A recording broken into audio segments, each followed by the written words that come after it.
Hello. Okay. Today, the goal is to finish episode 3 because how many live streams did it take to even reach the very first trial? What was it? 3? Is it 3? Or was it 2? I think it was 2. I'm not entirely sure. But I want to finish it tonight. I don't know how long that'll take. Hopefully not that long. Actually, it doesn't matter. It's not like I have anything to do tomorrow anyways. Yeah. Also, I did a bit of thinking right after the last stream. Like, if you think about it, I don't think, personally, I don't think Hugh O'Connor killed Professor Court. Because, like, if you think about it, he doesn't have a motive to, right? I mean, does he not have a motive? He doesn't have a motive, aside from trying to confess to Junie. Because if he wants zero competition with Junie, then all he should have done is, like, maybe kill Robin. But if he's mad about the script changed to favor the prosecution side, because that was Junie's decision, not Professor Court's decision. If anything, Hugh O'Connor had absolutely zero reason to kill Professor Court. However, I just remembered there was a report that he got scolded for by Professor Court, so that could be one motive, but we don't know what that report is yet. I honestly think, no, I don't just think, I think I want Professor Means to be the real murderer, if not at least instigator. Because I can see Professor Means and Hugh O'Connor working together. Because I know for a fact that Hugh O'Connor follows Professor Means' concept of the end justifies the means teaching. So yeah, let's continue.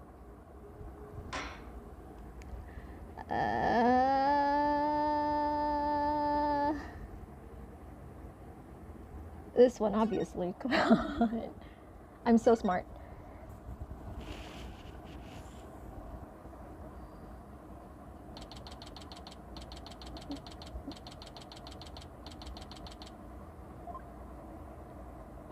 Hi, Mr. Wright. Sorry, boss. I couldn't do it. You know, that little bit of advice that you gave me? The worst times are when lawyers have to force their biggest smiles. Wow, it's so somber in here. I don't know exactly what you meant, but there was no way I could force a smile in that courtroom today. I'm just glad you remembered that. But now, how about relaxing a little? Relax? Not gonna happen. Junie, she asked me to defend her because she believes in me. But I felt completely helpless. If it weren't for their confessions, Athena, no!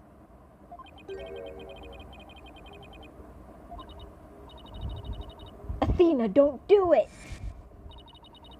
No, I can't lose it all. Not now. You okay, Athena? You're turning kind of pale.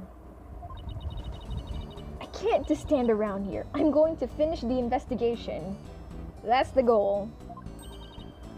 Can't it wait? I just took a batch of freshly baked cookies out of my magic panties. Ooh, I want cookies. Never mind where it came from.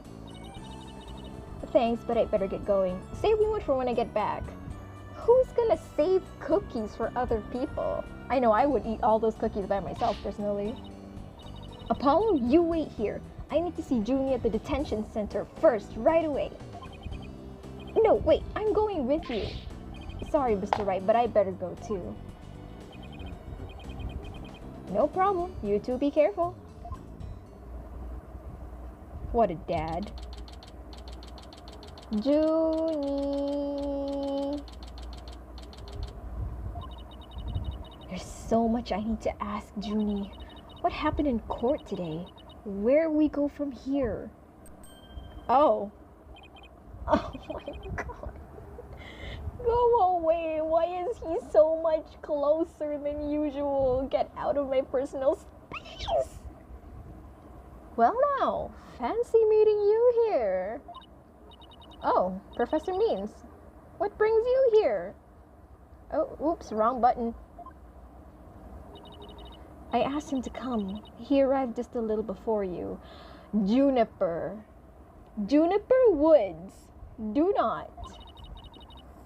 I wanted to ask him something, but first, Athena, I want to apologize for my sudden confession after you worked so hard to defend me. She was calling me Athena until just now. No, I should be the one apologizing. The whole thing spiraled out of my control. Athena, don't worry. I'll really bring it tomorrow. I'll find something to prove your innocence. About that, Athena, I've been thinking of asking Professor Means to defend me. Junie, no!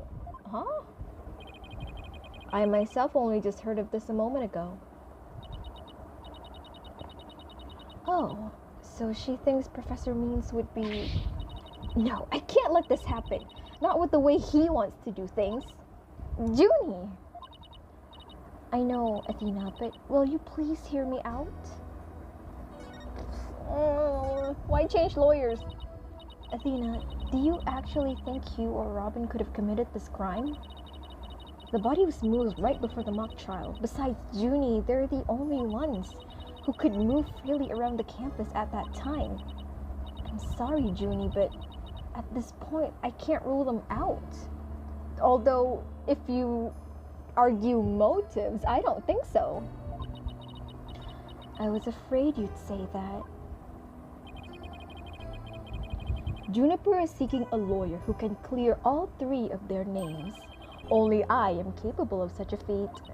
You can do it without the smile. But how can you possibly prove that all three of them are innocent?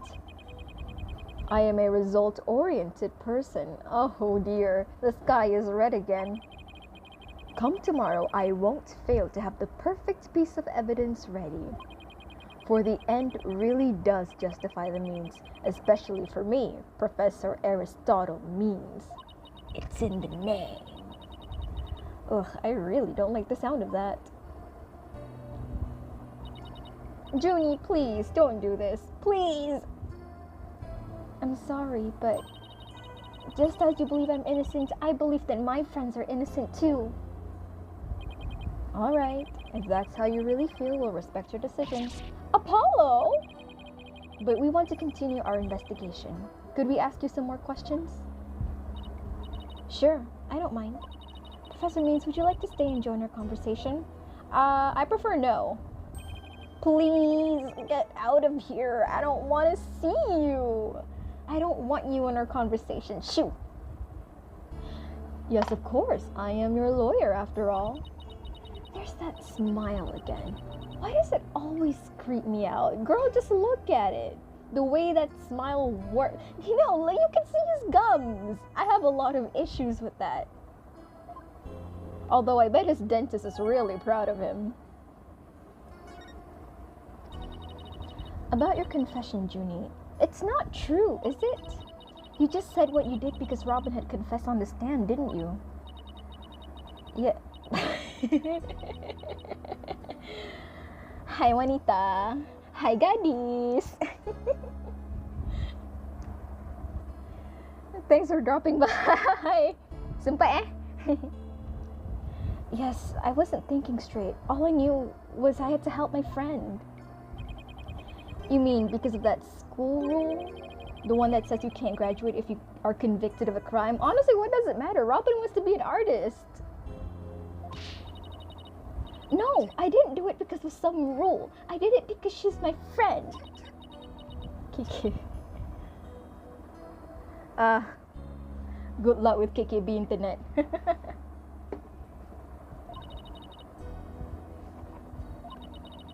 Could it really be that the friendship between the three of them is on the rocks? Prep until 11? Bapa lama prep. What for?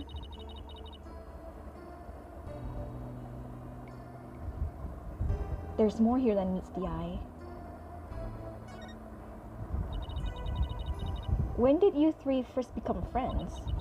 Well, even though we were in different courses, we really bonded from the first day at school.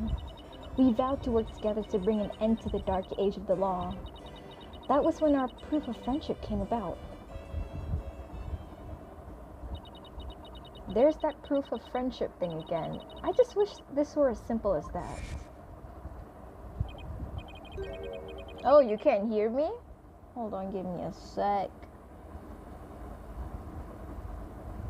I don't know. Usually this much is enough.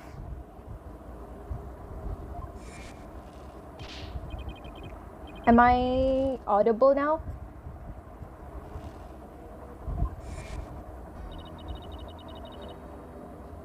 But the situation kind of changed recently. When the school's policy shifted to training legal professionals who produce results. Allow me to explain. In the lawyer course I teach, producing results means winning trials. Professor Court, on the other hand, taught that finding the truth was the only valid result. Really? Maybe I'll turn up louder. Oh, dekat DS. I mean, I guess. Usually DS louder lah. Unfortunately, that clash of ideas created a rift among our students. At some point, we stopped talking about it. Yay! That's good, that's good. Well, that meant fewer arguments. It also meant we couldn't be as frank and open with each other as we used to be. I think I understand now. You'll be watching me while you do your homework. That's nice. I hope I entertain you. Put those tongue emojis back. By putting their friendship on a pedestal, they actually did more harm than good. It seems the relationship between the three of them isn't as simple as I thought. Juniper, thank you for talking to us about this difficult subject. Yeah, thanks, Junie. Now, if you could tell us about the day of the murder. Junie, you told us yesterday that you went home a little after 6 p.m. Was that a lie? Oh yeah, because we had a photo. Is it? Ada ke dalam ni? Ada. Wow, it's 7:05 and everything. Junie, did you lie to us? How could you do this? I'm sorry I didn't tell you this before, but what actually happened was I left the art room a little after 6 p.m. and headed over to my dressing room where I worked on my stage costume until 7. Junie! That's it? You didn't go anywhere else? No, nowhere else. If that really were it, then there would be no reason to lie in the first place. She's gotta be hiding something else. Junie, do you remember this picture? Yes, but something's wrong here. Wrong? What's wrong? I took this picture around 6, which was before I'd left the art room. But the clock here says it's just after 7. Ayo! Photoshop. By 7, I'd already been working in my dressing room for some time. So there's definitely something wrong with the time in this picture. I guess we better go check the art room. Maybe it's the thinker situation again, where like someone sees or hears the time, but turns out it's time in like a different time zone. That's what happened in the first game. Okay, just one last question about the day of the murder. Oh, Connor. On the evening before the mock trial, the evening before the murder, you ran into Hugh. Yes, I did. Whoa, you're nervous. What's wrong? What's wrong, sweetie?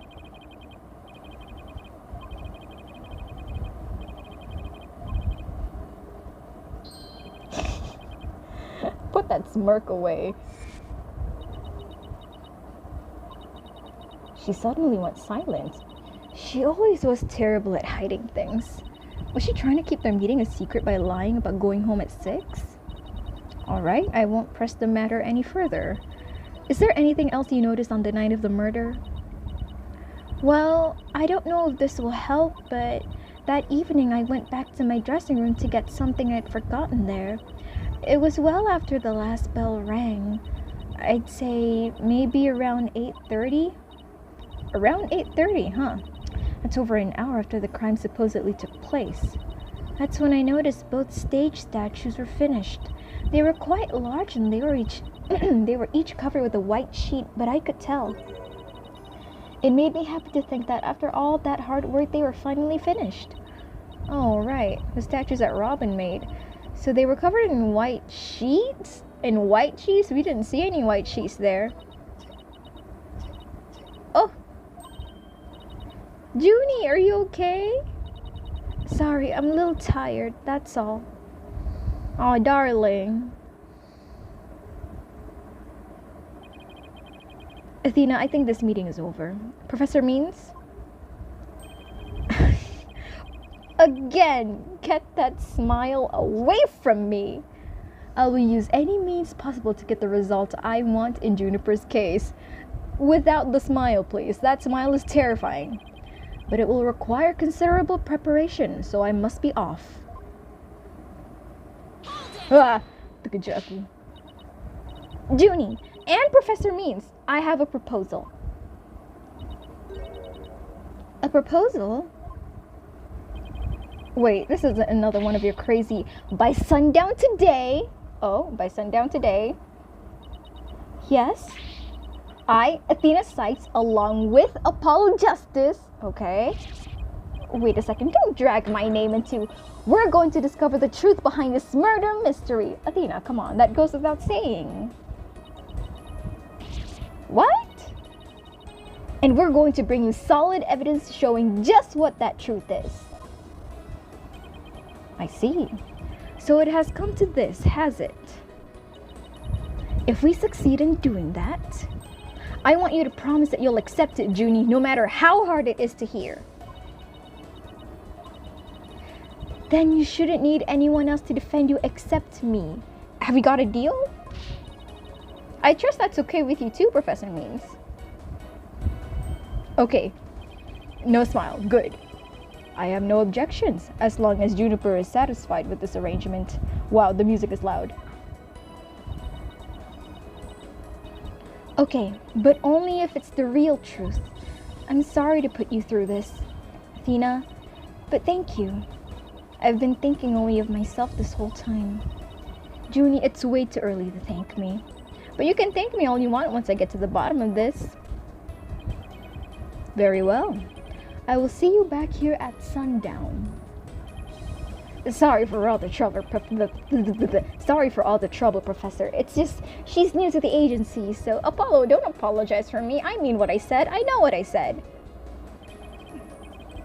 Don't be silly. I find it all rather thrilling. Now let us meet here again later. Dude is not thrilled. I can see it on his face. If you'll excuse me, I'd better go. Okay, see you later. Bye-bye, Junie.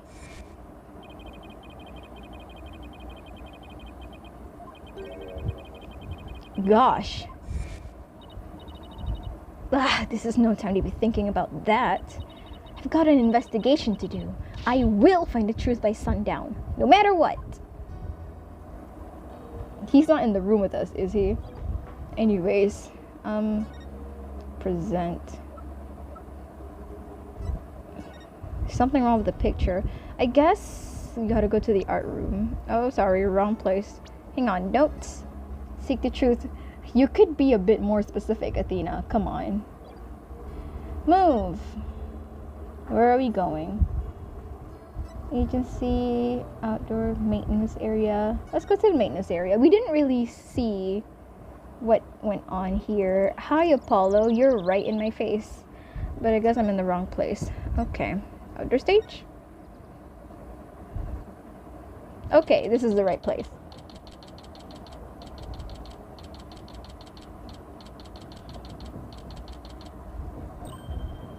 Ah. Oh my god, Miss Cuddlebun! Is it my imagination or did something just move? Oh my god, Gavin! Why is your music so glitchy? Afternoon, you two. Prosecutor Gavin, what are you doing here? Why is your music so bad? Like, the quality. Don't you think something... Wow, I can't read. Don't you think sneaking onto campus like this is just slightly suspicious? I'll have you know I'm continuing my investigation in the strictest of confidence. I don't want to be caught napping again at tomorrow's trial. And that means a thorough investigation today. Think you can lend us a hand? Ah, he's so cool. I'm not one to refuse a damsel in distress. But you needn't have asked, Fraulein. I'd intended to help from the start. Yay! You're the best, Prosecutor Gavin. Okay, time for a thorough investigation. I bet we missed lots of stuff yesterday. Can the music change? I guess not.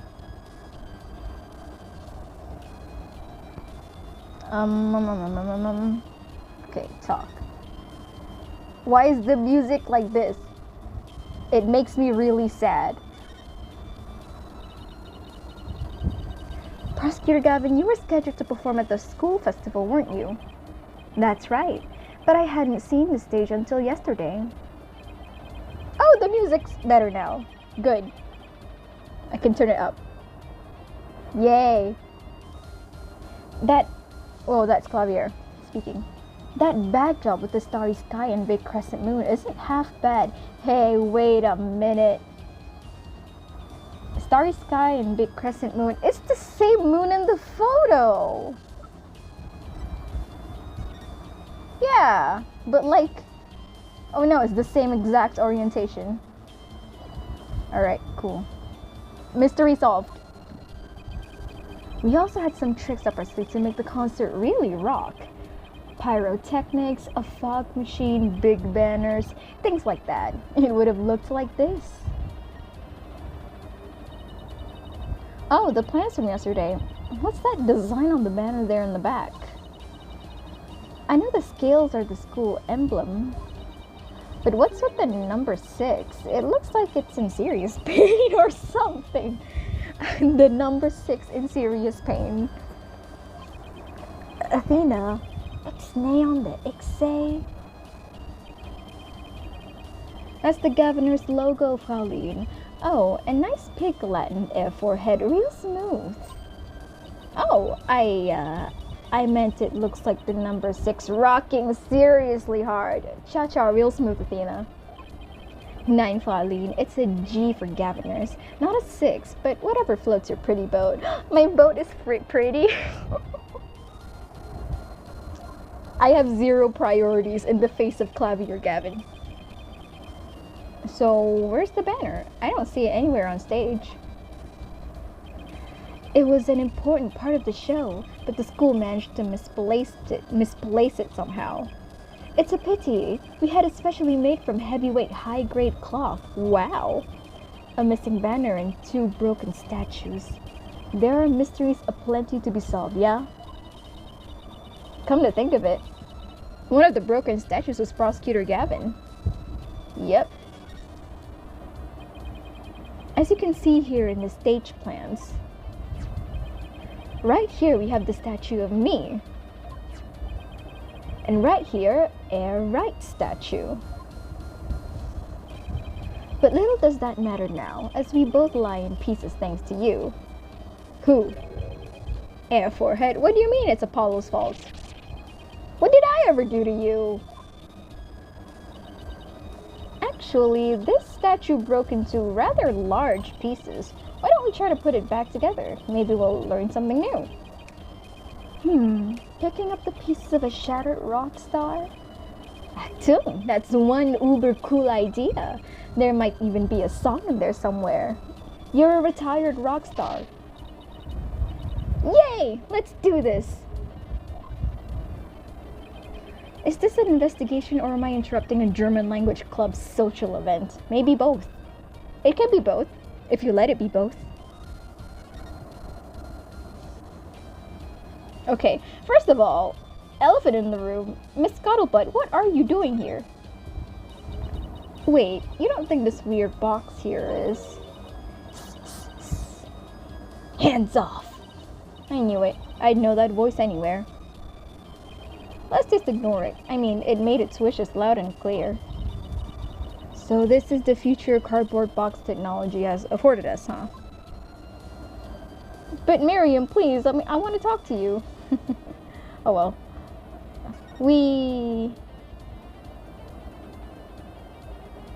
What's this?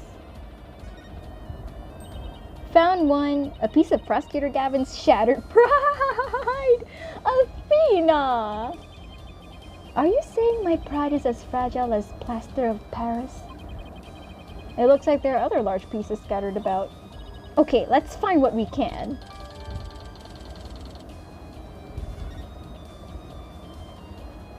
Do we have everything?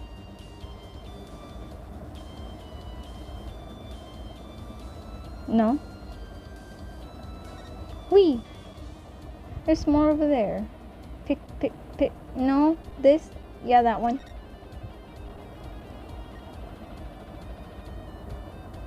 More pieces. It's a copy of the school paper with that story about the alleged love triangle. I wonder if people really waste their time reading this stuff. Say it a little louder for the box in the back.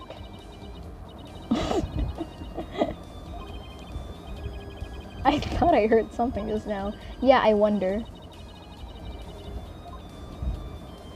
Do we have all of the pieces? No?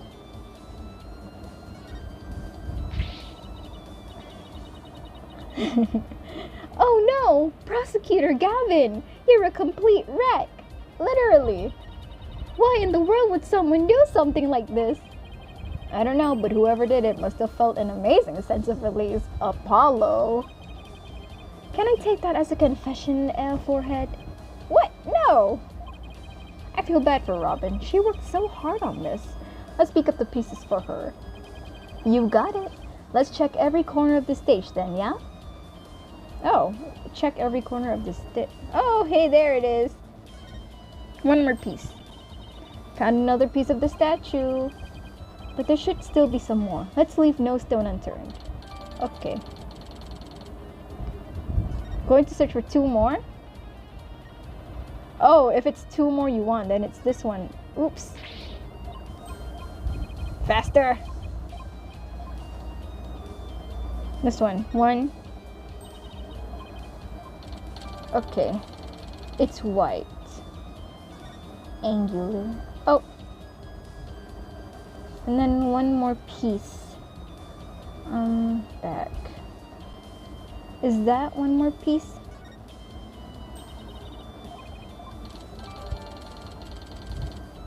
Yeah. Are we just picking up? Hi. Oh, I'm sorry. I'm sorry, Miriam. It was an accident, I swear.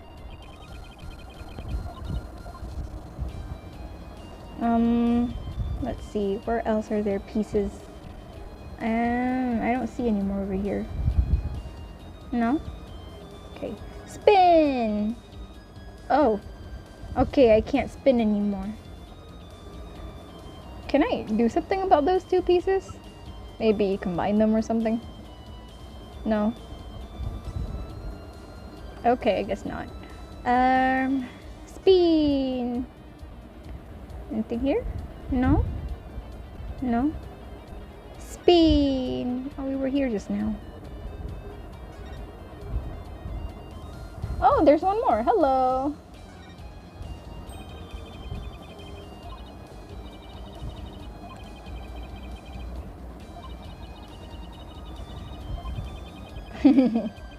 I think you might want to reword that. No.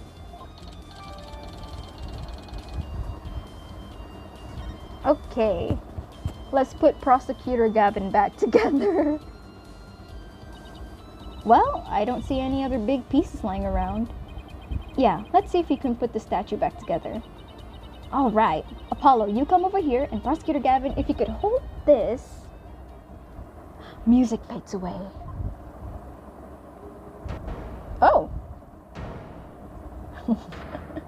Wow.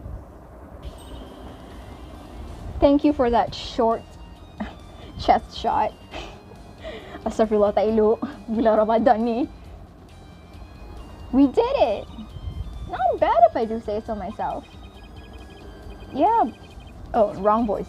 Yeah, but don't you think it's strange? We put the statue back together, but look. What's with all these leftover white pieces? These two look like they go together. And these pieces too. Athena, what do you think you're doing? Don't stop me now. The artist inside me wants to get out and have a good time. Whoa. Whoa. Ah, it's the goddess of law holding a pair of scales in one hand and a sword in the other. It's Themis. That's quite the feat you pulled off there, Fraulein. Whoa, I love that feeling you get after you work really hard on something. No, I know. I knew who it was. I meant to ask, what's it doing here? Not sure. There's no statue like this in the stage plans. Hey, we have seen this statue before.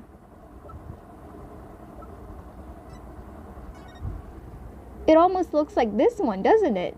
But like, severely warped.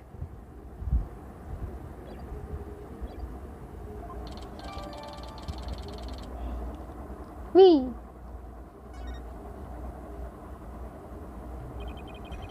The more we learn, the deeper the rabbit hole goes. At least we're moving in the right direction. Let's keep searching for this. Whoa, I can't read. Let's keep searching the stage for clues. I've been wondering about something this whole time. You know that pole at the edge of the stage? Which one? Oh, that one? You mean this? It has a wire that goes off and connects to something somewhere.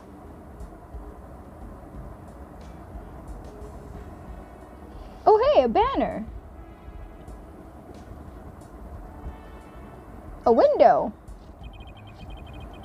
This wire is for hanging banners over the stage. One of the policemen who was here earlier was checking how it worked. Oh, so that's why the banner looks like it's out of place.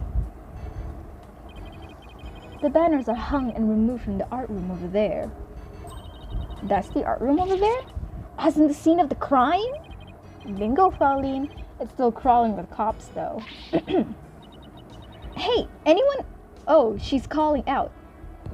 Hey, anyone in the art room?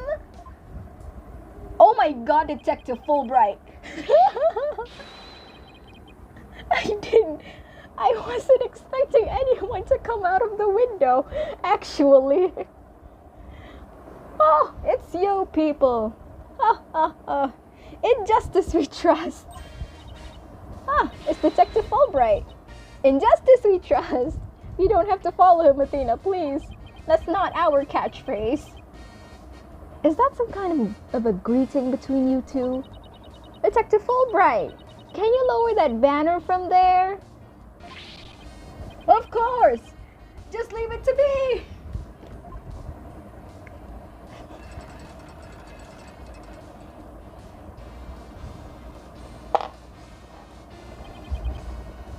How's that? Whoa! Thanks, Detective! In justice we trust!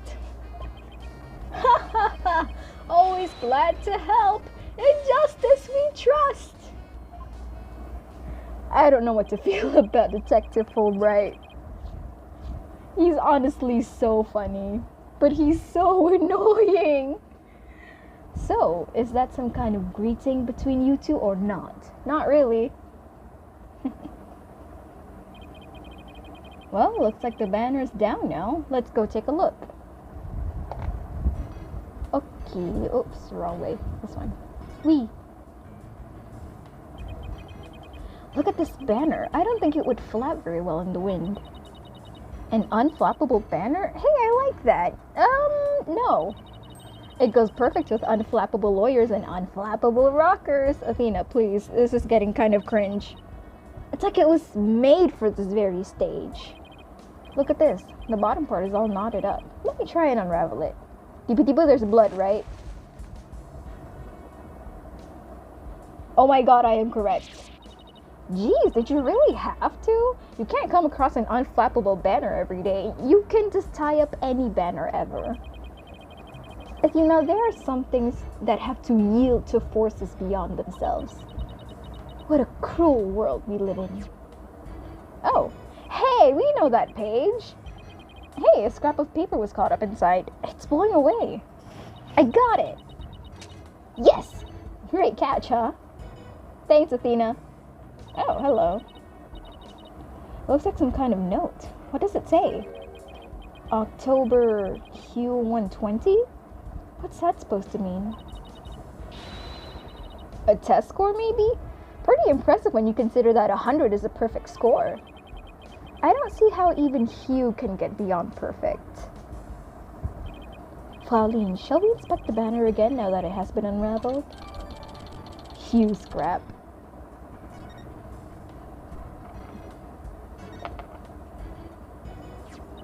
This is the emblem that's on Junie's school uniform.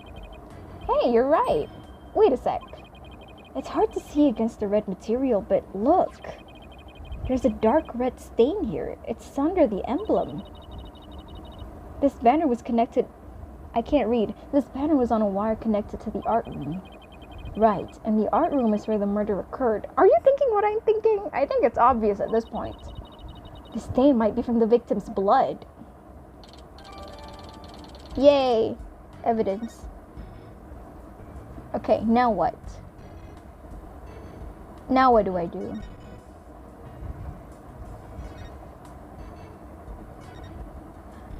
I don't know what I'm doing, I'm just spinning. The statue doesn't look anything like you or Mr. Wright. The goddess bearing scales and a sword, she's a symbol of fairness and strength. But she and her symbols were shattered along with the statues of you and Mr. Wright. This is a direct challenge to the rule of law. If they want to fight, they've got one. Whoa, take it down a notch, Tiger. Let's save the fighting for when we find our culprit. Whew, that was a whole lot of poking around in such a short time. Does that mean you're satisfied? Actually, there was one more thing I wanted to check out. What is it? See that metal fence back there? Oh, that one? There's just that one segment, so it seems out of place. It looks like they were in the process of removing them after the stage was set up. But they never were able to finish on account of the murder. You should take a look if you think it could be important. Wow, those are drag marks. This track looks man-made. Hey, you're right. And it looks like it starts from behind the backdrop. Maybe a big muddy pro wrestler was hiding back there. Well, that was totally random, but we'll never know until we take a look. Okay. Looks like something was being dragged through here, and this is where it started. Yeah, but whatever it was, it's long gone. Must have been pretty heavy. Perhaps it was used in setting up the school festival. Aw, then I guess it wasn't a pro wrestler. Still, this could be something important. Well, hold on, where's my phone? Well, that's about it for the stage. Right. I think we'd better search the art room next. I think I'll hang around here for a while, but make sure to tell me once you find it, yeah? Find what? What else? The Governor's banner that disappeared from the stage. You never know. It just might be connected to the case at hand. Really? Or does he just want his banner back? Either way. Oh.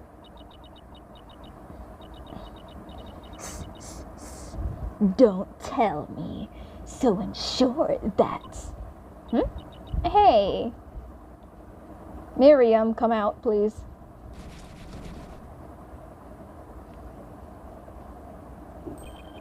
That box. It just took off running. I have a pretty good idea who that is. As I suspect you do too. Come on, we can't afford to have any weird articles written about us. The maintenance area... I can't read. The maintenance area is over in that direction. After that box. Yeah. Good job, that kota.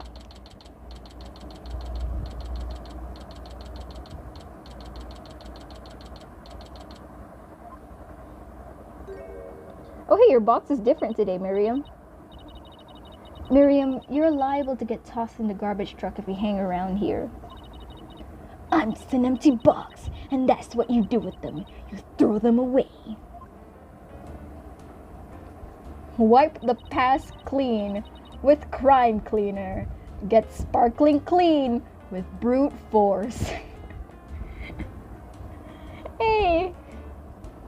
Hey, did you change boxes? I like the new look. What does it matter anymore? I was a complete failure in court today. My work, my pride, my dreams, everything I worked so hard for, gone. This one looks much more disgusting when it's wet than the previous box. But I like the slogan. Dangerous, toxic.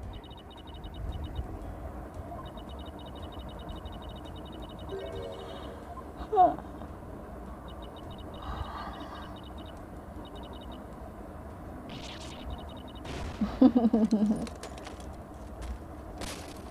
Face reveal.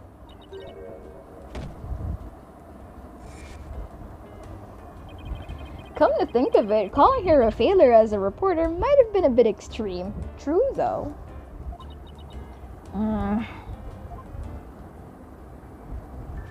Aw, Miriam, come back.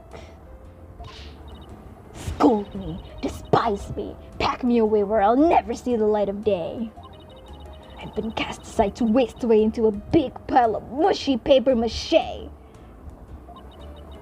I feel kind of responsible for this, but now's a chance to prod her for information while she's vulnerable. I bet that's what you were just thinking. What kind of a person do you think I am? He read me like a book. Okay, Miriam. Scuttling scuttlebutt.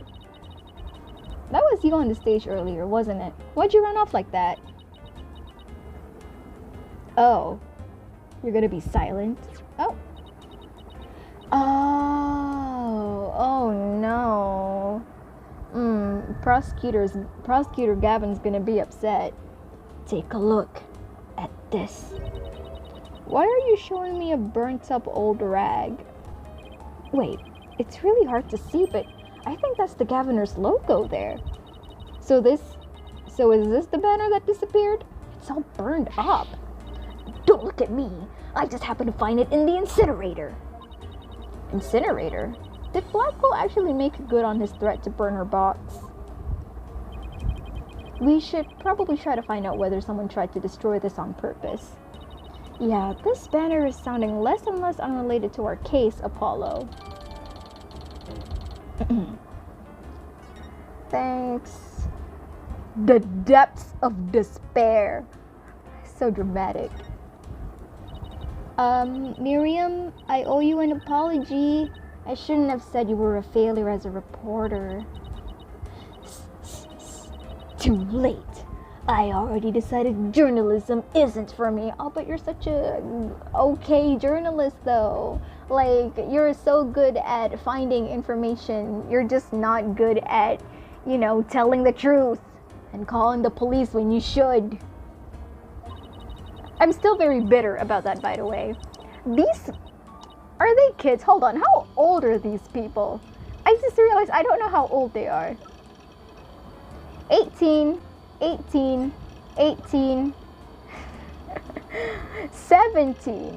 These children saw a body and didn't call the police. I'm very bitter about it. Anyways, the last episode erased all of the photos on my PC. I'm really gonna do it. Here goes. Wait, Scuttlebutt, no. I think those might be useful for us. 5%. 10%. 4 years of my life down the drain. Scuttlebutt, please. Shouldn't we stop her, Athena? Miriam, you should keep publishing your paper. I didn't mean what I said, okay? You didn't mean it? Oh no, my photos! Stop! Cancel! Abort! That was the sound of her computer whirring just now? Did you stop it in time? Deletion progress. 99% complete. There are only 2 pictures left. A bunch of hissing. What are you gonna do it now, Athena? You owe it to her to make this right. I know. Don't worry, Miriam. Your photos may be gone, but the memory of your photographic genius will live on forever in all of our hearts. Oh, Athena, that was cringeworthy. Hey, Miriam, check this out. You took some amazing photos of the 3 of them. I'm sure they really appreciate it. Obviously, I'm the ace member of the newspaper club. The only member, in fact. She's adorable. I know. Oh, sorry, wrong voice. I know this won't make up for the photos you lost, but here are your newspapers back. There's no rest for the wicked. I plan on pursuing those 3 for as long as I live. Miriam, why are you so obsessed with Juniper, Hugh, and Robin? Obsessed? I'm not obsessed with them. It's just they were so close ever since their freshman year. So, well... Miriam, honey, do you just want friendship? Athena, are you thinking what I'm thinking? I think she just wants friendship. Yeah, I think that's the only explanation. Wait a second. You're not thinking what I think you're thinking. Oh. That's exactly what he's thinking, Miriam. You want in on their little trio.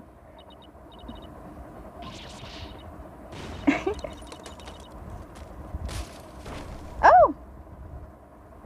Oh, she's so cute! Please come out of the box, Miriam. That's one abused laptop. You don't say. My laptop won't turn on. Never thought my life would end so soon. A mere 17 years. Now I really feel bad. Oh, I know. Miriam, we have a laptop at the office. We'd be happy to lend it to you. Huh? You have a laptop I could use? Sure, but on one condition. I want you to ask Junie, Hugh, and Robin if you could hang out with them. What? Like I could ever do that? Oh, come on. Friendship! Sorry, but that's the deal if you want to borrow our laptop. You scare me sometimes, Athena. You're like a good cop, bad cop, all rolled into one. Fine, I'll do it, if that's all you want. Yay! I'll be by later to bring you the laptop. Wait. It's not like I owe you anything, but here. Oh, the 2 photos. Thanks. Oh, it's a set of pictures. It looks like they're setting up the stage. Is that Hugh O'Connor?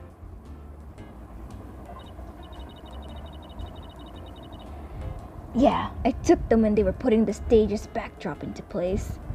Hey, that's the art room window. Wow, you sure have an eye for photography. From what I can make out anyway. These are the last 2 photos that didn't get deleted. They're all yours. Aw, thank you, Miriam. Well, see you around, scary lawyer lady. Scary lawyer lady. That'll do. Better than Mr. Jailbird. That was really impressive, Athena. What's next? Well, I'd like to talk to Hugh or Robin if possible. Okay, let's walk around and see if we can find them. Right. I thought we could take a look at the incinerator. Oh well. Move. Oh, we can see the art room. Alright, let's do that later. Maybe try the lecture hall? Anyone here? No? Okay. Hallway? Oh, someone's here.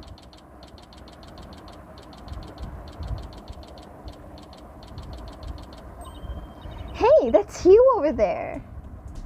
Hi, Hugh. Hugh, we wanted a word with you, if you don't mind. If it was Mr. Right, then sure. But you two? Meh. Okay, smarty pants. I knew it. There's a hint of discord in Hugh's voice. You're not getting off that easy. After all, you're a possible suspect. Plus, you actually confessed in court. Whatever. So, what do you want from me? But make it brief. I don't have a lot of time, and I assume you don't either.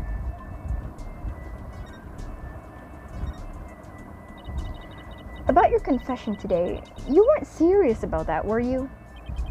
Let's just say I had no choice thanks to a certain lawyer who failed to get the job done. Okay, smarty pants. Athena, don't be intimidated by the likes of him. He doesn't deserve it. So, you're really prepared to take the blame for this? Oops. Not gonna happen. The voice on the tape is female, so that rules me out. Yeah, but we already know that the voice on the tape is Professor Court. Let's put it this way. You don't actually believe that ridiculous play on words, do you? Actually, I kinda do. Your name is quite the mouthful.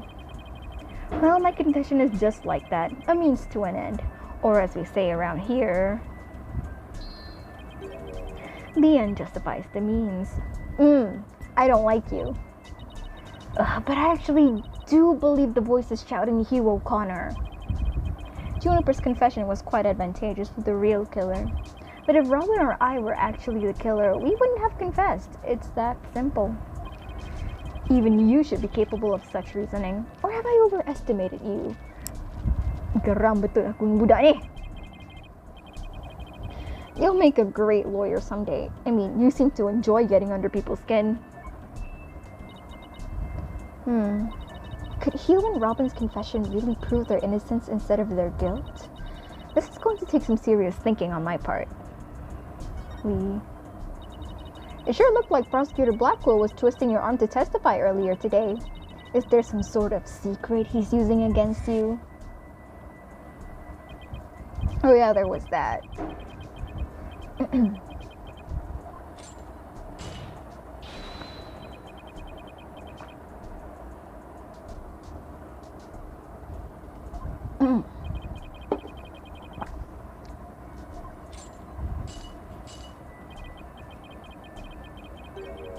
You know what?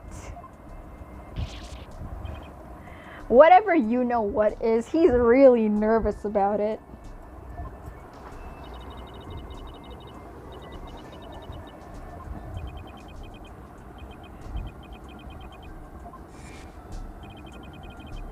You really are a rank amateur. Even if that were true, you think I'd open up to you? So he's not denying it.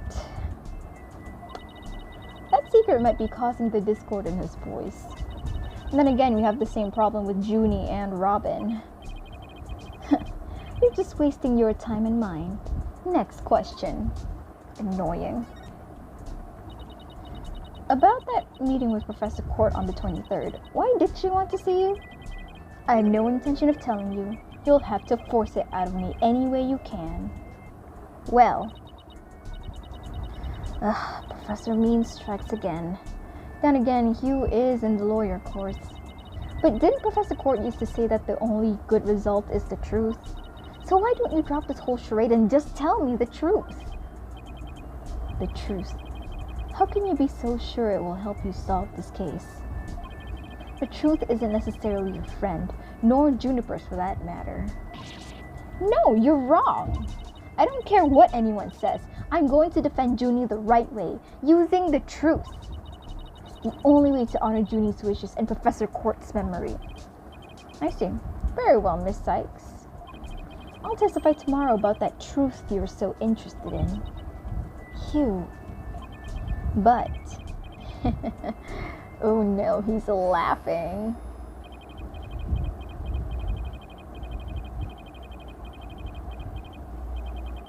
Oh dear. Don't look to me if something happens to Juniper because of it. Understand? What's that supposed to mean? What a terrible thing to say. I thought you guys were friends. Yes, we were. Until just recently, actually. So they did have a falling out. Were? I already told Juniper, so I might as well tell you. I don't really care about her anymore. What? Why? Just as I have my secrets, she has a side you've never seen. Juniper's not all sunshine and rainbows like you think she is. What are you saying? This conversation is over. I said I don't have a lot of time, and I meant it.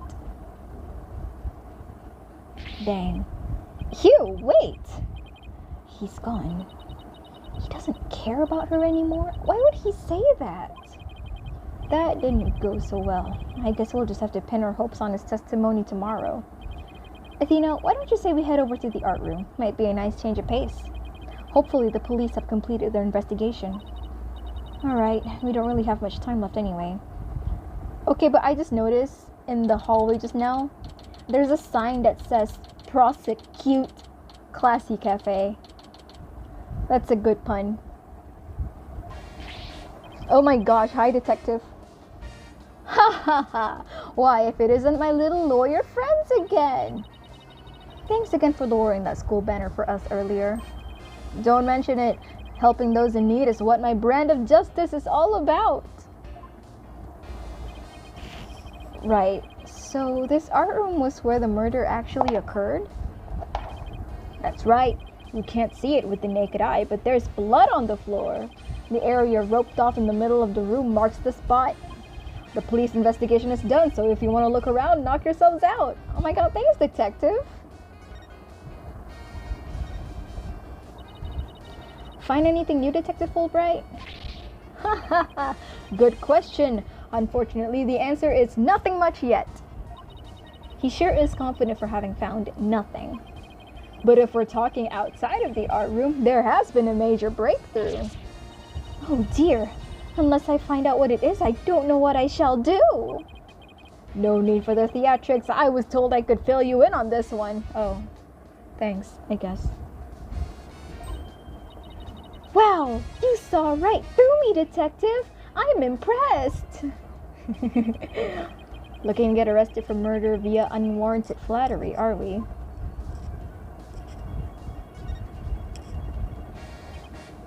So, what's the major breakthrough you mentioned?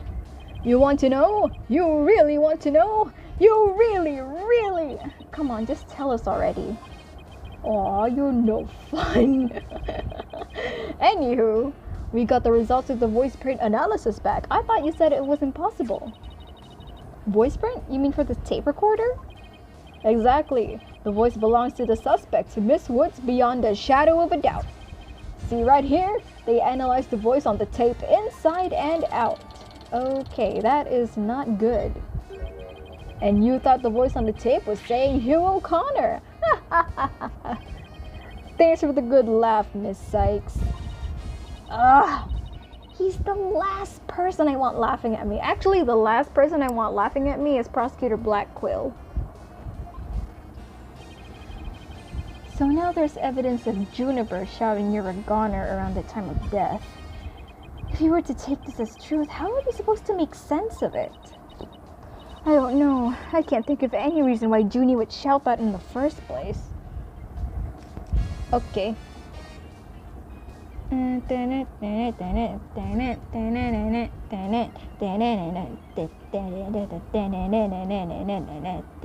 Sorry, the music is real bussin'. Okay, we see the clock. This is the clock that created that major problem for Junie. Let's take a closer look. Don't waste your time. I've checked it, and it's 100% accurate. You sure? How did you check it? Of course I'm sure. I compared it to my own watch, see? Detective Fulbright, didn't you notice that your watch had stopped? It has? This is unacceptable. We obviously can't rely on him. Let's take a look for ourselves. Let's see. Wait a second. It's ahead by 1 whole hour. Well, detective? But this clock must have also been an hour ahead when this photo was taken. If so, that would fit perfectly with Junie's testimony. Prosecutor Blackwell won't like this. I almost feel sorry for the detective. Almost. Athena, that's not very nice. You can at least pretend to feel sorry by wiping that big grin off your face. No, I will not. I simply won't. Wait, just 1 minute. The clock is an hour ahead right now, sure. But what proof do you have that it was running ahead on the day of the crime? That's a good question. Wait, I think I just might have something. Detective Fulbright, would you agree that there is a moon outside this window, right? Sure, it looks like a nice drawing of a crescent moon. But if you look at that window in the back with the winch attached to it, you'll see that the only view to be had is the opposite side of the school building. Oof, then what's with this moon doing here? I wonder. I do know what's up with it. It's the backdrop. When they were setting it up, it briefly faced the window of the art room, I believe, in this photo. Yeah, this one right here. That's the art room. You can't see me pointing at it, but I'm pointing at it very, very hard. Yes.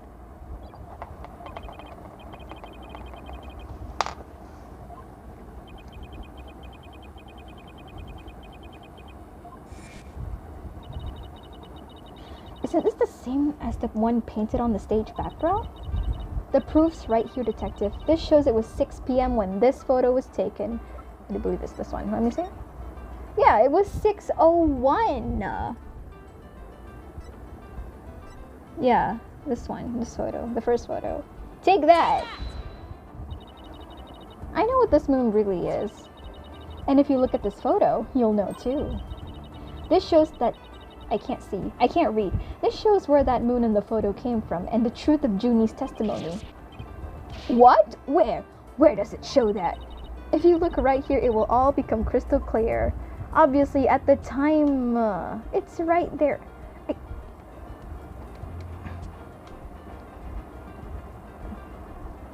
This.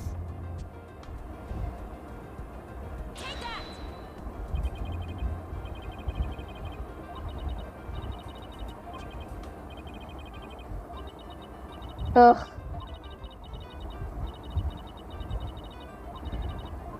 Fine, this thing.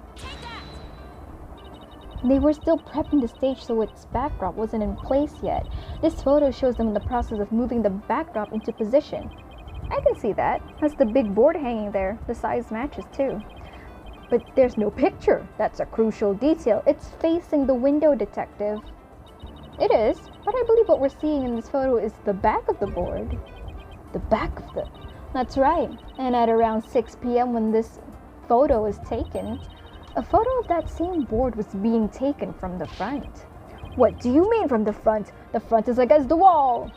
That's where you're wrong. What about the window? Remember how we said the moon shouldn't even exist in this photo? Take a good look. Are you suggesting that the moon is the one on the backdrop? Exactly. In short, this photo was taken while the backdrop was being moved. And as you can see here, it was moved around 6 when it was around 6 when the backdrop was being set in place. Yay! So the art room clock was running fast, at least as far back as the day of the murder. How can I ever face Prosecutor Blackwell now? Maybe now you'll get a salary cut. Yes! I just blew a hole in a piece of the prosecution's evidence. Heck yeah. Window. I can see the other half of the building over there, and the quad and the stage below. Yeah, this must be the window Detective Fulbright stuck his head out of earlier. Oh yeah, thanks for the help, detective. A true champion of justice always comes running to those in need. Great, then how about telling us Prosecutor Blackwell's strategy for tomorrow? Alright, let me think. Well? Hey, I'm not falling for that. I almost got you. So close I could almost taste it. He's so much fun to mess around with. Oh, hey, this painting. Picture of a girl wearing a floral hat. Oh, it has the artist's name right here.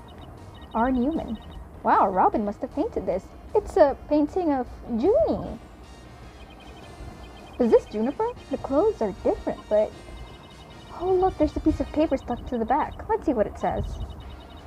Completely lacks Professor Court's artistry. Must keep practicing, Robin. Aww. Huh, I think this is funny good myself.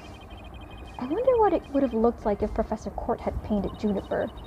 I bet it would have been really artistic looking. But it looks so good though. A picture of a girl wearing a floral hat.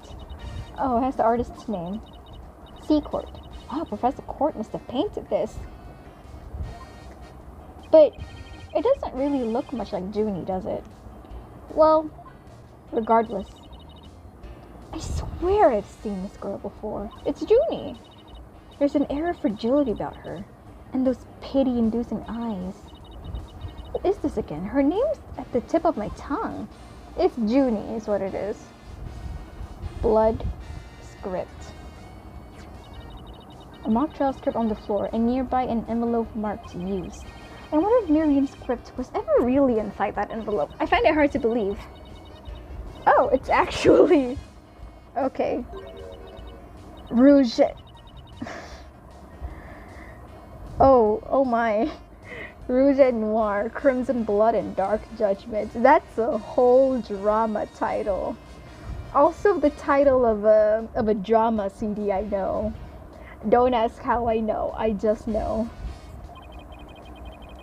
I wouldn't take part in that mock trial if she begged me. It says there, I can't read. It says there are special rules allowing the payment of bribes while court is adjourned. Oh my gosh. Oh, and you can bring in up to $3 worth of fabricated evidence. It also says, welcome to the darkest mock trial ever, where the end justifies the means. The prosecution claims this is the script that was supposed to have been used. But the scripts were selected by Professor Court, considering how much he valued the truth. I seriously doubt she'd pick a script entitled Crimson Blood and Dark Judgment. Wow, you have the title memorized already? It's quite catchy, actually. Flower. Kind of looks like there's a prosecutor's badge at the top of the statue. Really? I thought that was a face. But it's not if you look real close. Another strange, difficult to understand work of art. Oh look, it has a title. Guilty, guilty, guilty. Real creative. Art. It's either too abstract to understand or as subtle as a sledgehammer. Oh, art. Pottery. Is this by Robin? Did our girl do this? Look, a piece of pottery. Looks like it has already been fired. I bet Robin made it. And I bet it won't last long, not with the way she deals with her own work anyway. Yeah, it seems like such a waste. I mean, this one already has some color on it. It looks just like bloodstains, the way the glaze had dribbled onto it. Just like... bloodstains? Oh. Injustice we trust. That does look like bloodstains. We'd better examine it at once. I get it. The victim was stabbed in the middle of the room where the big bloodstain is. And then brought over here, at which point some of her blood dripped onto these pieces. That means the body very well could have been dropped from this window. In the mock trial script, the body was dropped onto a mat, and then a ball cart was used to move it over to the stage. Well, where are we? Oh dear, we're in the maintenance area. The maintenance area is below this room, and the storehouse has a mat and a ball cart. Well, well, well. The plot thickens. So even the moving of the body was carried out just like in the script. The killer sure had a thing for Junie's script. Well, what did you expect? That's why we suspected the defendant in the first place. Well, you're wrong, and I'm going to prove it in court. Okay, anyways. There's a statue. A statue that has fallen. Isn't that a mock trial script? Usually there's a whole bunch of them here. No one was pointing at the statue, not the scripts.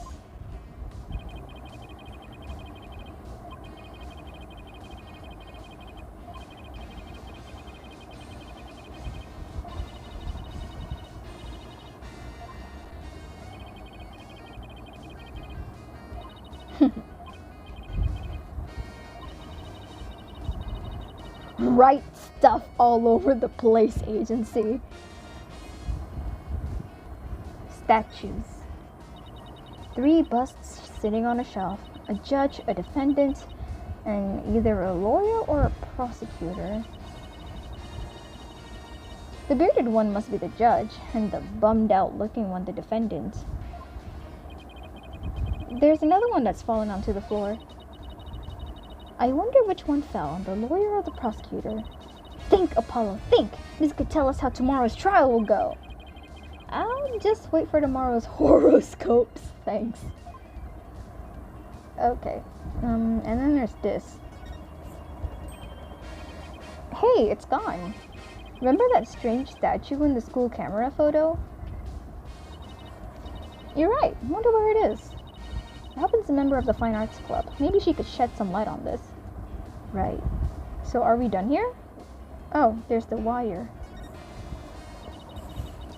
Some wire and a winch. So this is how they reel the banners in and out. There's a nice view of the stage from here. Prosecutor Gavin is still standing in front of the broken statue.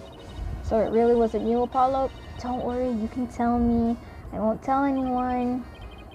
I'll never clear my name unless we catch the real culprit. Well, I think we've examined pretty much everything we can. By the way, I can't read. By the way, did Prosecutor Blackwell happen to tell you anything about tomorrow's trial? In justice we trust. It's no use trying to pry more information out of me. Having just learned that the clock had been 1 hour fast. Means we're back to square one concerning the suspect's action that day. I wonder what the main argument will be about now. How the body was moved would be my guess, but Prosecutor Blackwell's got his own plans. Oh, does he now? Detective Fulbright? Try as you might, I won't say another word about the investigation. No, I wasn't going to ask about that. I was just wondering if you'd seen Robin. Oh, you mean Miss Robin Newman? She was just here a moment ago. And she mumbled something about watching videos in the lecture hall. Oh, okay. Video? What video? Thanks, Detective. I yawned. It's only not even 11 yet. Thanks, Detective. Athena, I think we should stop by the lecture hall. Right, let's go. Okay. Lecture hall. Oui.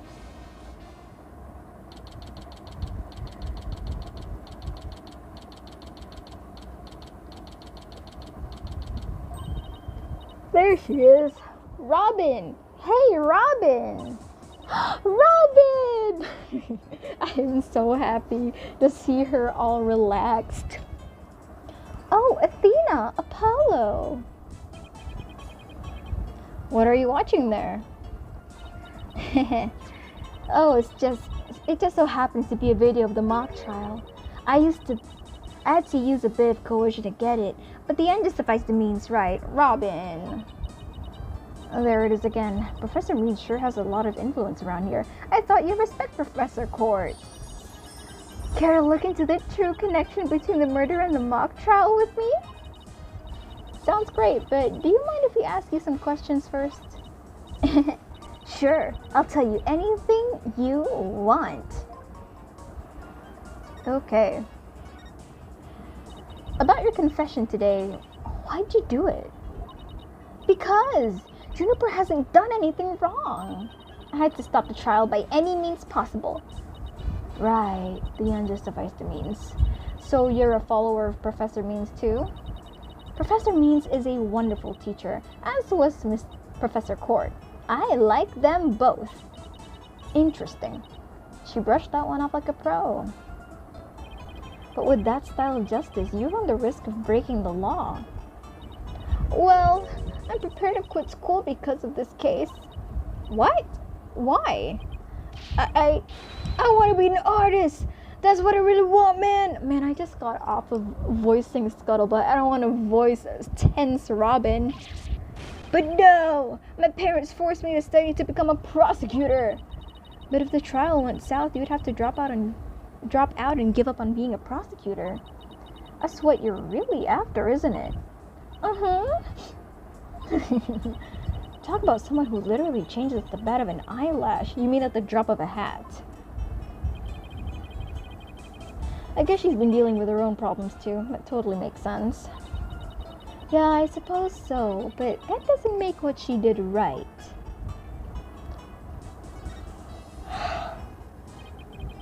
Could you tell us... Whoa, I'm yawning. Could you tell us about what you were doing on the night of the murder?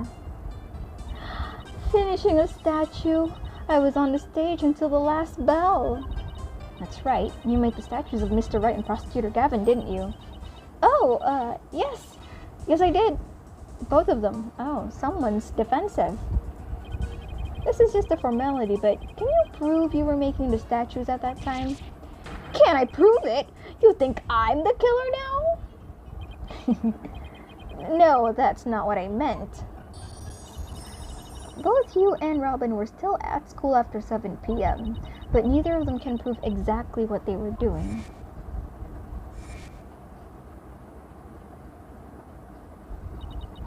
Could one of them really have murdered Professor Quartz? I don't think so, genuinely. I don't think any of them did. Have there been any problems now that everyone here knows you're a girl? No worries there. I discussed the matter with Professor Quartz some time ago. I told her I wanted to let everyone know I was really a girl. And just today I found out that she spoke with the school administration on my behalf. Aww. Wow, they must really like you. I know, right? But now I can finally be myself here at school. I don't have to hide the fact that I love girly clothes. That's why, Athena, I simply must have this and this by any means possible. Honey, they're not yours. Oh.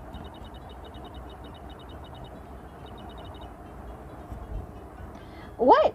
But this is evidence we need for the trial. Sorry, but no can do. Aw, don't be a party pooper, Athena. Come on, please. Pretty please. Stage costume-related evidence taken in classic ends justified the mean style. Aw, darn it, Athena. Anyway, thank you again, Athena. Thank you for revealing who I really am. I wanted everyone to know before the snitch found out. The snitch? Who's the snitch? Sounds like a new lead. There's a rumor going around that one of the students here is a snitch. I hear they're watching everything we do, our activities, our relationships, our interests, and reporting it all to one of the professors. Oh. But why would anyone do that? Officially, I heard it's to seek out misconduct among the student body. But rumor has it grades are I can't read. But rumor has it grades were being bought and sold through the surveillance network. That's bribery! The situation at Themis Legal Academy is worse than I thought.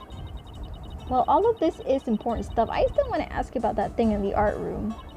I'll have to present some evidence to show her what I'm talking about, though. Right, we want to ask about a missing statue. Excuse me. I'm yawning. Let me see this.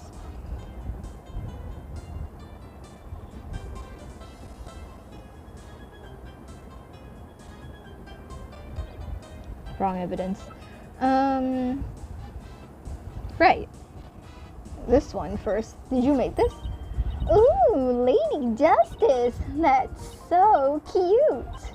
You think this is cute? I mean, it's pretty cute. Yeah, totally. The balance of the scales, the keenness of the sword, the cracks running all the way up. The last one's only because I put it back together. Oh, I totally know what you mean. It's that feeling you get when something is so cute you want to smash it to bits, right? You mean cute aggression, but I wouldn't smash pottery because it's cute. Or like a whole statue for that matter, you know. Sorry, but that sounds more like a case of the crazy than a fondness for the cute. A case of the crazy. Right, wrong evidence. I think this one.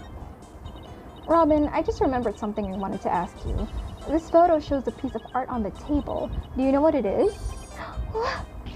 Whoa! Look at that unique artistic sense. That has to be one of Professor Quartz's creations, man.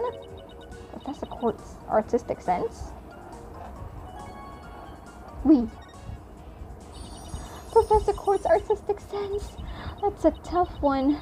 I say it's avant-garde and very eclectic. In other words, it's weird and all over the place. Come to think of it, that strange-looking painting in the art room was one of Professor Court's works, wasn't it? The statue in that photo was originally a statue of Lady Justice. Lady Justice? Professor Court had planned on placing it on the judge's bench in the lecture hall. But the day before the mock trial, it broke while she was polishing it. She said she'd take it back to the art room and try to fix it somehow. So this is the statue in its proper state? Well, it's quite a lot. You bet. Just look at that wild silhouette. Wow, it's so cute. I don't get it. Do you have to be an artist to appreciate stuff like this? I don't think so, but if you ask me, at first glance, I wouldn't think this is Lady Justice, like, at all. Like, I could see the pose, but, like, scales wear sword wear, you know? At some point, you can only be so avant-garde before it becomes totally unrecognizable. Like with that abstract painting of Junie, the Picasso-esque painting of Junie, I understand that. I can still tell Junie because the likeness is still there. But that statue just now looks nothing like Lady Justice. Athena, the Lady Justice that you put back together on that stage. Oh right, I didn't realize it before because it was in pieces, but before it was smashed, maybe it didn't look like Lady Justice, but more like it does in the photo. But what in the world was it doing on the stage? Well, it's supposed to be on the judge's bench. Well, I think that about covers it. Can we go to trial now? It's been an hour and 20 minutes. Okay then, how about watching the mock trial video with me? What do you say? Sure, sounds good to me. So how do you want to watch it? All classroom desks at this school have their own built-in computer, you know. Yeah, I can see that. Wow, this place is definitely a lot cushier than I thought. I know you guys are in a hurry, so I'll just fast forward to the important parts. Let's start with the professor's pre-trial speech.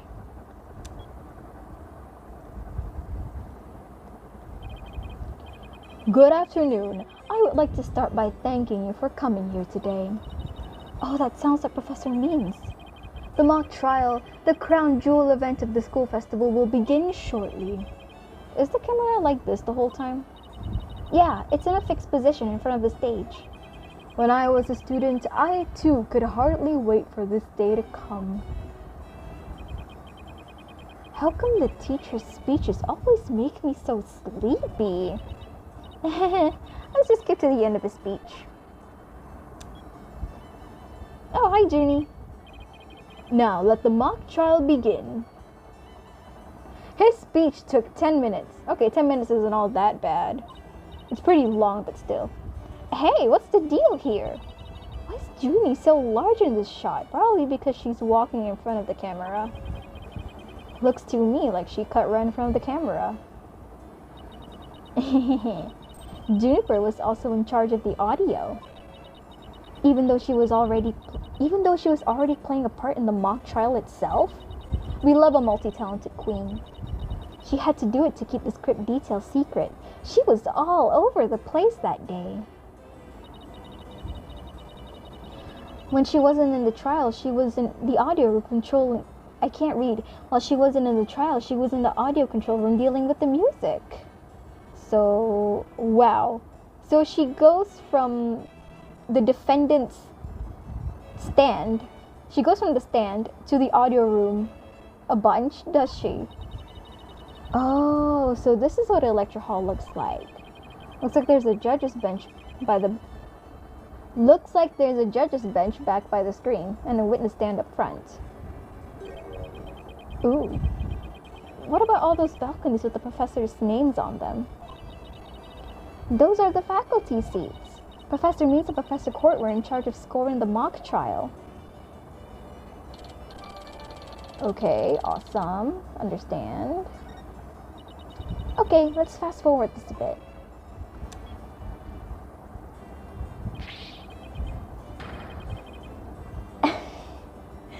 And that's what the defendant is. Definitely guilty! Ah, that was me. Could you tell? Objection. A frail co-ed used her bare hands to stab her professor with an arrow? I don't think so. You read that line in the mock trial, Paula, but you made it sound kind of weird.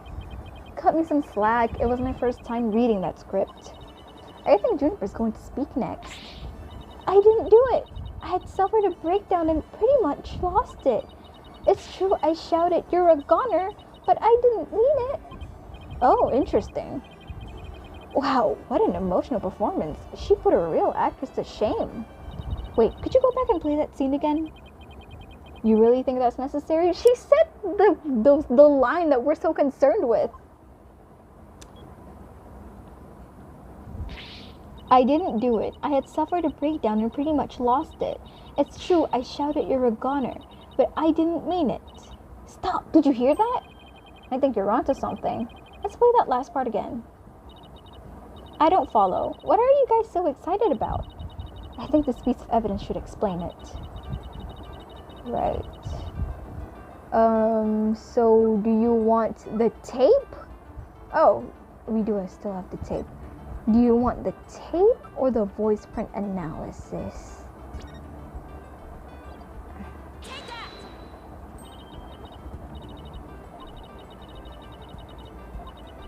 God, wrong evidence. Hold on.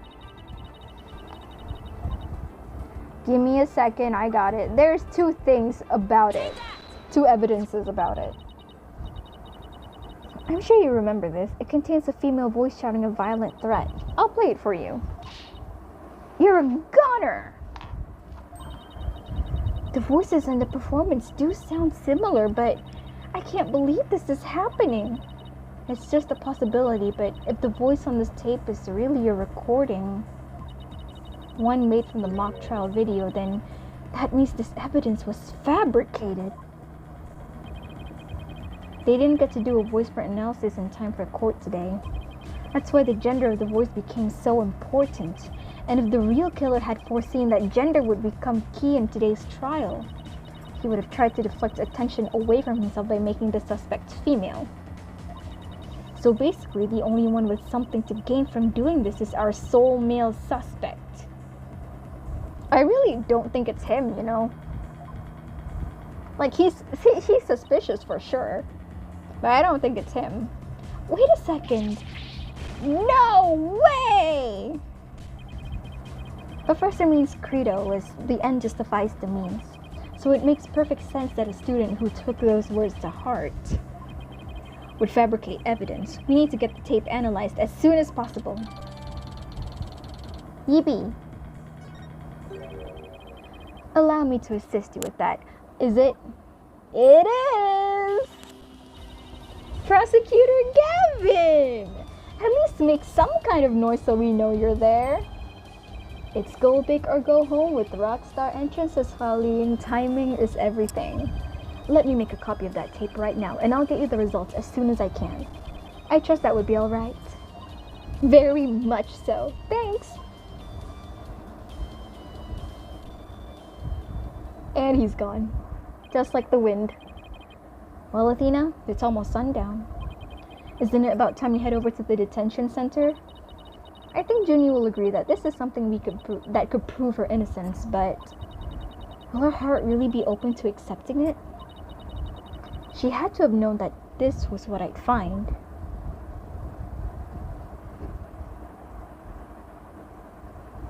Hi, Junie.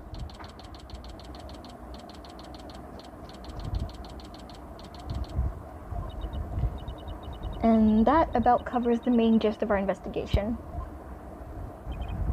I see. Very interesting. You've been quite the busy beaver today. I have. Thank you for all your hard work, Athena. Well, my time's about up, and it will be getting dark soon, so... Junie! You must be tired after being on your feet all day. You should go home and... No, wait! You have to listen to me. I don't want to hear anymore. I know what you're going to say, Athena. Junie, you promised.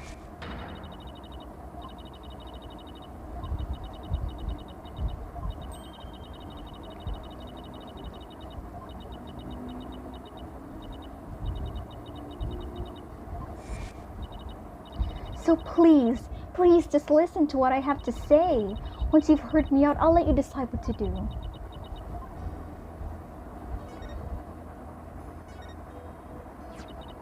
The voice in this recording has been proven to be yours, Junie. And in the mock trial video, we can hear you read your line from your script. We're having both of them analyzed now, but from what I can tell, the voices are the same. And the only one who'd benefit from faking the voice recording would be Hugh. Really? Are you sure about that? Like, that's assuming that only this trio is our suspects pool. But if we open the suspect pool to, Professor Means as well, I think Professor Means is even more suspicious than Hugh O'Connor. Hugh O'Connor has no reason to be framing Juniper of all people.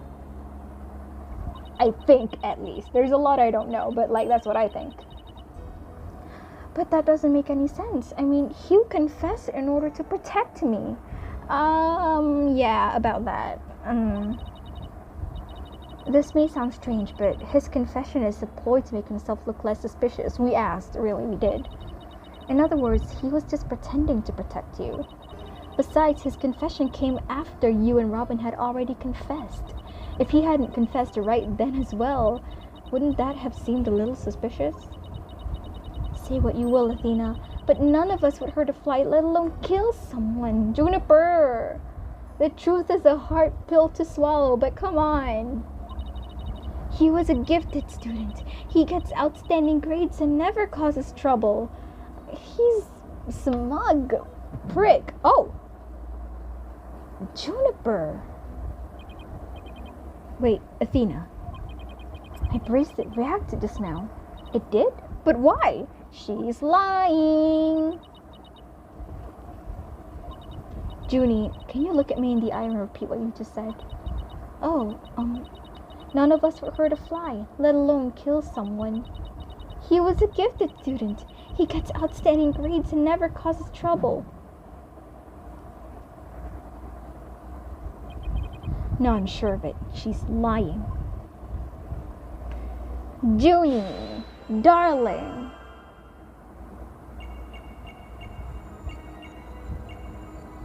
Can't go that far.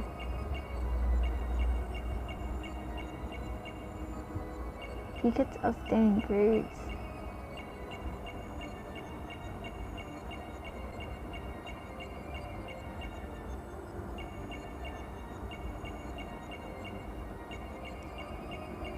I don't see anything.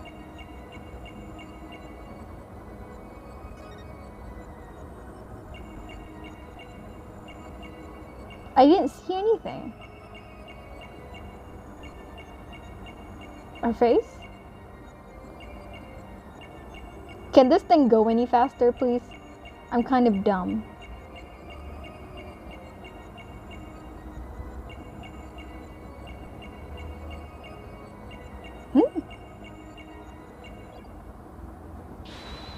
Is it just me?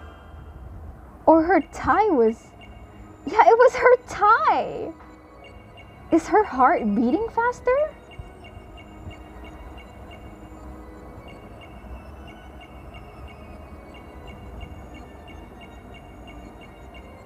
Wow, that was so subtle I didn't notice it.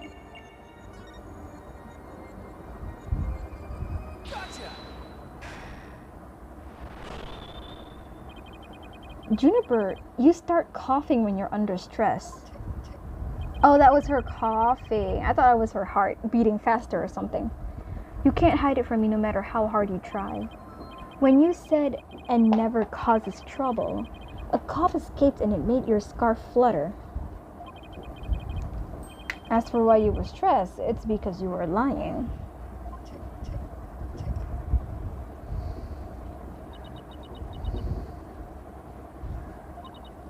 Junie, you're trying to hide Hugh's connection to this case, aren't you? And I believe that also ties into a secret about yourself. A secret? About me? I don't understand. Uh-oh.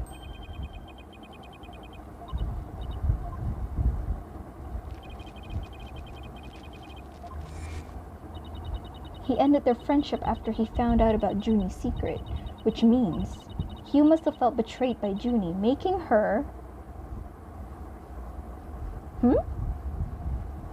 the killer and accomplice the snitch.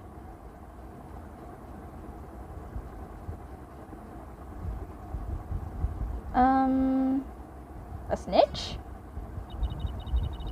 You were Professor Court's snitch, weren't you? There's rumor going around that one of the students here is a snitch. I hear they're watching everything we do, our activities, our relationships, our interests, and reporting it all to one of the professors. And while fulfilling that role, you learn something about Hugh you'd rather forget. I don't know what you're talking about. Junie, please, stop hiding things from me. I hate having to force things out of you like this. Oh dear. Review the evidence, see if I can't prove my hypothesis. Hugh's connection to the case.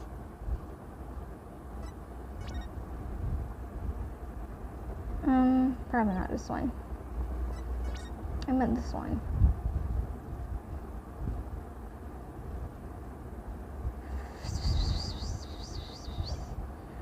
Girl, I don't know.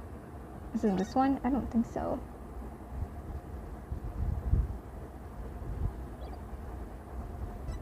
It might have been this one. The name Hugh's written on it. October, Hugh 120. 120. Whatever that means.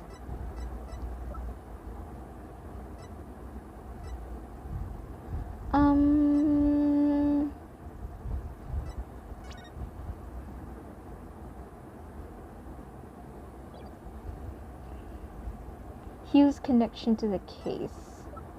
Girl, I don't know. I really don't. It might be this. Whatever 120 means. Let's try this one.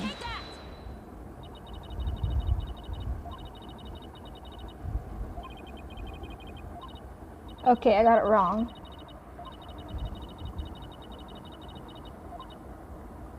Hold on, I'm trying my best.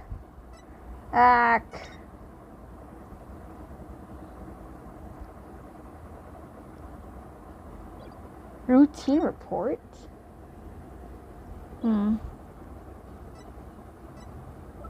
What is it about Hugh?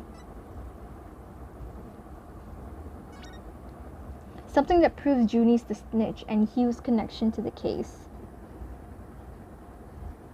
Girl, I don't know. I really don't. What did I show her? I showed her this. I mean, it could be the planner. Oh, wait. Maybe the script? Okay, should I just, like, show her everything? There's only one copy.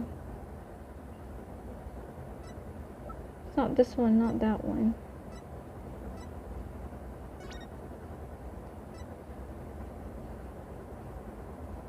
Girl, I don't know.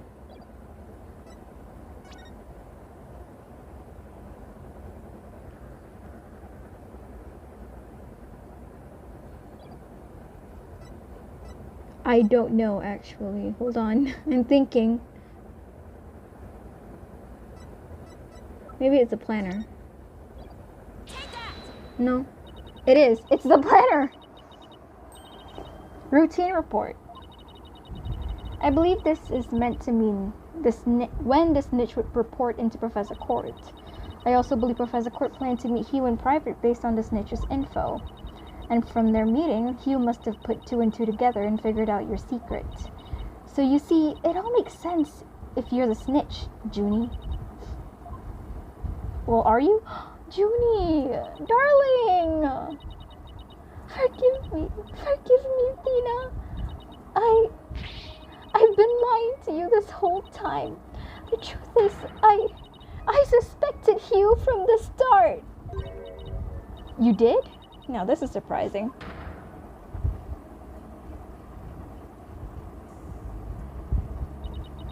I'm so sorry. I've talked about friendship so much, but I've been a terrible friend. Juniper, I don't have that special kind of hearing that Athena does. But I don't need it to see, I can't read, but I don't need it to sense the pain you're feeling inside. And its intensity is directly proportional to how you feel about your friend. Ooh, am I right? Oh, Junie. Please, Junie, tell me why you suspected Hugh. I have a feeling that will be the key to getting to the bottom of this whole case. What exactly was your role as class snitch?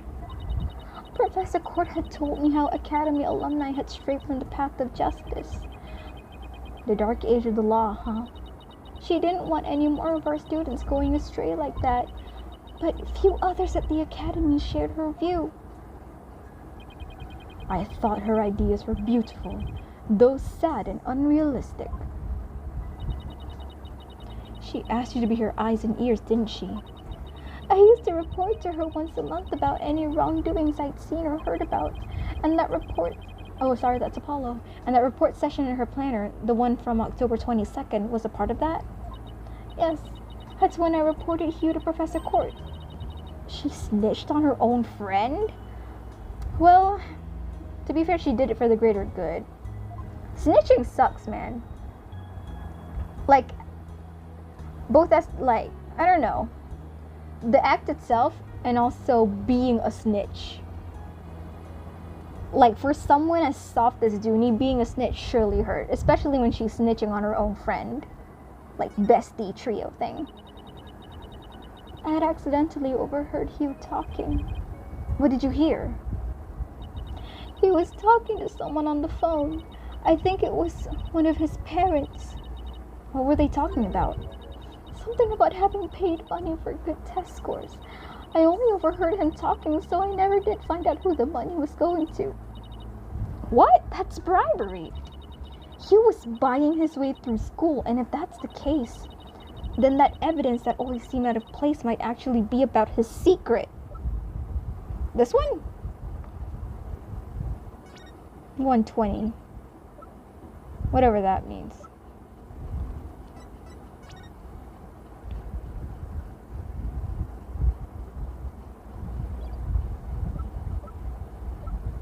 Might be... Oh no, where's this crap? This one? We found this while we were investigating the stage. It's got Hugh's name on it. I don't know what the number meant at the time, but now that I'm hearing about bribes, it must mean that a bribe of 120 grand was to be paid in October. How did you know it's 120 grand? It only says 120. What's more, take a look at this mark. That's the same mark on the pages of Professor Court's planner. Hey, you're right. Wait, but why would Professor Court have that kind of information in her planner? You don't really think the person who was taking the bribe money was... It's just a possibility at this point, but it may indeed have been Professor Court. But that is impossible. She'd be the last person I'd ever suspect of accepting bribes. Oh my gosh. Like I said, it's just a possibility, but a rather good one. Maybe the private talk had to do with the possibility of the bribery being exposed, and what started out as a little argument soon got out of hand. It's not your fault, Junie. Anybody would have suspected you if they knew what you knew. No, I don't believe that alone would have driven him to murder. There's another reason why I suspected Hugh. You've got to be kidding me. There's another reason? I saw Hugh around 7 p.m. the day before the mock trial. Alright. When I saw him, his... Oh, Lena! Junie, are you alright? Just try to relax and tell me what happened. What did you see? Oh? I never wanted to see what I did, but I'll have to live with it, won't I? In that hallway, Hugh's hands. His hands were dripping with blood. Why is he swaying like that, though? That's terrifying. His hands were dripping with blood. What? But why? I going to do? Deep down, I know Hugh can't be the killer, but my mind keeps telling me he is, no matter how I try to convince myself he isn't. Oh, what am I going to do? Hugh, he's... I can't take this anymore. Athena.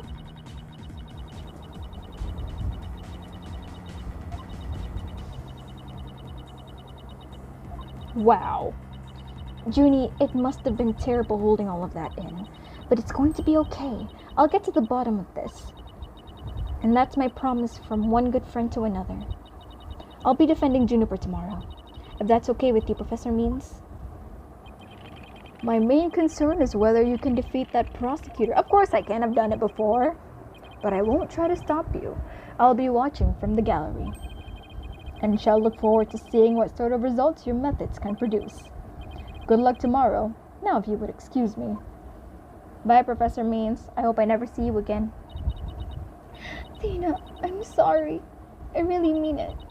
I wish I trusted you from the start. You have to uncover the truth tomorrow. I know you can do it. Don't worry. We already know that the prosecution's key piece of evidence is a fake. And thanks to you, we figured out the motive too. Let's give this our best shot, Athena. Let tomorrow be the day Juniper walks free. I wouldn't have it any other way. We should all be ready now. What could possibly go wrong this time? Oh, you never know. But still, there's this strange, uneasy feeling I can't shake. I'd better be imagining it. Yay! But we're gonna keep going. Save the game, yes. Yay! Alright. Sambong.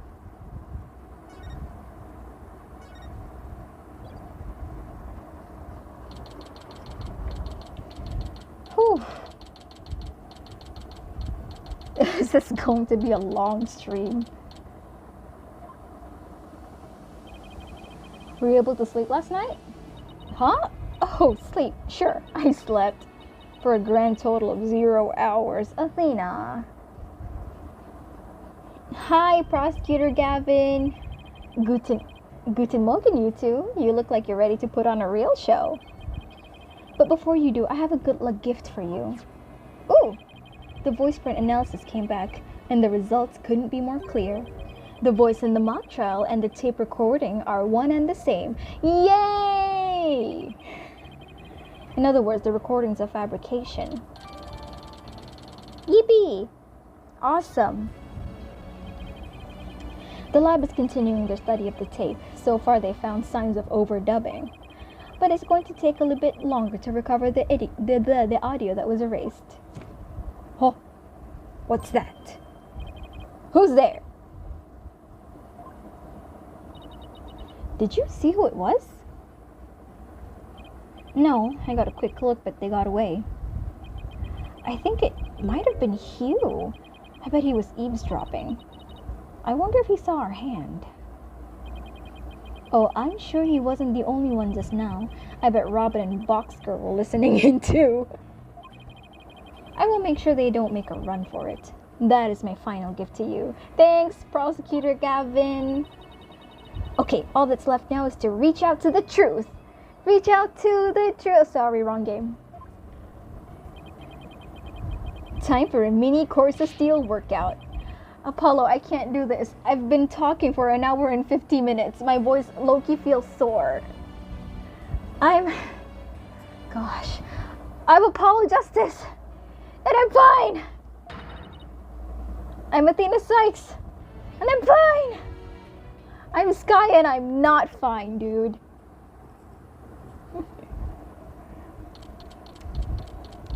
I don't know how much more yelling I can take.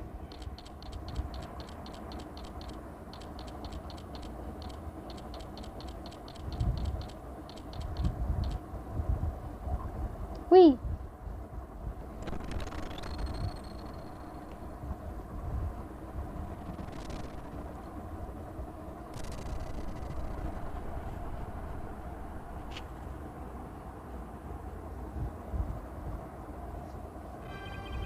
court will now reconvene for the trial of Juniper Woods.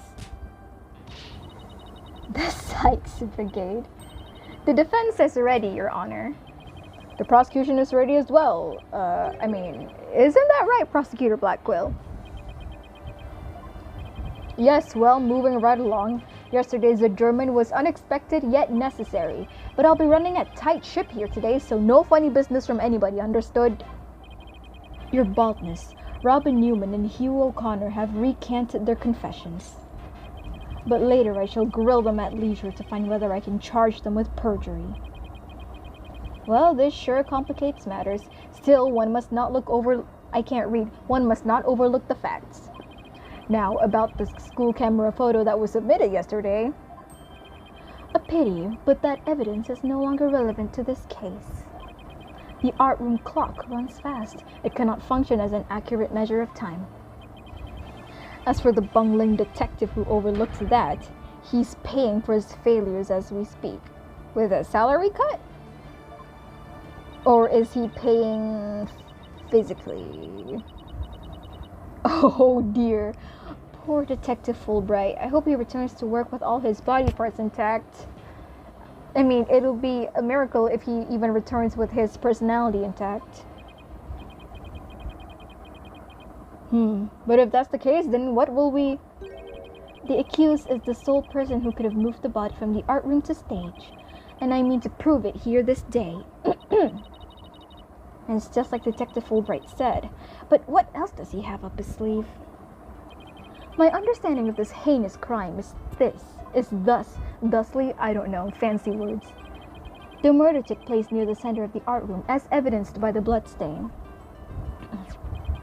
Blood was also found on some pottery next to the window over the maintenance area. Hey, we found that.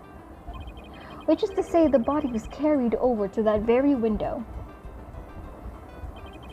From there, it was dropped all the way down to the maintenance area below. And though there were... I can't read. Wow, okay. And though there was nary a scratch to the body aside from the fatal wound,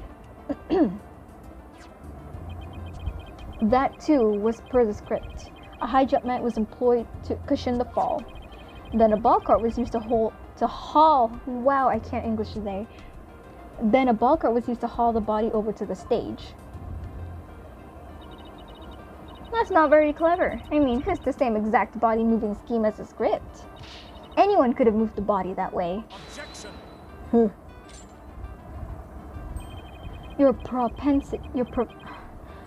Blackquill, can you use more common words, please? I can't read right now. Your propensity to spew forth words before you think is not very clever either. Why you? Moreover, the prosecution has a witness, which is most unfortunate for you. Witness, it's time for you to come forth. Hi, Hugh.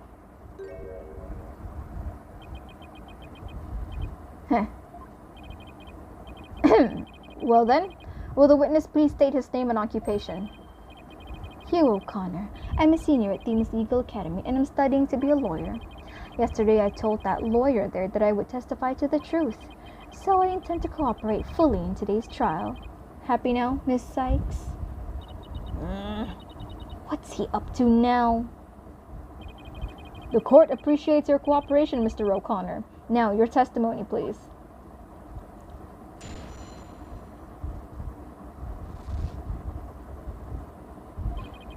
The lecture hall was packed before the mock trial, but the rest of the campus was empty.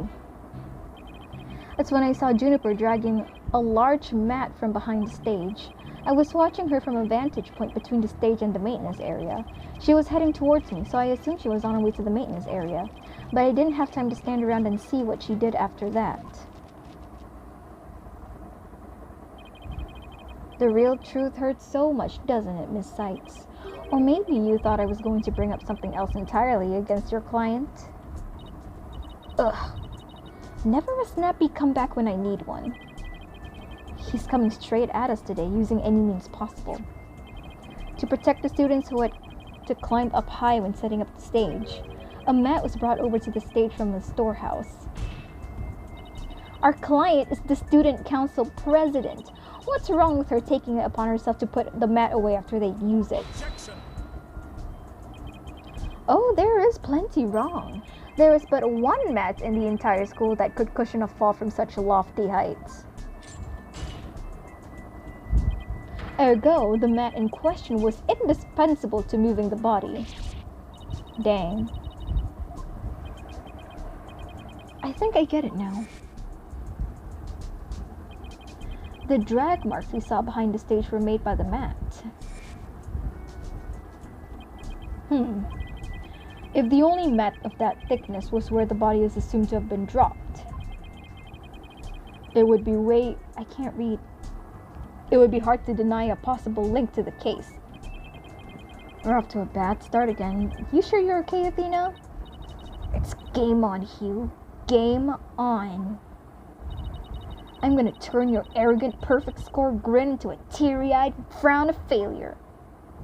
Don't smirk at me like that. Okay. Time for the mark trail, but the rest of the camp is empty. We know that. That's when I saw Jennifer dragging a large mat. Press. Hold it. Our client was flipping the mat away. I had nothing to do with it. Not talking to you, Black Quill.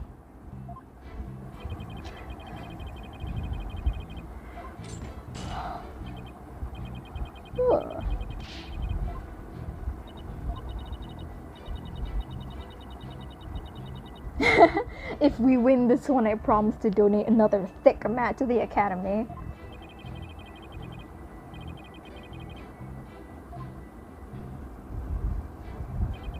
Watching her from a vantage point between the stage and the maintenance area. Mr. O'Connor, are you positive you were standing exactly where you said? I was between the stage and the maintenance area, and she was behind the backdrop. He's sticking to his guns. Hey, wait a minute. Isn't there there's supposed to be a gate there, isn't there? Yeah, he couldn't have seen anything. At all.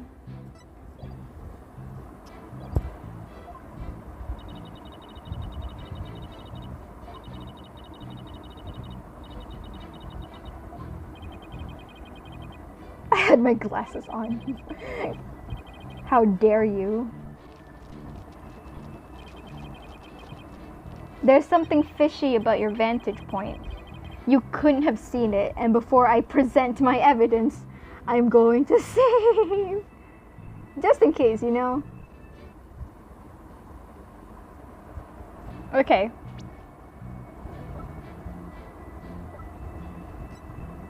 Which photo? Both photos is okay. Take that. Objection, sorry. So, you saw the back of the stage from between the stage and the maintenance area? Let's take a look at this photo taken by Miss Scuttlebutt, shall we? This photo shows the students setting up the stage the day before the mock trial. Do you see the big construction screen to the right of the stage in the background here? Why, yes. In fact, there were a bunch of those next to my house until a few days ago, too. It was so noisy behind there, so I couldn't take a peek. Oh, how it piqued my interest. Exactly, Your Honor. You cannot see past the screens. That's their purpose. Now let's see, how exactly is that screen positioned again? Aha! Since it was to the right of the stage, it should be right here. And from this vantage point, the witness claims to have seen our client behind the stage backdrop. Oh my, but the screen would have been completely in the way. I know, right? That's right. Therefore, the witness couldn't have possibly seen our client from this point. Ha!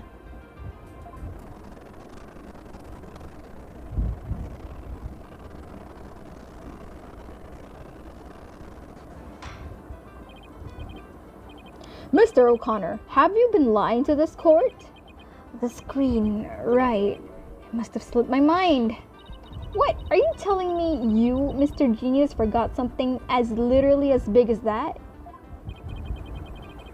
There are two kinds of memory lapses. The normal kind you mouth breathers have, and the genius level lapses of memory the people like me have. Wow, he really said skill issue. Why don't you just admit that it was a normal, everyday brain fart already? Will the witness now please restate what he remembers, minus the lapses of memory? That's easy. I was on the other side of that screen. In other words, I witnessed Juniper from the stage side of the screen. You are testifying that our client was behind the stage. But need I remind this court, the back of the stage is not visible from the front. To actually see our client behind the stage from the stage side of the screen, the witness himself would also have to be in the same area behind the stage. But in that case, our client could have definitely seen Mr. O'Connor. Come on, Hugh. I thought you were a genius. Oh wait, you're not. Bribery. Nice one, Athena. Keep it up. Objection. Oh, good job. All right, golden boy. Is this not your chance? Telling the truth will be like a weight lifted from your chest. See, even Black Quill knows you're lying. Truth? What truth? The fact that golden boy here was where he initially stated. That is to say, he was between the maintenance area and the stage. Okay, so? But then the screen would have blocked his view of... Oh. On the ground, yes, his view would have been blocked indeed. But consider how smoke always wants to rise up high. Athena, look at the photo again. Do you think? Do I think what? Something on the other side of the screen. Something high enough to see the stage. What, the tractor? That crane is... Wrong vehicle. Wrong vehicle. Close enough concept. But I don't think I don't remember seeing a crane there on the day of the mock trial. Me neither, but it's probably safe to assume that it was moved before you found the body. That's far enough, Prosecutor Blackquill. Remember, you promised. I recall making no such promise. It was you who came blubbering to me about keeping quiet in exchange for information. Oh? What's all this about a promise? Is this about whatever Blackquill is using against him? And what's it got to do with going into the crane? Golden Boy did not go up in that crane for fun. He was working part-time as a crane operator within school grounds. I knew the person in that photo looked familiar. So it was him. I know that hair anywhere. What? Do you mean to tell me a high school student was operating a crane? Okay, that's dangerous. The witness, I object to the prosecutor's last statement. There's no proof I ever operated that crane. Actually, there just might be something that proves you did. What? If this whole part-time job thing is true, I doubt it would be limited to a single day. You were probably working at the same site the previous day too. Yeah, exactly. That's him, isn't it? I knew this person in the background looked familiar. It was him. Yep, as the court can see, this photo captured the crane's operator. And if you look carefully, he bears a definite resemblance to Mr. O'Connor. Are you serious? This is ridiculous. How very interesting. Let's ascertain whether this is as ridiculous as the witness maintains. The defense agrees with the prosecution. Let's bring the facts to light. That's all very well and good, but just how do you propose to do that? The person in this photo has one really distinguishing feature. I'm not 100% sure, but it's at least worth a try. Well, what is it? His fingerprints, his neck, his hobby. Well, not his fingerprints, you can't see it. His neck, probably his neck. His Oh, is it his quiver isn't here? Hang on, can I see his...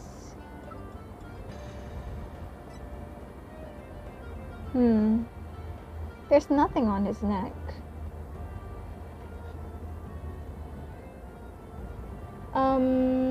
Girl, I'm not sure. What, is there actually something on his neck? I can't see anything. Where's the photo?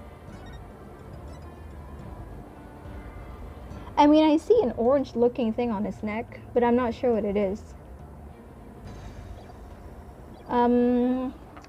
When in doubt. Okay. Let's try his neck, maybe. Yes. A very unique object on his neck. What is it? I can't see it. I have no idea what that is. Why, yes, you can see it right here. But then, are you saying you mean to... Mr. O'Connor's neck is almost entirely concealed by his tall collar. But that's exactly why I believe this warrants further examination. No, not a chance. That would be a blatant violation of my privacy. You are a disgrace of a man. Now start unbuttoning that collar before I hack it off. Yeah, what's the big deal? Now let's see your neck.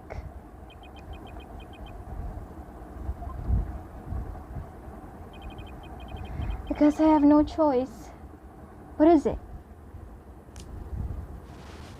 Oh. What is that? Oh my. So, where'd you buy that neckband, if I might ask? I didn't buy it. It's handmade, and there's only one like it in the world. Oh, is that the proof of your friendship? Well, it sure looks like the neckband in the photo. Should we have the photo analyzed? You are one irritating lady. Fine, I admit it. I work part-time at I can't read. I work a part-time construction job. It has nothing to do with our school. Operating heavy equipment's no big deal for a guy who can parallel park one-handed. Wow.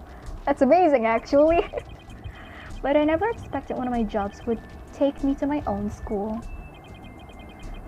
But when you factor in all the required tests and apprenticeship period, wouldn't you have to be at least 20 to have a license for operating a crane?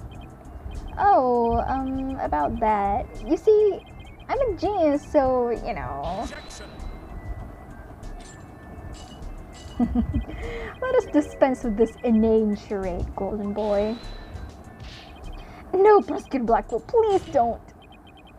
High school seniors are 19 at most, thus they fail to complete. Unless they fail to complete the required. Oh my god!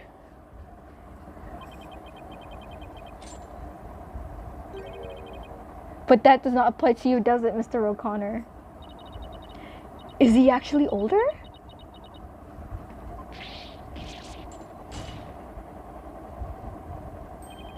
Actually, Golden Boy here is 25! Oh my god! You're 25? I was expecting maybe 20, you know? Just enough to be embarrassing, but not enough to be so outrageous. But 25? He took a 7-year break from school, okay? Wait, come again? Take a gander at the official school enrollment documentation. 'Tis all right there. Bro's 25.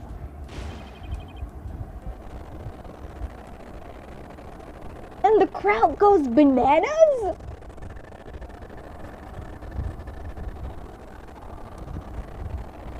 Wow. My flabbers are gasted. My gobs are smacked. A 7-year break. 7 years. I have just one thing to say. Hugh, I'm gonna be so real with you. That's embarrassing. Embarrassing. There are two kinds of 7-year... Mr. O'Connor, that's enough. I'm not even gonna call you Hugh anymore. Pachi O'Connor. Chuko. quickly become a chore for a 7-year break.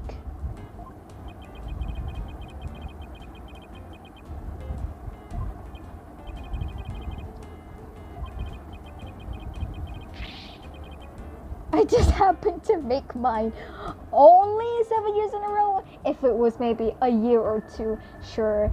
7 years, Mr. O'Connor? That's embarrassing. Only you could get away with using only like that. Enough of this jibber jabber. Suffice to say, the witness was up in the crane when he saw the accused dragging the mat.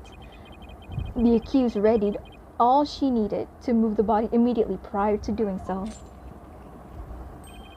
That much is clear. I see no need to deliberate the matter further. Considering that the body was moved in the same manner as the script, I find Prosecutor Blackwell's claim to be quite persuasive. Does the defense care to dissuade me? Ugh. As long as the mat was used to move the body, Junie's going to be under suspicion. Athena, I just thought of something. What was Hugh doing in the crane right before the mock trial? He couldn't have been on the job at the time. I mean, he was waiting for the trial to start. Yeah, why was he in the crane? Wait, you don't think... Your Honor. Yes, Miss Sykes? I've got it. I've got an amazing idea that will turn the prosecution's claim on its head. A little conjecture has never stopped us before. Interesting. Mr. O'Connor, you were using the crane to move the screen, move yourself, move the body. That's nuts. But, you know, that's not such a bad idea. But then, what about the drag marks? Screw it, move the body. The body was just like it was in the script, so it must have been moved like in the script too. At least that's what the prosecution believes. How simplistic, even foolish.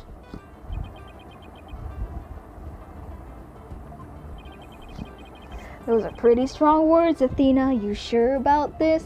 We gotta lead this with confidence. The witness is a licensed crane operator, so he could have used it to move the body. Otherwise, what were you doing there in your crane before the trial? Oop. Well, Golden Boy, care to chime in? I intend to say no more on the matter. See if that just doesn't bode well for you. Wait, he's on my side this time? Or is this another trap? Watch this. Oh. I can use a bow and arrow one-handed. Yeah, I know. Wow, that's a crazy level of dexterity. I can even drive a crane with one hand. That's easy. But operating the crane itself is so complex, it requires both hands. Now, I would have the court look at this. What is it?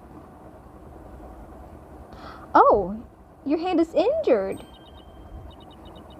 Oh, please tell me that's a ketchup stain. Your wish. You wish. My hand was injured and required surgery.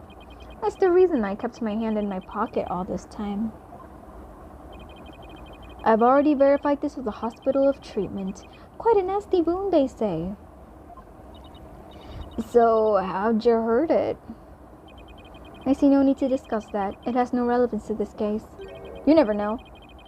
2 hands are required to operate complex machinery, such as a crane.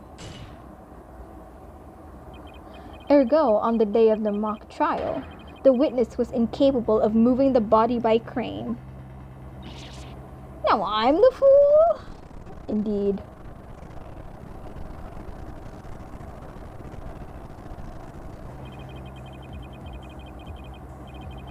I had planned on moving the crane the night before the mock trial, but then I got injured.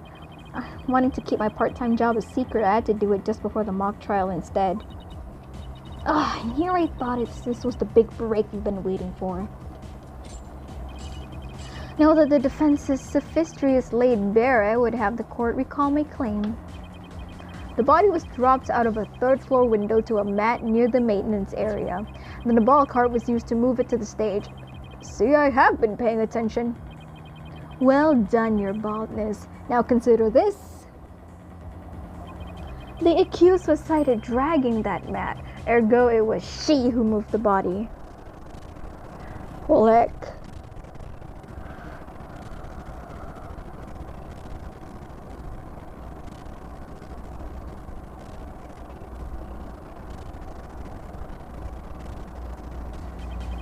Well, I think you are on the right track, Athena.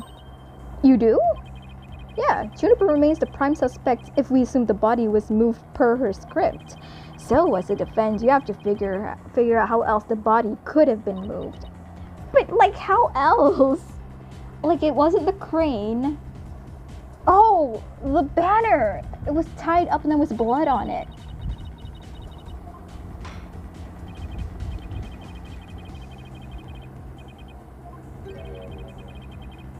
I do. I have a counter argument. I got this.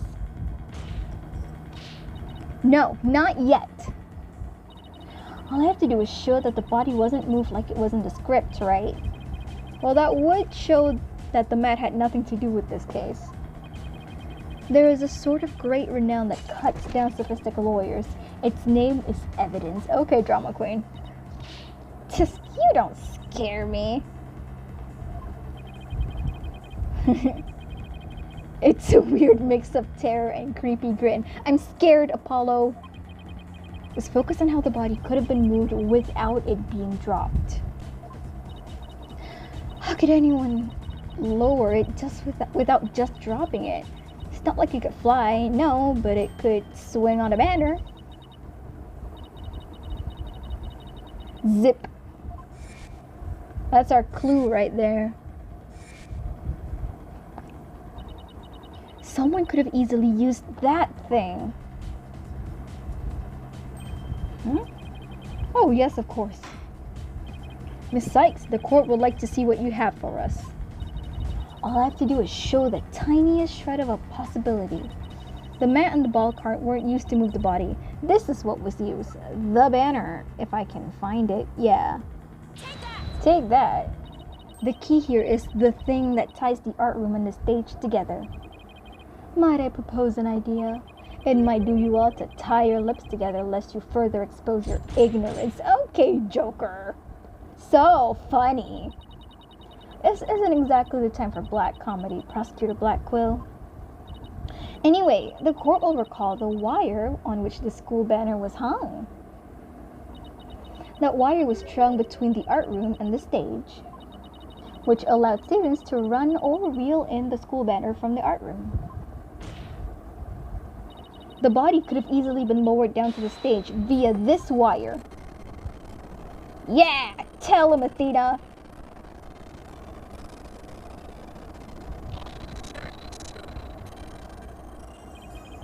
Spare me your armchair theories. This wasn't some kind of high wire act. The body surely would have fallen. Yet there are no signs of blunt force trauma. Oh, you surprised me, Prosecutor Blackquill. You didn't actually think I failed to account for that? I'm sure that's exactly what he thought. When we investigated the stage yesterday, the bottom part of the school banner had been tied into a pouch-like shape. The pouch and pouches are useful for carrying things. What do you think this one could have carried? Well, go on, please explain. The body was bundled into the pouch-like section of the banner and sent down the wire. The body would have been down on that stage in a flash, and there'd be no need for a mat.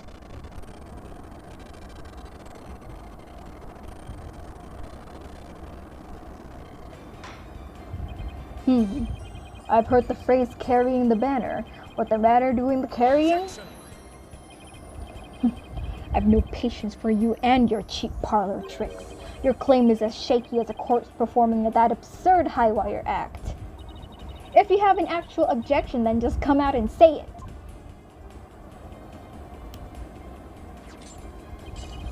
I trust you recall the bloodstains left on the art room pottery.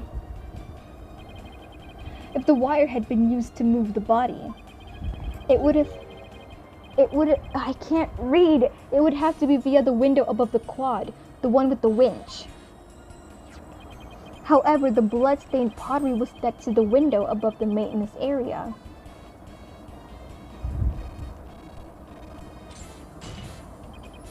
Ergo, the wire and banner had not at all to do with this case. Oh, the bloodstained pottery, I remember that. This doesn't look good. We'll be back to the mat theory if you don't do something. Well, Miss Sykes, I hope you have something better this time than a circus act. If my wire theory is true, then that blood on the pottery must not have been... Well...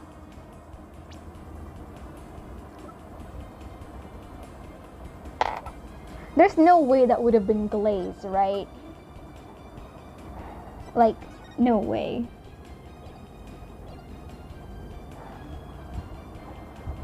I mean, we never tested whose blood is on that thing, have we?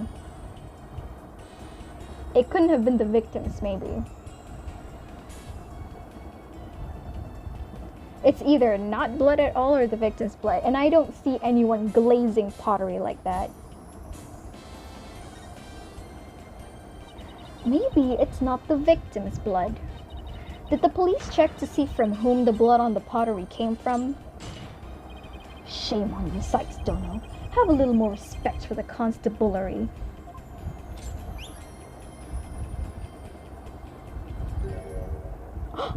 Oh my god, are we correct? Fulbright.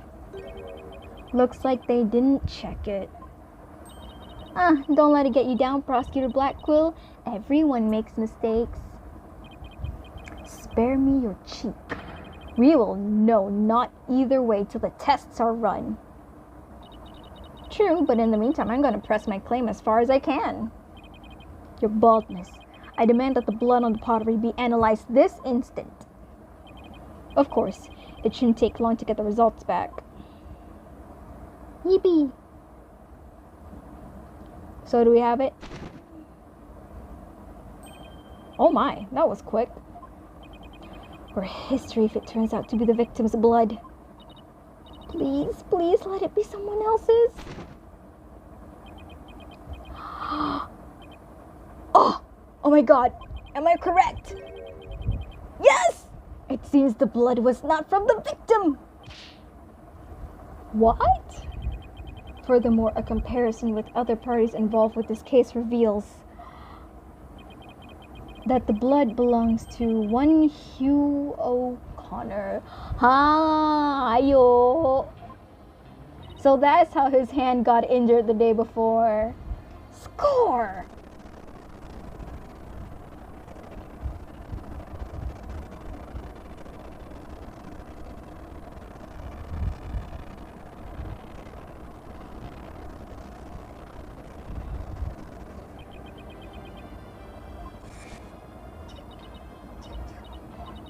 Don't worry, Junie. Just try to relax. His hands were dripping with blood. That's how it got injured. Your Honor, as we saw earlier, the witness's left hand had suffered a serious injury. He sustained the wound in a struggle with the victim, and his blood got on the pottery. Then Junie saw his blood-stained hands as they passed each other in the first floor hall. Is the only explanation that covers everything.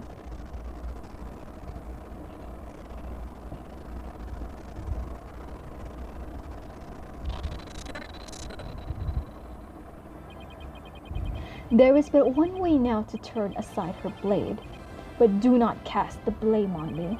Your grudge is with Sykes Dono, for it is she who forces me to expose your secret. Fine, whatever.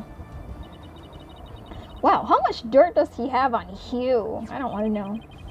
The court will observe this odd-looking envelope. It was inside this that Miriam Scuttlebutt's script was found. Miss Scuttlebutt? But didn't the prosecution already claim that this envelope is the one that contained her script?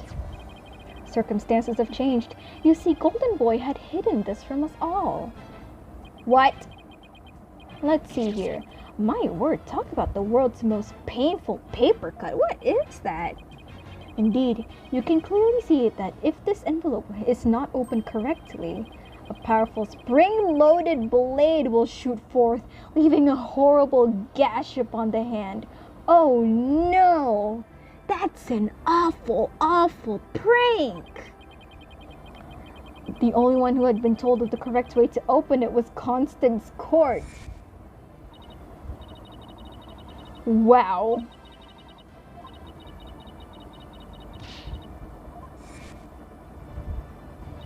Awful.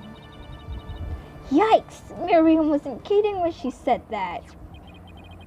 The blonde on the blade is the witnesses. Our genius here tried to sneak a peek at the wrong script and paid for his foolishness. Ouch, dude. Don't worry, Athena. The wound isn't that deep. We've still got the wire theory. Yeah, I've got it. Totally. Since the blood by the window overlooking the maintenance area isn't the victim's, there's no longer any basis for denying that the body was moved using the wire and banner. Therefore, the defense once again asserts just that. What is it, Hugh? Oh, don't smirk at me like that. You call yourself a lawyer? Don't you see the glaring contradiction in your thinking? What do you mean? Huh? The court would like to remind the witness that his role is not to point out. And you, how can you adhere to such outdated beliefs? But whatever. Hey, have some respect. This judge has been around for quite a long time. It seems you've forgotten the two statues that were on stage directly below the wire.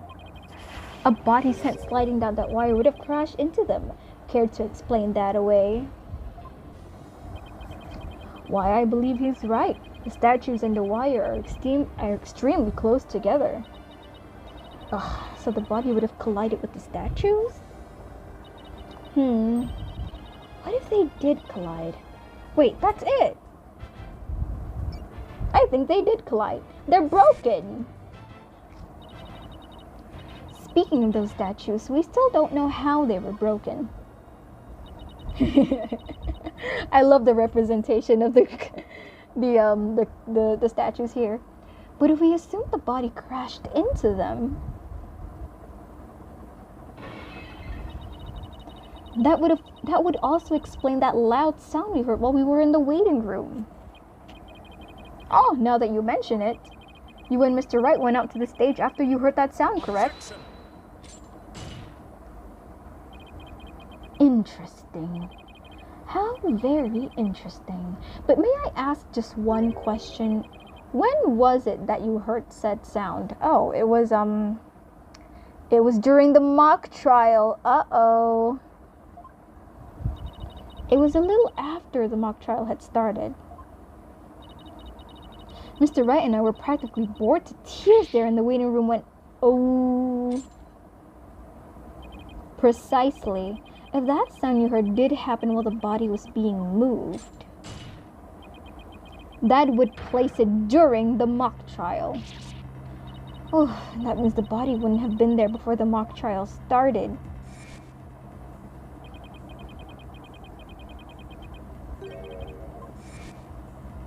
Uh-oh.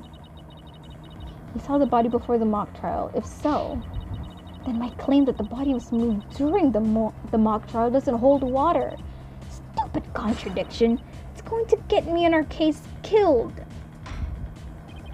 The focus was on just 3 suspects because the body was moved before the mock trial. That has been the major premise thus far. Your assertion, therefore, contradicts the very foundation of this case. Objection. Both sides still lack incontrovertible evidence. So, should we not also treat Golden Boy's testimony with some level of suspicion? Good point. Lol, padamuke. Prosecutor Blackquill is on our side. Don't get ahead of yourself, Athena. I bet he's figured out the truth behind this case. Well, great, as long as he's not up to something else. If the statues were really broken when the body hit them, Then Hugh's statement about seeing the body before the mock trial is a big fat lie. Okay, Mr. O'Connor. Let's get to the bottom of this contradiction when you saw the body. Look me straight in the eyes and repeat your statement to me.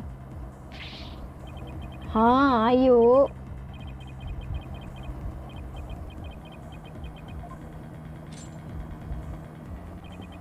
I shall only say this once, golden boy. You had best tell the truth and do it now. That is, if your head wished to enjoy the continued companionship of your body. Now, out with it. Did you truly witness the body? Or were you just lying about it? Well, which is it? Ayo. You what? I never saw the body. Are you sure about that? Lie to this course again and I will charge you with perjury. There was no body on that stage. I've been lying about that this whole time. I'm sorry. Wow. Pathetic.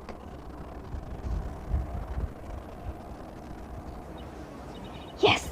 You've exposed Hugh's big lie for what it is. But why would he lie about this to begin with? Order! The base premise that the body was moved before the mock trial has been overturned. I imagine that this has an impact on both the defense and the prosecution's case. Well, first I'd like to thank the prosecutor. This brings us one step closer to the truth. Now at least we know the body was moved using the wire and school banner. Indeed, that much I shall concede, Sykes Dono. The body was moved as you stated, in the midst of the mock trial. So both sides are satisfied then? If the body was moved before the mock trial, we have our 3 suspects. But if the move took place in the midst of the mock trial, it is an entirely different story. Right, all 3 suspects were in the mock trial. That gives them solid alibis. Oh. How simplistic. Did you forget about the student in charge of the audio? What? Junie herself? What's the problem? Amidst the mock trial, she was the one soul who could leave and re-enter the lecture hall. Really? But it's in the hall. The audio control room itself is in the... It's not. Uh-oh. What's this? Who is this person in charge of the audio? Oh no, how could I forget? It was... Yep, Juniper herself.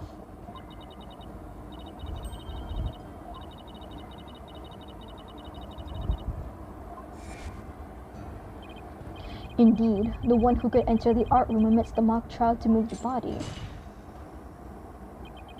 was none other than the accused, Juniper Woods, for she was in charge of the audio. Oh my god! I'm so tired.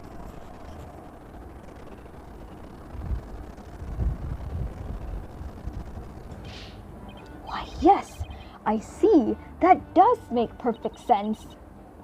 This can't be happening. Instead of exposing Hugh's crime, Junie's in even deeper. No matter how you slice it, we're cooked. And here I thought Prosecutor Blackwell was on our side, at least on this issue. Twisted Samurai strikes again. Twisted? It's more like dirty rotten. Your baldness. Is it time to put an end to this farce? The prosecution has presented a quite convincing case, but the defense has one last chance to voice any remaining objections. Well, Miss Sykes? Apollo, what are we going to do? I've got nothing left. Nothing. Nada niente. I'm trying to think of something. I'm drawing a big blank, too. Ugh, poor Junie. Unless we figure out something, she'll be... Objection. Well, I object to... Who held it? Who's holding it? Hugh?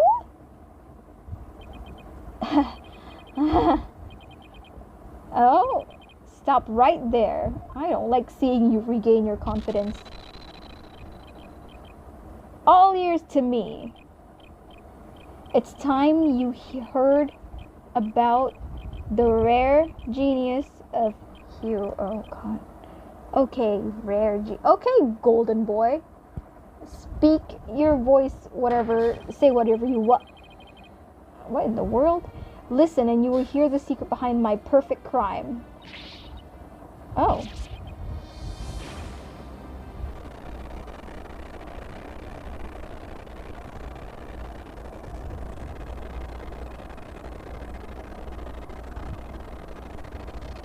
Is this even real? Wait, is this some serious deja vu? Didn't we go through something like this yesterday? Yes, we did. This had better not be in one of his enraging traps. The murder, the moving the body, the cover-up, it all sprung from my brilliant mind. Oh, go ahead, arrest me. The real killer is right before you. Gosh, Mr. O'Connor, you already confessed yesterday. Then earlier today you recanted your confession. As if you mouth breathers could comprehend my genius. The end justifies the means. Now bow down and kneel. Kneel before my great and maddening intellect. This is not the face of maddening intellect. Objection. Enough. The only thing maddening is the ignominy you bear for all to see. For it is impossible for you to have been the perpetrator behind this crime. There is no perfect crime, only a perfect alibi, for you were at the mock trial. And it is silly that I must remind you of this, but you are a participant the entire time. There shall be no mercy if you would persist in hindering this trial with your silly little act. Hugh doesn't seem the least bit shaken by Black Quill's threat. Listen, Mr. Prosecutor, calling that a perfect alibi is beyond contempt. Your Honor, I'd like to take this opportunity to offer further testimony. I will now demonstrate the very moment of genius that transcended even perfection. Okay. What do you got for me, Mr. O'Connor? You won't believe this, but I used a body double. That wasn't the real me at the mock trial. That means I didn't almost lose. My body double almost did.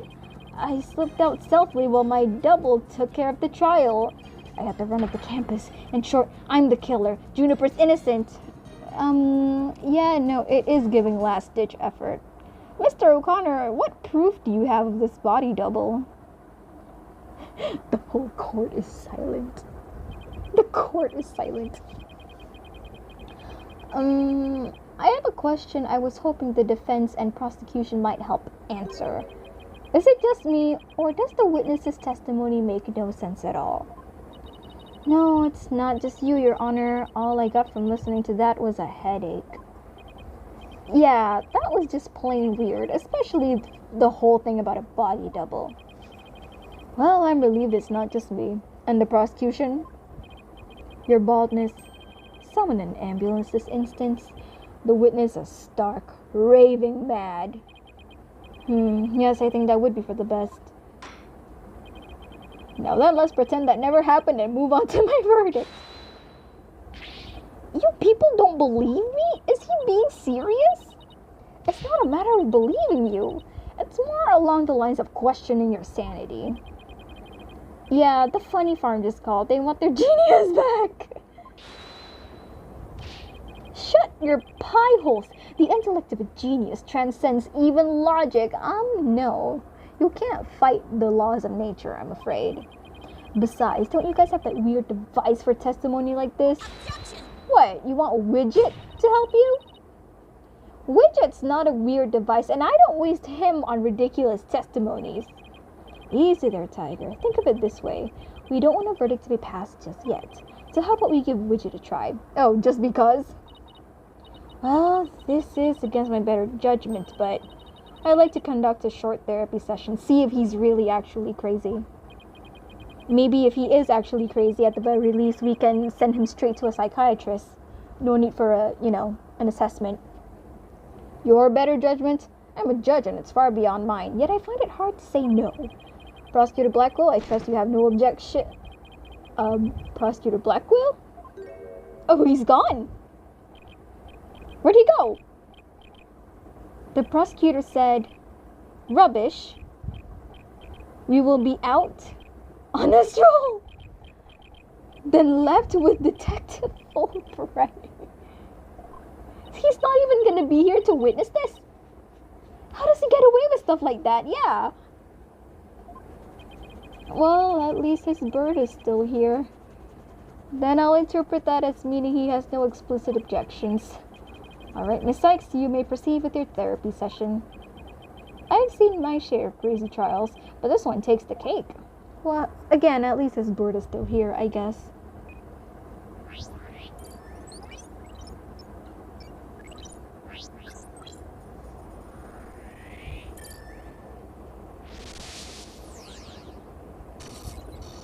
Oh, Joy? You won't believe this, but I used a body double. That wasn't the real me at the mock trial. That means I didn't almost lose.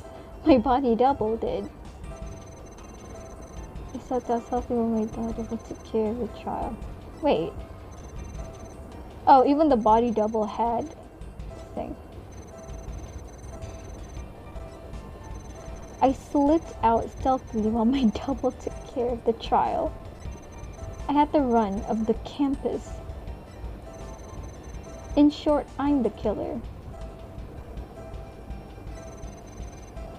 Juniper's innocent.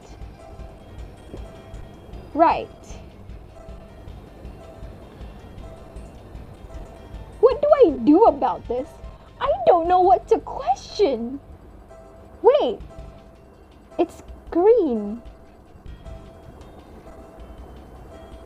Wait, he already knows it's green. We all saw the body. It's a ruby found.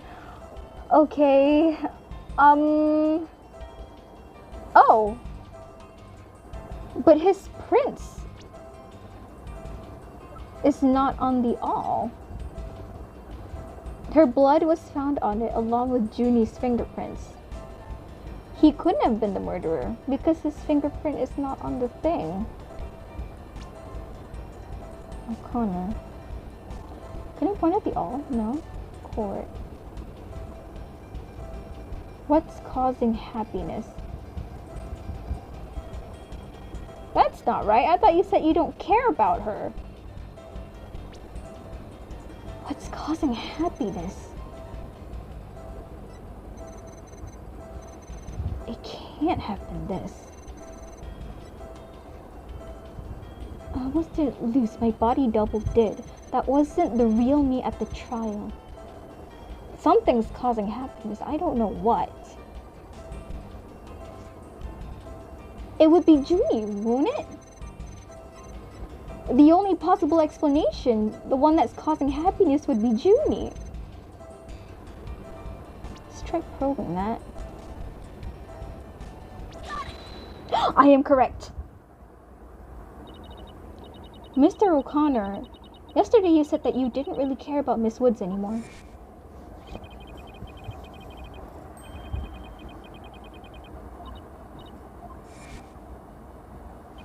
Yeah, well, Juniper reported my secret to Professor Court. His secret? Oh, the bribe. She wanted nothing to do with me because I had disappointed her. That's why I don't care about her anymore. I was never trying to protect her. My confession was always about one thing and only one thing, the truth.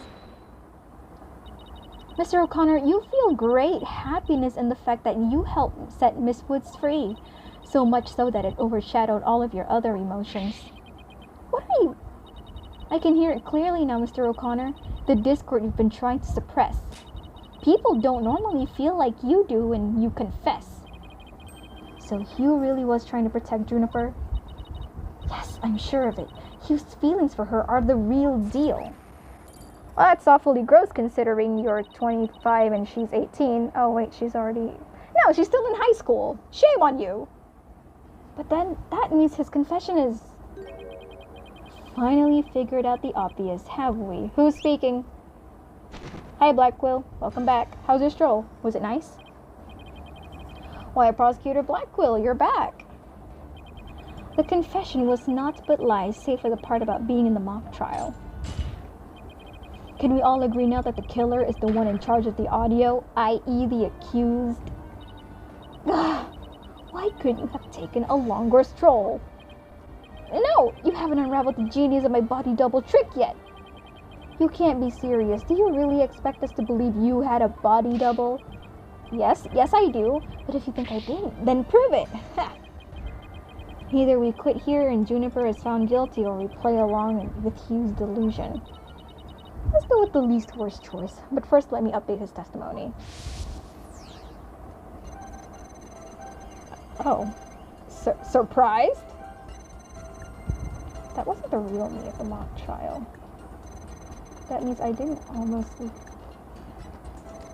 Yeah, I slipped out stealthily while my body double took care of the trial. I had the run of the campus. Oh! Why are you sad?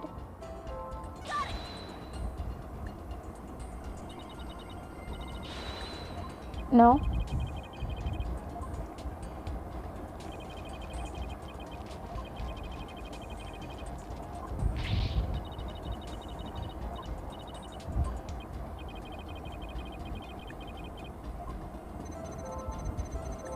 In short, I'm the killer.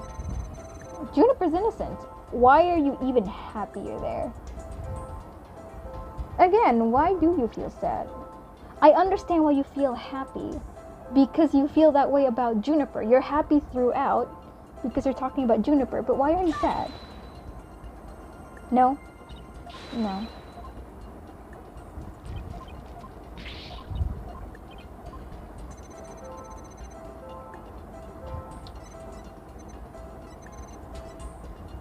Okay.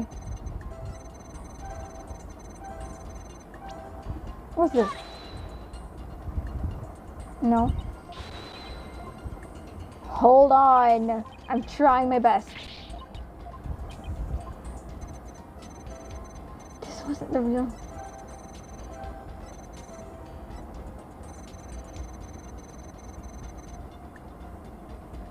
I didn't almost lose... Why is there no feeling on that?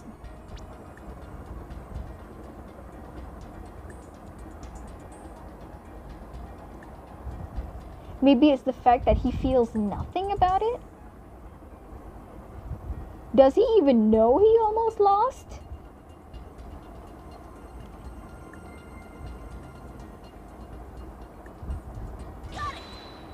Right, it's the fact that he feels nothing!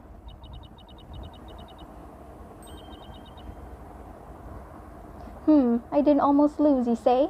Very odd. You exhibited happiness the entire time, except during this statement. You don't know when to give up. Wait, now that I think about it. No, don't. Stop making stuff up. When I left the lecture hall, it was during Professor Means' pre-trial speech. That's when I moved the body. And then I slipped back in just before the verdict. So you're saying you were there the moment your body double was about to lose? Yes, I was. Naturally, I wasn't happy when I saw that. In any case, I was at the far end of the lecture hall behind the screen. I figured no one would see me if I came...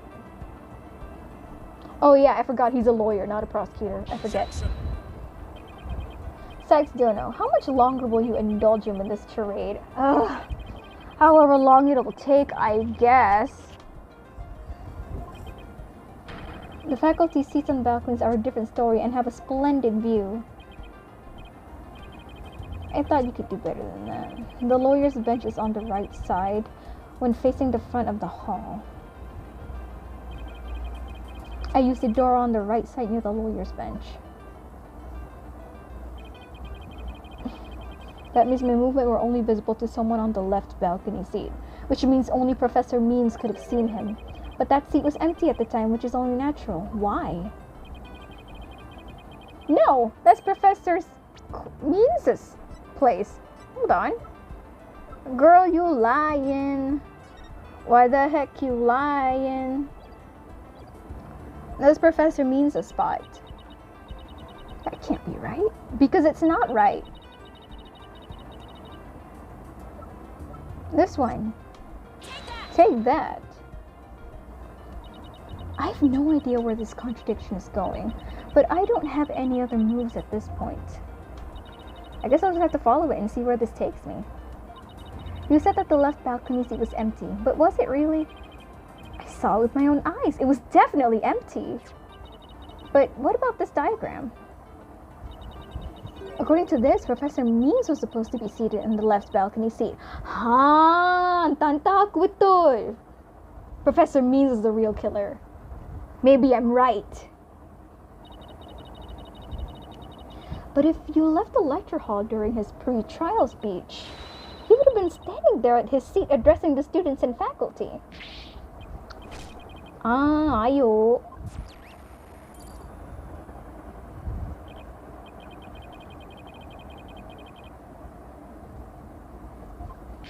I told plenty of lies so far, but this part is true, I tell you. There was nobody in the left balcony seat. You gotta believe me. It doesn't seem like he's lying this time. Okay, Mr. O'Connor, let's have you testify again, but this time don't spare any details. You got it. I'll repeat it as many times as you'd like. I mean, my ingenious escape act warrants repeating, considering I'm the real killer. Yeah, no, buddy, I don't think so. Like, at most, you might be an accessory, but I don't think you killed her. The section floor was deserted.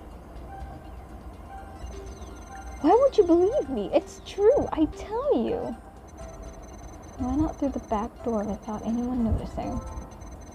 Then all I had to do was go through the empty audio control room. Why are you sad? I detected powerful sadness and fear right after you said this part. It's as if you'd said something you shouldn't have. What's wrong with you? You shouldn't reveal a person's inner feelings for all to see. We're in a courtroom doing a therapy session. I don't know what you expect. Mr. O'Connor, it's you who is revealing your inner emotions by the way you speak. Plus, I have a good idea about why you're feeling sad. No, I won't. I will bully you as much as I want to. You said you went through the empty audio control room, but that's not true, is it? There was someone who returned from there once Professor Means finished his speech. And that someone who was in the audio control room was none other than our dear, lovely Juniper Woods. I know you realized there was a problem with your statement as you were saying it, but that's why you felt so uneasy. If the audio control room really was empty, that would mean Miss Woods was roaming around the campus. Ugh. Mr. O'Connor, if you really want to protect Miss Woods, just tell the truth. If you believe in her, revealing the truth is the same as protecting her. Juniper's innocent. That's the truth. But in this dark age of the law, the truth can be easily twisted to serve anyone's needs. When the end justifies the means, your only choice is to fight back with lies. Oh my. Is there something you can do to make him recant his false testimony? I fear nothing now that I have lost everything. Go ahead, Prosecutor Blackquill, cut me down if you wish. I thought you'd never ask. With you gone, we may swiftly proceed to a verdict. Oh, it's broken again.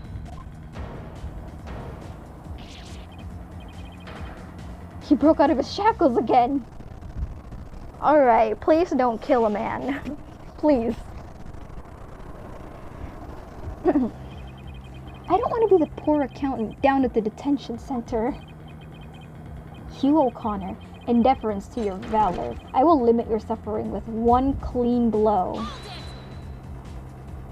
Could you wait just one moment before you cut him down? Don't silence me!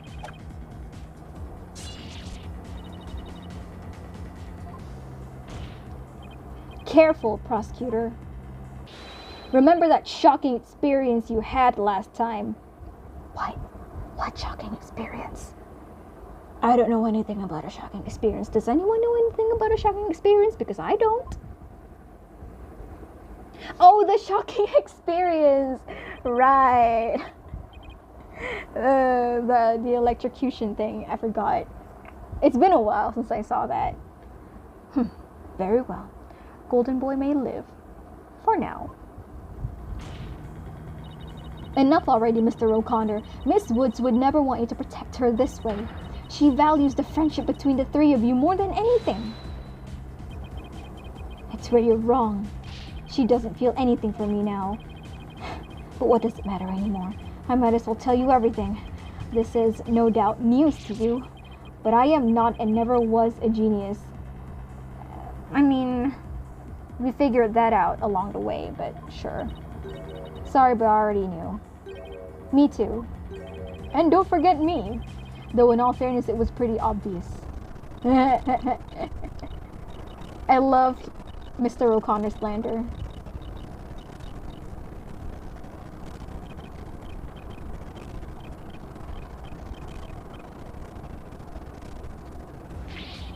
Ugh, no need to rub it in. Just shut up and listen. It all started several days ago. I accidentally learned that my parents have been paying good money for my grades. Oh, so you weren't in on it? Okay. But that's bribery. So the bribery wasn't Hugh's idea. All of my perfect scores were the product of cold hard cash, not genius.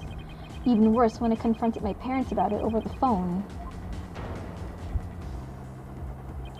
Juniper overheard me. Oh my, what a terrible misunderstanding. I've been living a lie. I don't know what else there is to say. I'm no genius. I'm completely worthless. Yeah, we know.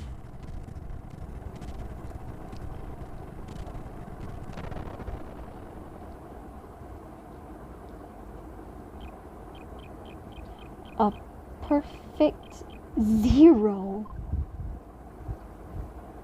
Gosh.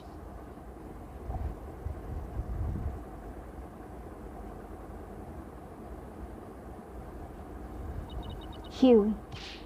Even so, I still wanted to make it up to Juniper for disappointing her like that.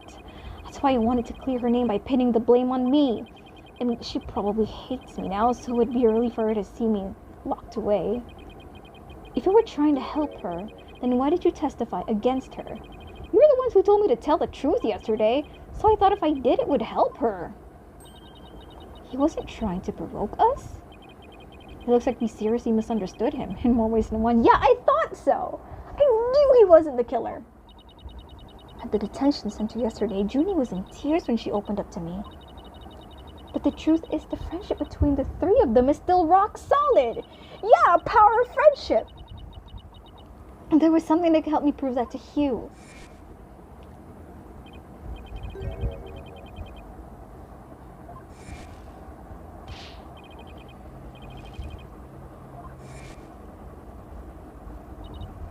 I know. What about that proof of friendship they mentioned? I wonder where or what it is. I didn't buy it.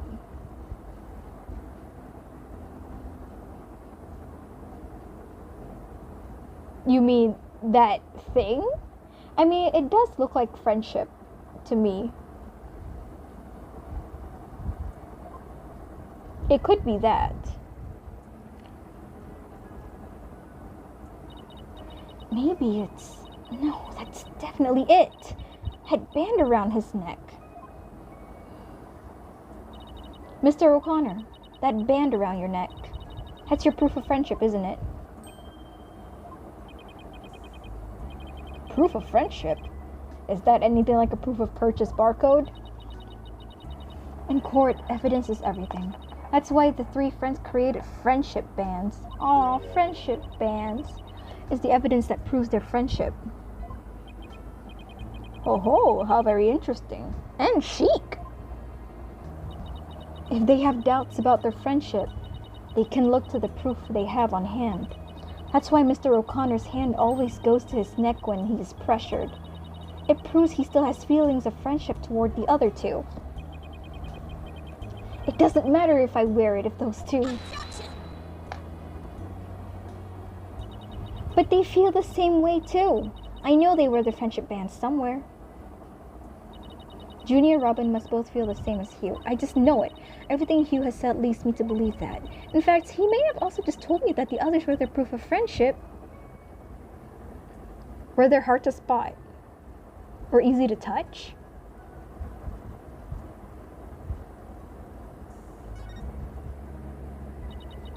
All you have to do is think back to their testimonies. Ready? Arm! Miss Newman holds her arm when pressured. And Miss Woods holds her wrist. Oh, friendship! Oh! I know Miss Woods very well. She would never abandon her friendship with you over something like this. And taking the blame for her will only succeed in making her terribly sad. Ugh.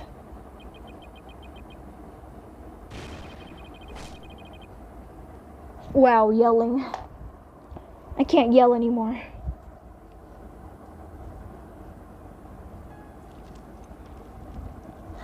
Montage.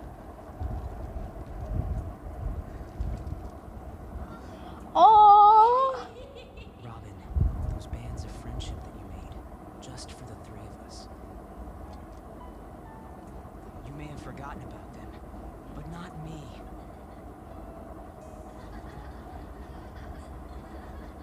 Oh, friendship. Hugh!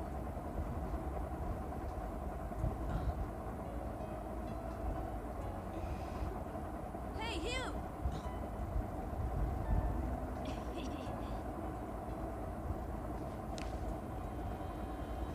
to think, I should have known better than to doubt my best friends.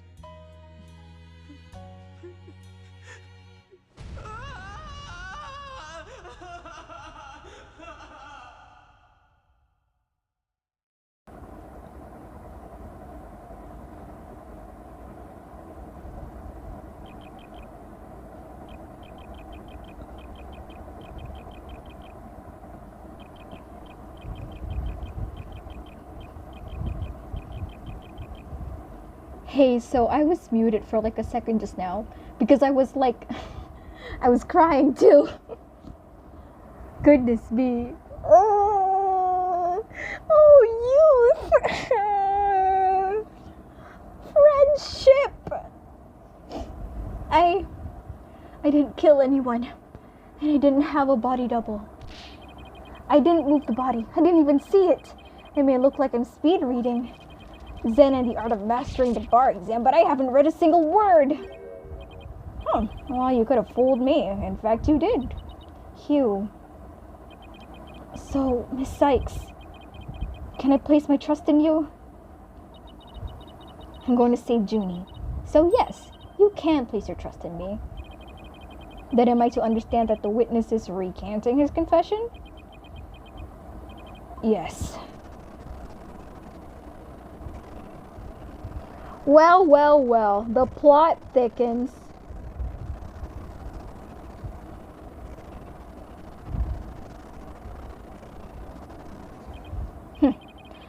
A most roundabout trial. I much prefer the turnabout variety myself, but now we are back to the fact that there was but one suspect who lacked an alibi, which is, in the end, the truth we've been seeking this entire time. So we're back to square one. Now I'm exhausted and depressed. It probably doesn't matter at this point, but I might as well update the mood matrix. Oh yeah, we're not done with that thing yet. Okay. Huh? Does this mean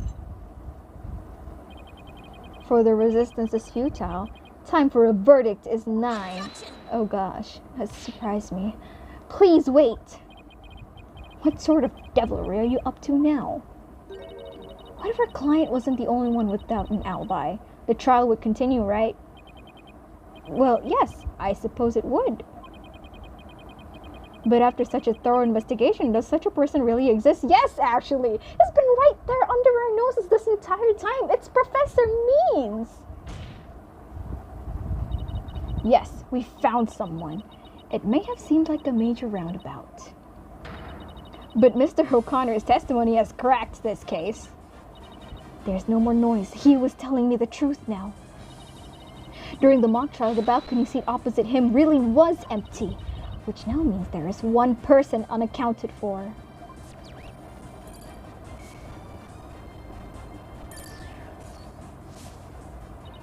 Besides Junie, the only other person without an alibi during the mock trial is Professor Aristotle Means! The balcony seat was empty. That much is true, isn't it, Mr. O'Connor? That's right. How many more times do I have to say it? So basically, Professor Means wasn't there when he was supposed to be during the mock trial. Need I remind you, every last soul in the lecture hall heard him deliver his speech. Objection! I know, and that's not in dispute here. Now let me explain how a speech could be given from an empty seat. It was pre-recorded. What if the speech was pre-recorded? As the only way the speech could have been delivered from an empty balcony seat.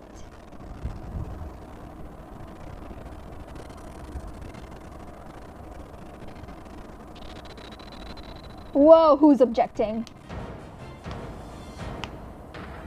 Why are you objecting? Wait, are you accusing Professor Means? That's insane! I mean, he's the one who gave me the tape recorder. Take this to the police, he said, and tell them you found it. Oh. What? Really? Wait a second. Mr. O'Connor, did you just say that Professor Means gave that phony recording to you? Phony? The defense will refrain from hurling unsubstantiated allegations. Well, I said he gave it to me, but what do you mean it's phony? I knew it! He was an accessory! Unintentional, but accessory! The plot thickens!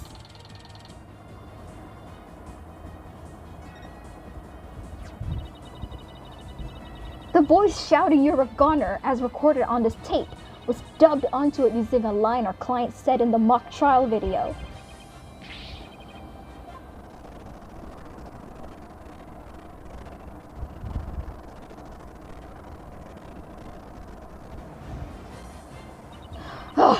Professor Means gave Hugh the phony tape. If that's really true, then Professor Means has guilt written all over him. Your Honor, the defense moves to call Professor Aristotle Means to the stand. The seat was never empty. 'Twas but an oversight by our dullard of a witness. An inmate who was formerly a... Oh, enough with your inmate and jail stories, Black Quill.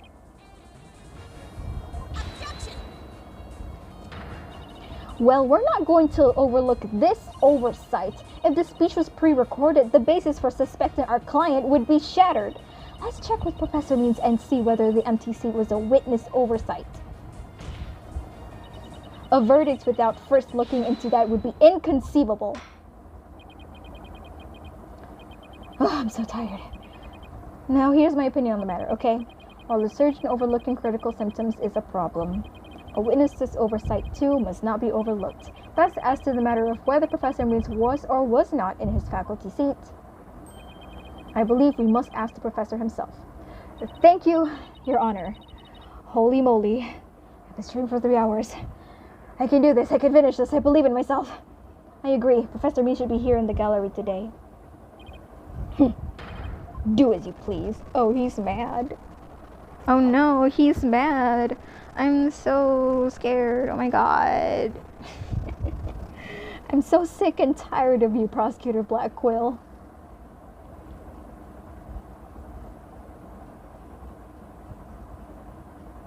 Hi, Professor Means.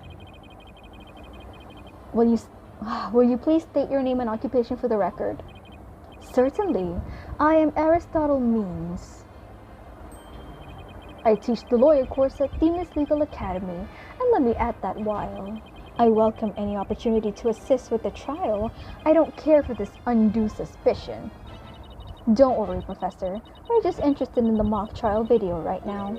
We just need to take another look at that speech you gave. Can we count on your cooperation in this? Very well, if that's all you're interested in. Please proceed, Miss Sykes. I don't like that smile. Spooky. We need to find some sort of evidence that shows this speech was pre-recorded. Alright, I believe we're ready. Let's roll the video. 10. Start things for coming here today.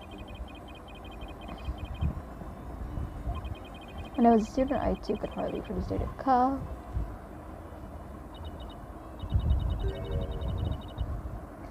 The speech was like 10 minutes-ish. Wake me up once this is over. Hey, no fair. The speech is about 10 minutes long.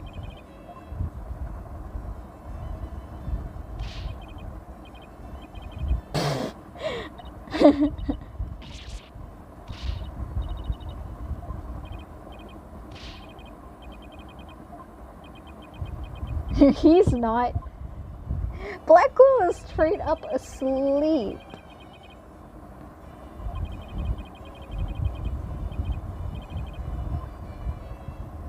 Gosh, that took 10 minutes. He's obviously not familiar with the phrase bored to tears. Listen, Sykes, don't know. If you have subjected me to this epic study in tedium without purpose, taco will feast on your tongue after I've cut it out. Oh, come on, Blackwell. Surely this is at least more entertaining, or, at least less boring than sort of just, sitting still in what you call the clink. But you were asleep the whole time. Well, Miss Sykes, did you notice anything strange about that speech? Could I please hear that last part again?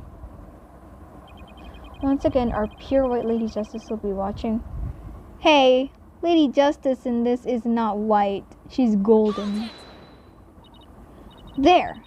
I don't need it.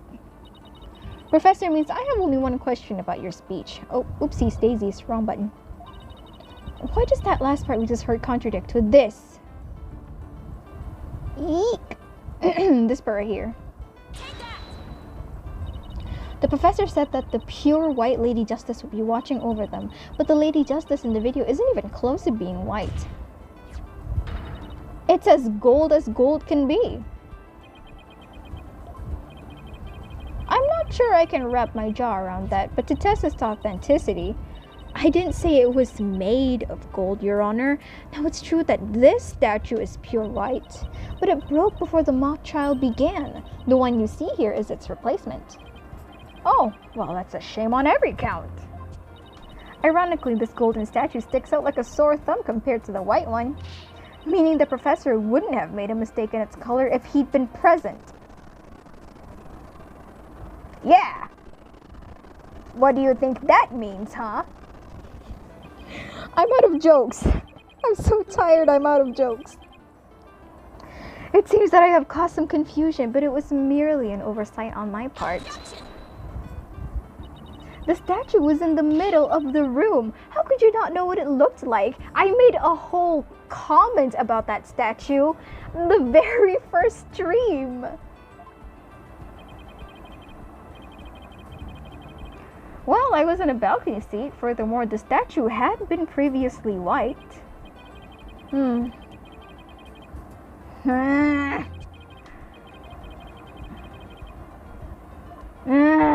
Oh my god.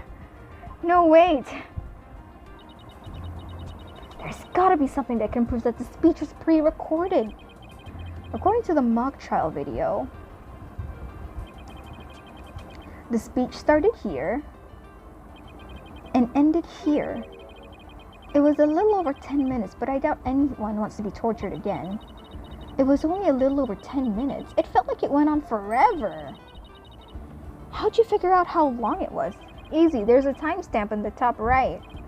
All you have to do is subtract the times you started or ended. Yeah, maths. I love maths. No, I don't. I hate counting. Yeah, it's, hold on, where is it? Something, this one, the voice print analysis. There's 10 minutes, 35 seconds of noise. Maybe there's a way for me to use the speech time to show that it was pre-recorded. Yep, there is. Take that. I would like the court to take a look at this. And this is the voice print analysis that proves the voice on the tape recorder belongs to our client. Yes, but didn't we just establish that the voice on the tape recorder was a fabrication? We did. But what I like to focus on is the noise that is also here. Noise? Yes, the defense believes it resulted when the previous tape's recording was erased. And what do you hope to prove by that? The length of the noise is what's important. It's 10 minutes and 35 seconds in all. And what did the timestamp read at the moment Professor Means began his speech? Exactly 10 minutes. Fast forward this long-winded exercise board into the end. Okay, stop. 20:35.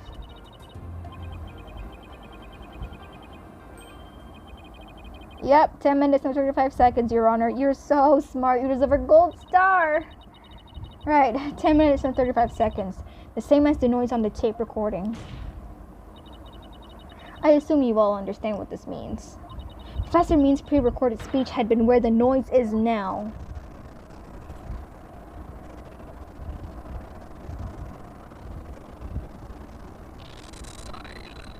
Don't silence me. You seem rather confident considering this is a mere happenstance match of numbers. Objection! Yeah, but it's exact. But is it really just numbers? The lab is continuing their study of the tape. So far they found signs of overdubbing, but it's going to take a bit longer to recover the audio that was erased. The police are analyzing the noise as we speak. It won't be long until we know what was originally there.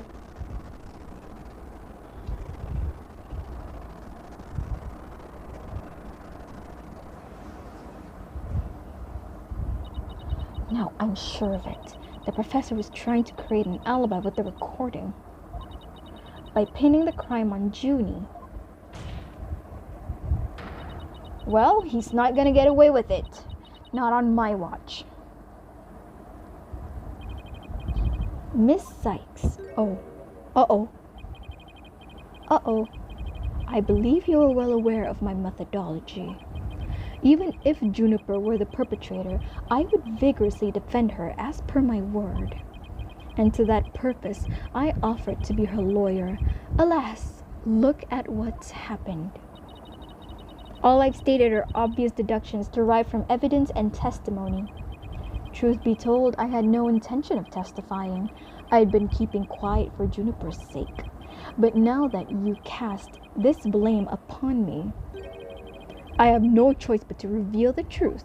Oh dear, no more truths, please.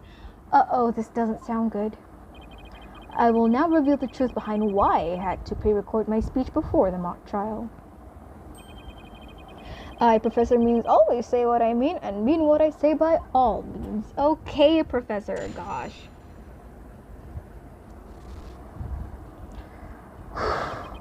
The defendant came to me with what she said was very important and by necessity secret. She asked me to pre-record my speech and come to the audio room during the mock trial.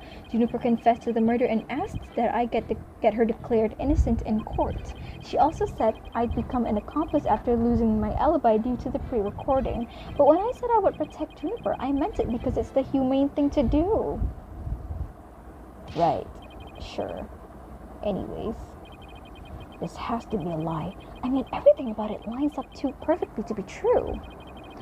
On this most consequential of occasions, let me be completely frank with you. Juniper has truly taken to heart my teaching that states the end justifies the means. Hey, that's not right. I don't believe you. When she asked me to defend her, she said I must also prove her two friends innocent. The witnesses. Correct, Hugh O'Connor and Robin Newman. I was to ensure all three walked free. All three were to achieve their dream. That was the result Juniper was seeking. She was even willing to threaten me, her own professor, to that end. You no doubt had high praise for her ruthless tactics. Yes, well, that is why I vowed to vigorously defend her despite her threatening me. There was a time when lawyers merely sought the truth if they wished for victory in court. But alas, those days are over. Now in the defense of justice, order, and all that is good, the end justifies the means. I am so sick of hearing that phrase. I mean, same, honestly. Though it truly grieves me so, I must tell you this. Forsake the truth if it's the victory you seek. Steel yourself for this new courtroom reality. That does it. He's gonna regret dragging those dismal, depressing ideas in here. Since he's already surrendered to the dark age of the law, it's up to me to fight it. Why so silent, Sykes Dono? Something the matter? This is a court of law. It's no place for long-winded talks about idealistic principles. That's why I'm going to let the evidence do the talking. Let's not get carried away now, Miss Sykes. It will not do to have you attempting to discredit my doctrine.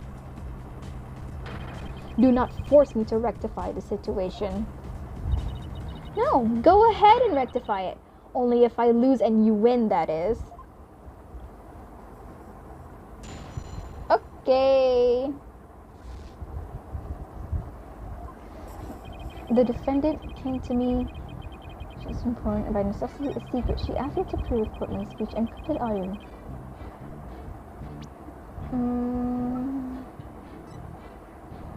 Pass on to the police.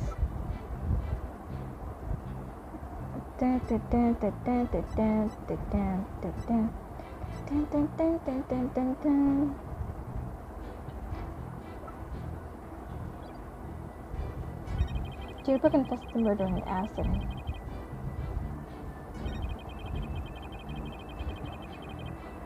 Hold it. Are you suggesting it was our client who told you to fake an alibi? You have every reason to be surprised. I too was shocked when she told me that. Simply put, Juniper has a secret that she wished to protect that badly. Going to expose it.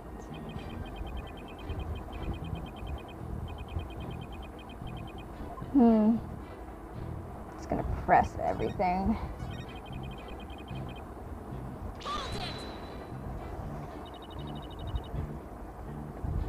I doubt replying, Jason. You have a point there. If only Professor Court had been alive, I suspect Juniper would have gone to her instead. So our client came to talk to you after Professor Court was dead?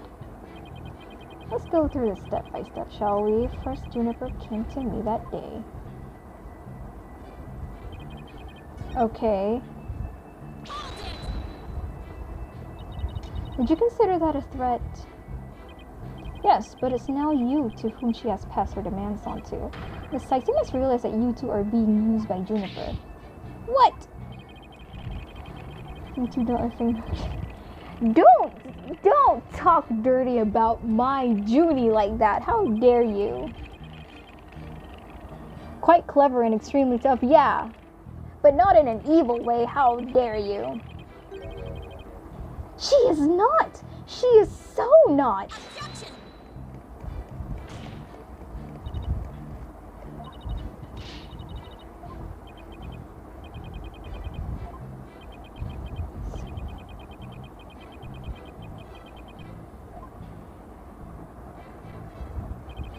She said I become a compass proven alibi due to the pre-recording.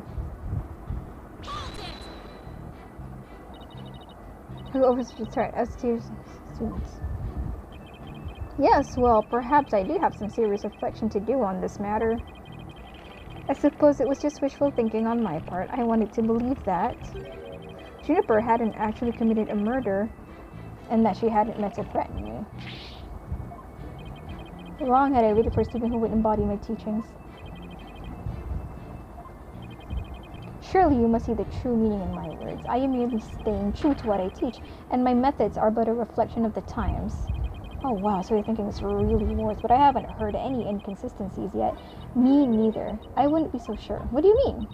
The more he tries to avoid logical inconsistencies in his testimony, the more likely we'll see his actions and words. It is a dark age in which we live, and there is...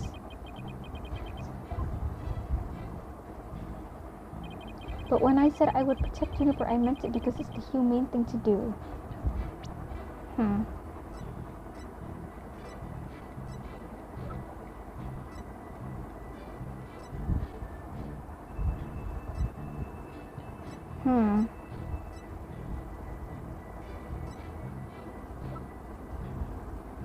not entirely sure, my guy.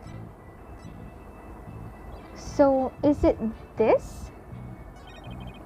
I'd become an accomplice after losing my alibi. Maybe... Hold on, save state. I'm saving, just in case.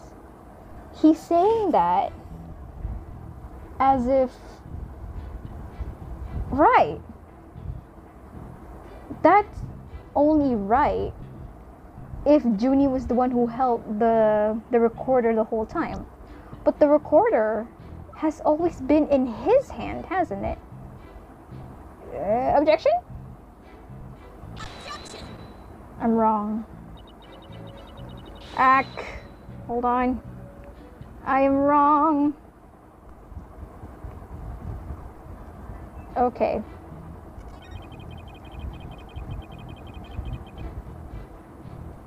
Hold it.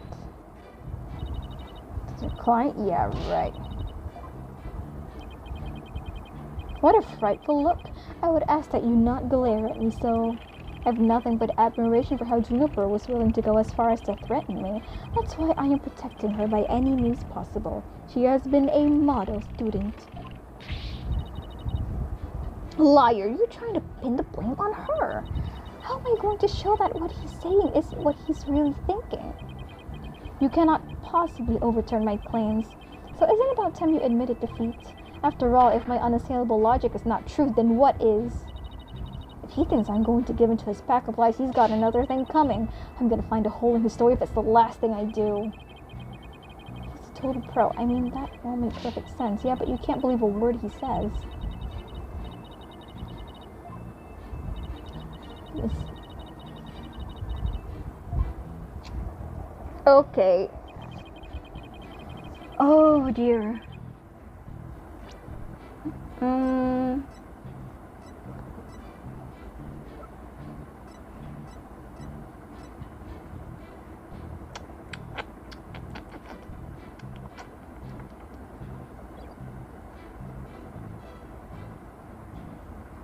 Okay, we're gonna save this. I'm gonna save this. And we're gonna start spamming evidence.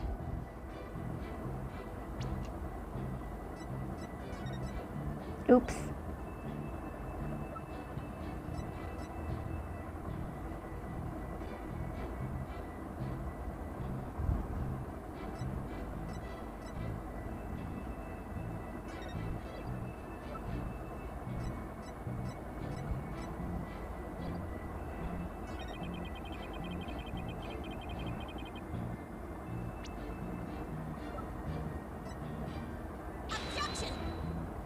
No. Okay. Alright.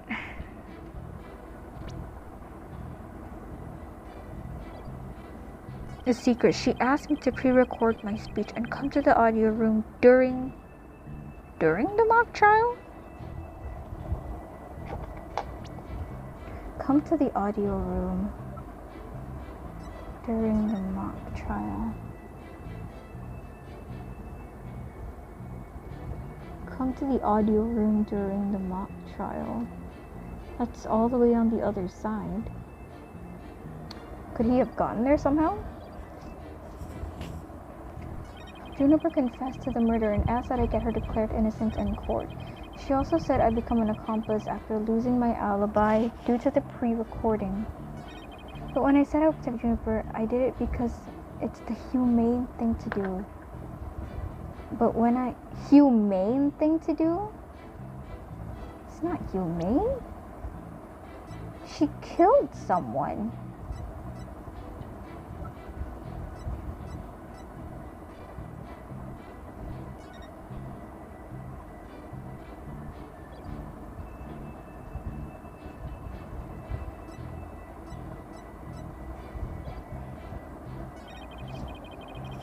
I feel like it's this one. Due to the pre-recording. I become an accomplice after losing my alibi due to the pre-recording. Did he actually think that far?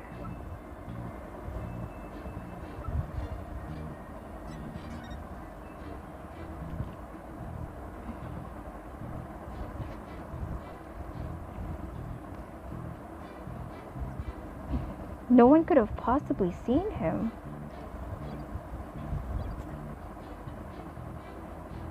Something about this one.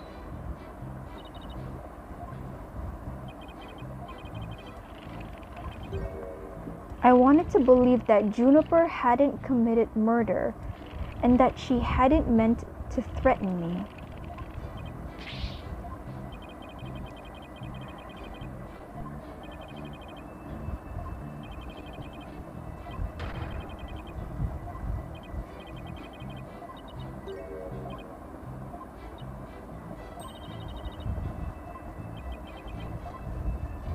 It's this one, but I don't know. I think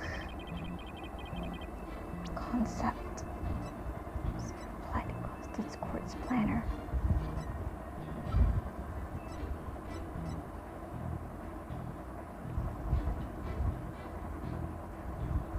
Pre-recording.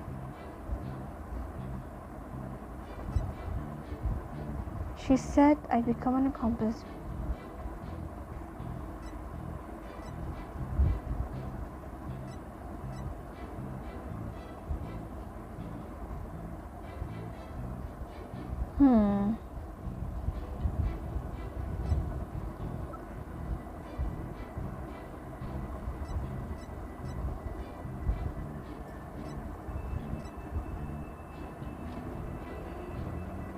Something about this. I'm not sure what.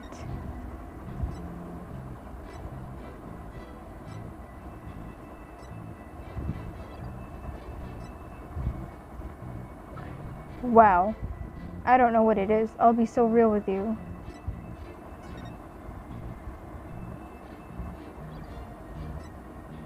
To the police. It's this one. Something that doesn't fit.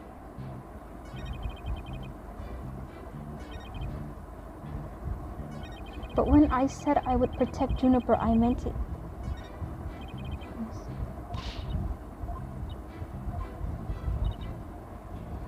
Matches up with his actual actions. Actual actions. Secret. To pre-record my speech and come to the audio room during the mock trial. Come to the audio room during the mock trial. But you weren't there.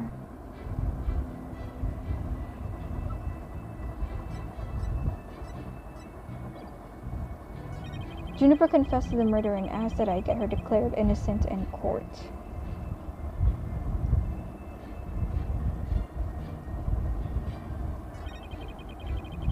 She also said she'd become an accomplice after losing my alibi too. It's this one. It has to be this one.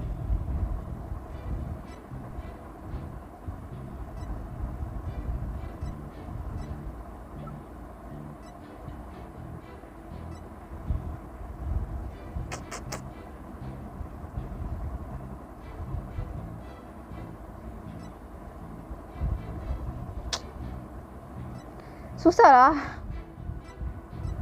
What is this? What if I just start trying everything?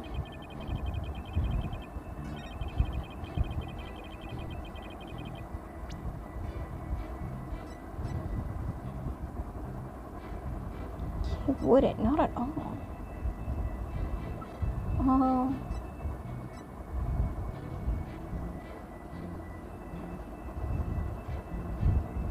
You would become an accomplice.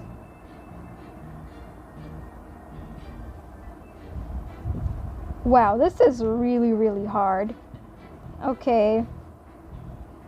She said he'd become an accomplice after losing his alibi due to the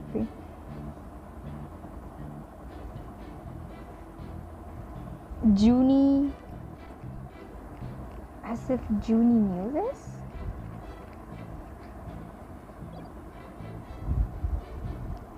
Would Junie have known it?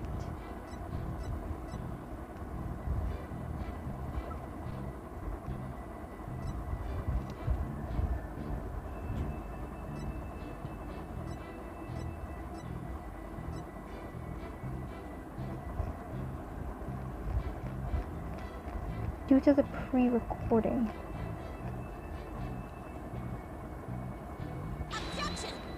No. Sorry. I guess not. Secret. It was.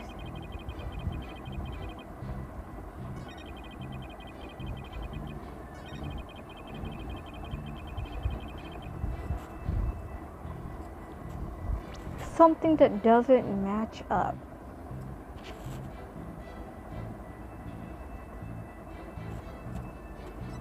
What doesn't match up with his actions? But when I said I would protect Juniper, I meant it because it's the humane thing to do. How is that not true?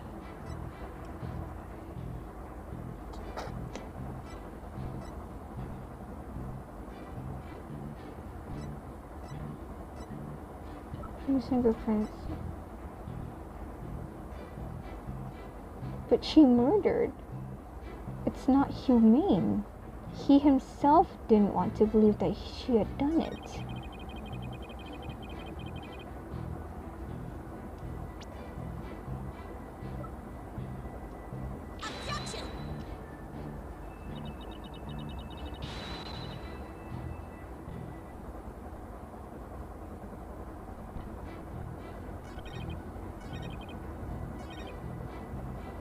Confess to the murder and ask that I get her declared innocent in court.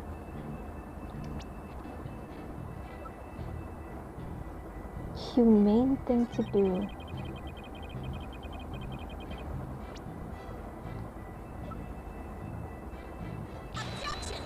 No.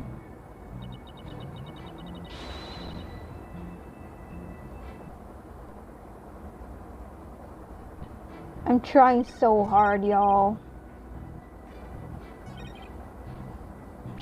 Can I press this again? How could you overlook such a threat? As a teacher, it's your duty to discipline students.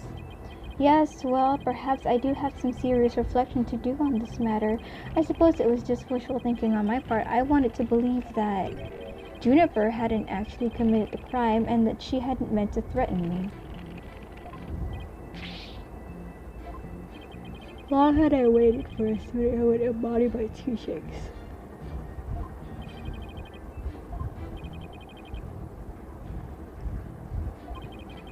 Answer to what I teach him. Wow, really worked me. I wouldn't be so sure. The more he tries to avoid.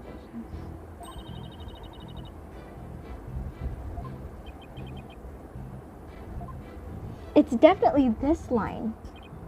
It's this line in particular, but I don't know what to put him up. Sorry, wrong button.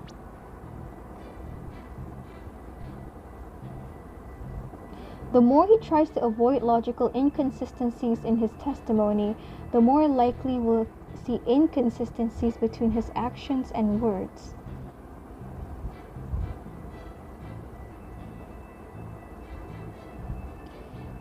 I suppose it was just wishful thinking on my part, but I wanted to believe that Juniper. Long had I waited for a student who would embody my teachings.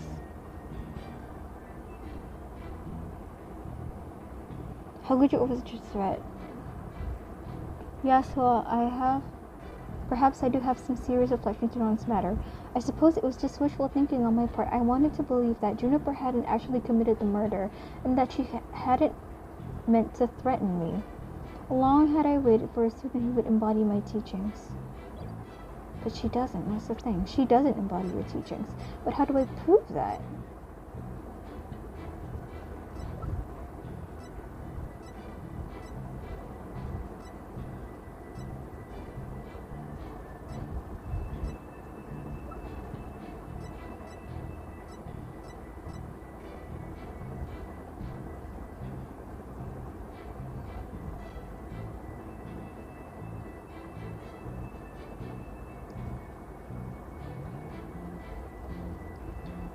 Due to the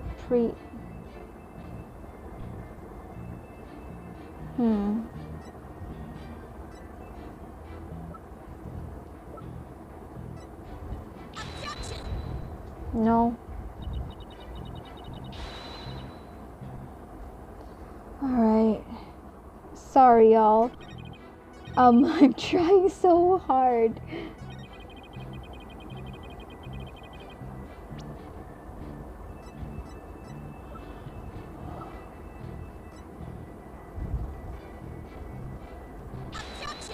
No.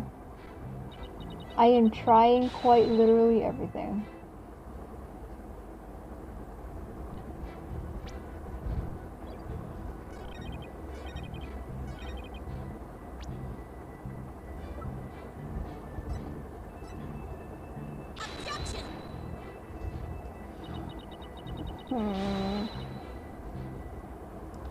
I have just about pressed everything.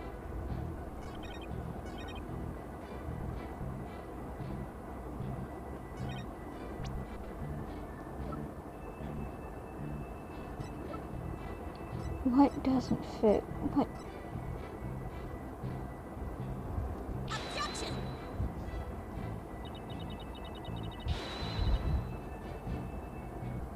Trying to avoid logical inconsistencies. The more he makes inconsistencies,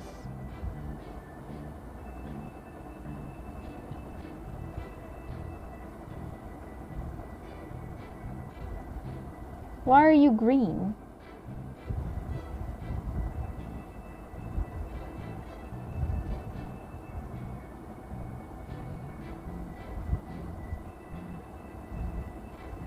Oh, is it green because I pressed it? That you can accomplish.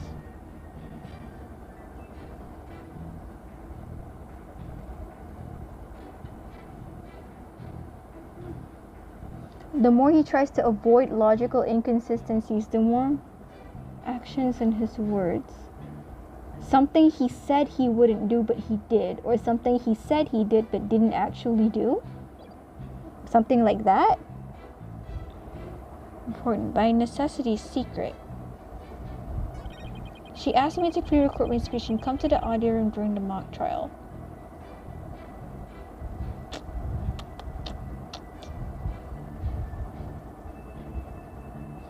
You can't prove that he wasn't there.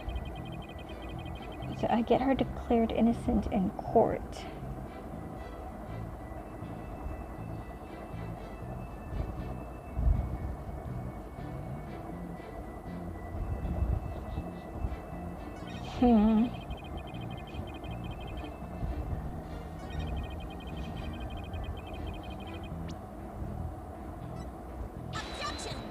No? Okay. How long have I been here?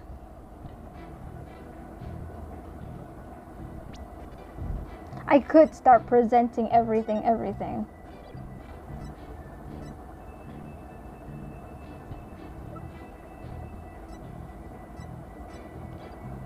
Came to me something very important. By necessity, secret. She asked me to pre-record my speech.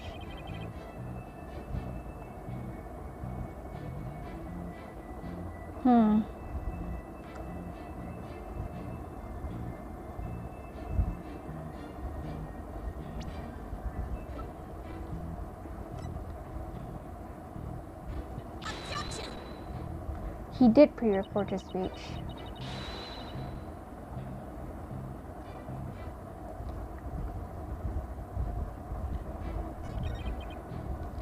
I don't know if he came to the audio room or not. Super confessed to the murder and asked that I get her declared. Hang on.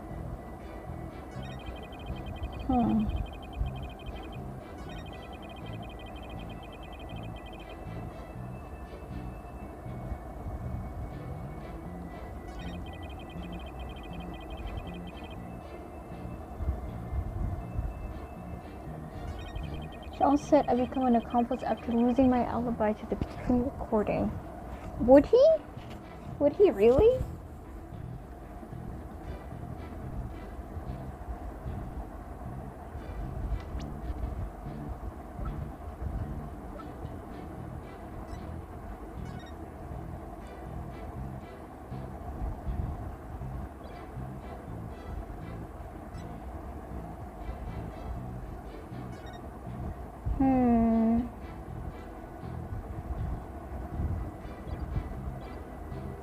humane thing to do.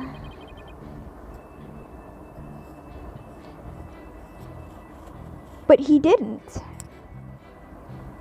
He didn't protect Juniper.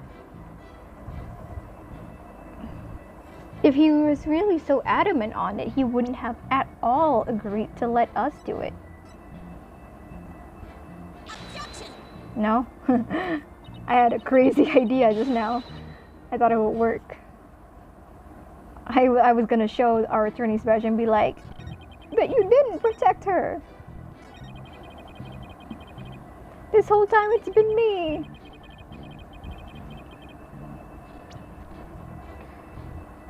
How do I prove he didn't do it? That he didn't protect her. Maybe this thing. This thing did not protect her at all. Oh my god! Obviously it's right under my nose! That was the one thing that he did and it wasn't helpful at all. So glad I got that. So let me get this straight. You were trying to help Miss Woods? Huh. That's nothing more than a bald-faced lie. No offense, Your Honor. Such defamation of my character and your hair follicles, Your Honor. It is an outrage. Miss Sykes will clarify her statement, but leave my hair follicles out of it this time. Yes, of course, Your Honor. Now please take a look at this. The witness gave this tape to Mr. O'Connor. He slyly whispered, "Take this to the police and tell them you found it." There was no whispering, slyly or otherwise involved. I simply did that out of kindness. Oof. The tape contained our client's voice. In short, it is incredibly damaging evidence. Why would it even exist if the witness wasn't trying to pin the murder on our client? Yeah! Oh, that took me so long to get. They say the road to hell is paved with good intentions, but not yours. You never had good intentions, only lies to protect yourself while blaming another. You, Professor, are the embodiment of the dark age of the law. Yeah, you tell him, Athena.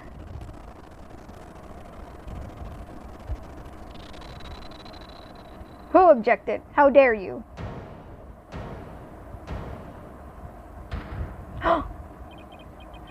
Why, you dare call my teachings and methods lies? I dare. Oh, a blackboard. What? Oh! Oh my goodness. Davis Legal Academy is a proud institution. It's the most powerful in the world. You'll never forget what true education and lawyering means once I'm through with you. Oh dear. Cikgu Garang. Professor means what's with your hair? Quiet! No talking in class. Oh my god, he threw a chalk at me.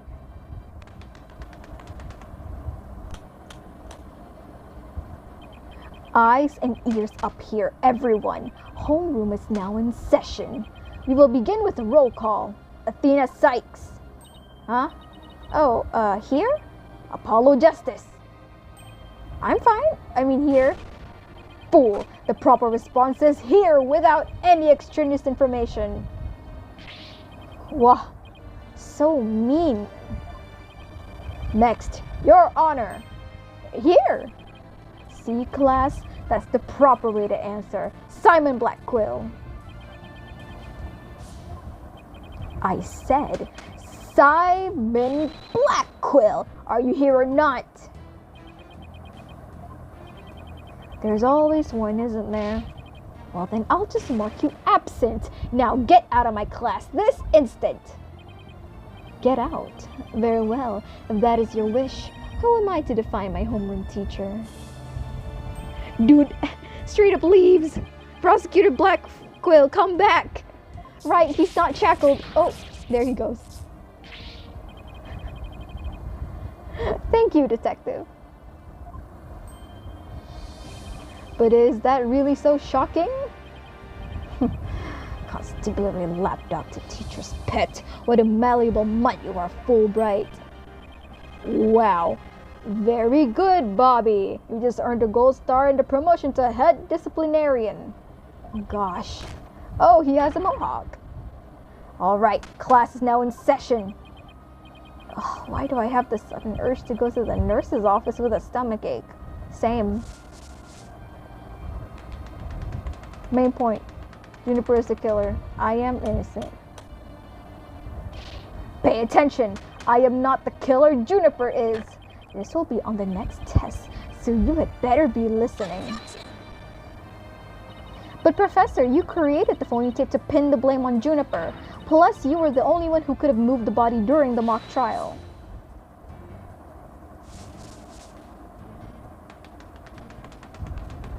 Please note, I was not at school. Yes, you were! We saw you! Athena, you disappoint me so. To think you would label me a murderer. Now pay attention. The murder occurred on the 23rd between 6 and 8 p.m. But I was already home by that time. So how could I have been involved in this crime? Ah, that's where you're wrong, Professor. Finally, something easier I can object to on. It's literally here. You were so here at 6. You were right here helping out. Professor Means, can you really prove that you had already gone home by that time? Can you prove that I was still at school? I can, actually. Yes, we can! Athena, we can! Come on, it's the final stretch! We have the evidence that's right here! Miriam Scuttlebutt gave this to us. Lavatory cleaning duties? Oh no! Who's objecting?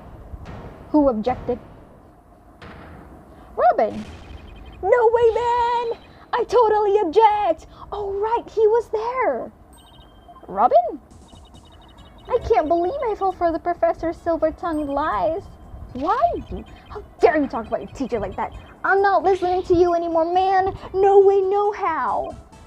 Now I have a confession to make. You know those 2 statues that were on stage? I didn't make them all by myself! The statues on stage? Oh dear. I was able to finish one of them, but the last bell rang before I had time for the other one, so I asked Professor Means to make it for me. What? In other words, the professor was there on the stage after the last bell? Right, and it would have been way past 7 p.m. before he could have finished.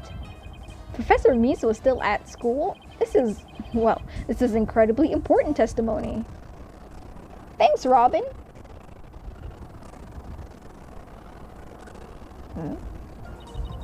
The professor told me I'll take care of it. I thought my parents would let me be an artist if I said I'd make those statues myself.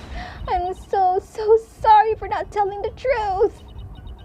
Robin? Oh. Quick, somebody get this juvenile delinquent out of my sight. Simon, you're head honcho among the delinquents. Do something. And who's in charge of the class pet around here? Not interested. But if you want a class in swordsmanship, I'm your man. Of course, only real blades will do. No swords at school. All weapons will be confiscated. Sir, this is not a school. It would seem Sykes Dono seeks a showdown, Professor. In which case you would do well to draw your staff, quick as lightning. Very well. Then I will just have to prove my innocence myself. I said nope, that's allowed. The real lessons begin in 2nd period. Prepare to be served old school style. What is that? Oh, never mind. Your testimony, please. Wow, at full force. Work of art. Okay. Now pay attention. Robin took over half a day to complete one statue. I, however, finished the other statue between 7 and 8:30 p.m. The defendant, Juniper, saw the 2 statues with her own eyes at 8:30 p.m. Completing a statue so quickly meant I could not leave the stage for a single second. How could I have possibly had the time to go to the art room and commit murder? Right. Did she? She said so herself at the detention center yesterday. She did?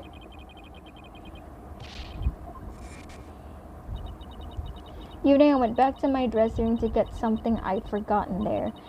It was well after the last bell rang. I'd say maybe around 8:30. That's when I noticed that both stage statues were finished. They were quite large and they were each covered with a white sheet, but I could tell. Oh yeah. Before I address the professor's charges, I have a question for Robin. How hard would it be to complete a statue like that in 1.5 hours? It would probably take me at least twice as long. Now, personally, I think it would be incredibly difficult to finish in that short a time.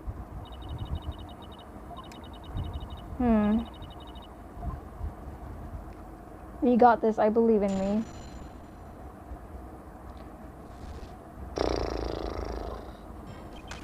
Pay attention. Robin took over half a day to complete one statue.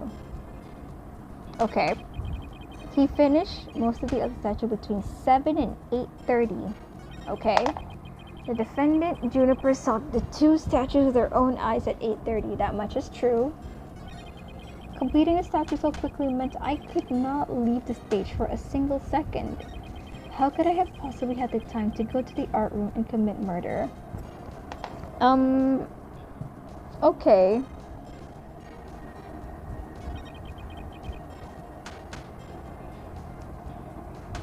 Could not leave the stage for a single second. How can we prove that he did leave the stage? Let's see.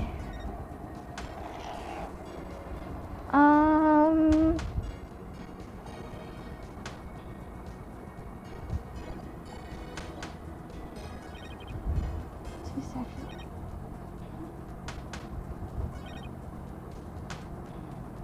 I guess that much is true. Miss Newman took over half a day. Can you please be a little more precise than that?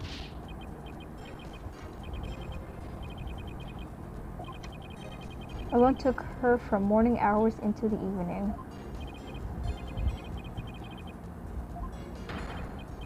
Don't be silly. It means student teacher. Okay. Finished most of the other statues between 7 and 8:30. How did he do that, honestly? Most of the other statue? What exactly does that mean? Basic outline was the right statue before the last bell rang. I, in turn, completed the rest of it. I see. Alright, learning basics is really important. Ensure you skip this. It's a little. It's true, though. Long time. Shut up, Blackwell. I don't have time for you. Understand? I did not leave the stage until I was done. Do you accept the witness's claim? Oh. That he did not leave until he was done? Could he have ever left after he was done?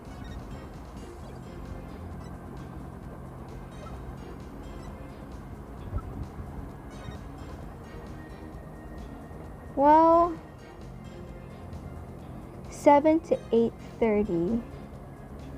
That looks about right, to be honest.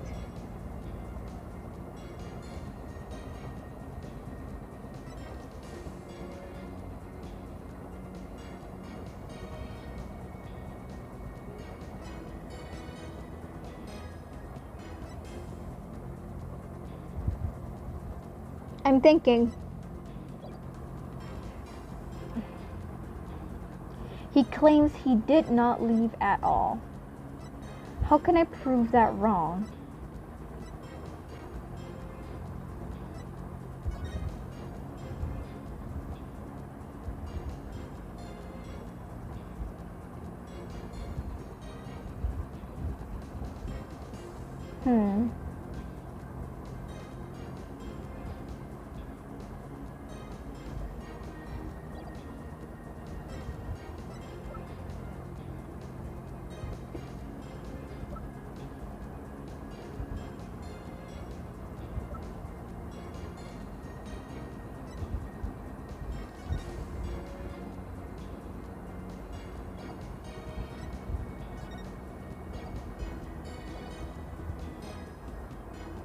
Not on your life, Buster.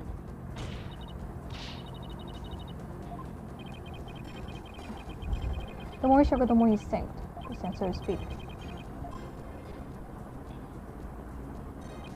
The defendant Juniper saw the two statues with their own eyes at 8:30 p.m. That much is true.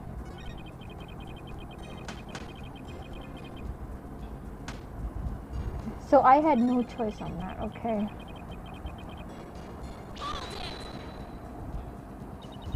Maybe our client only thought she saw the statue? Silence.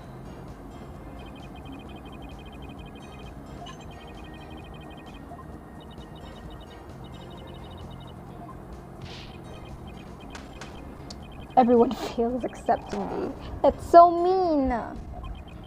I will bury you, losers. Damn, okay. I am paying so much attention right now. But I so quickly meant I could not leave the stage for a single second.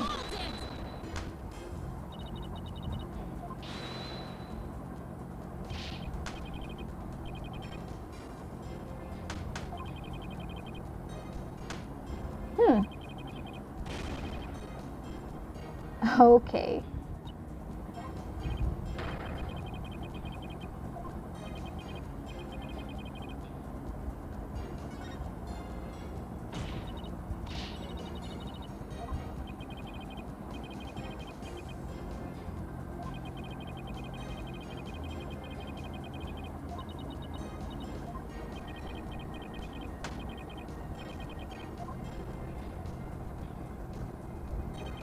How could I have possibly?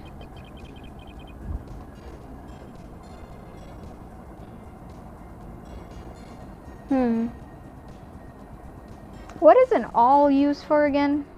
I mean, it's something completely unrelated, but I just want to Google that. All. It's used to make holes.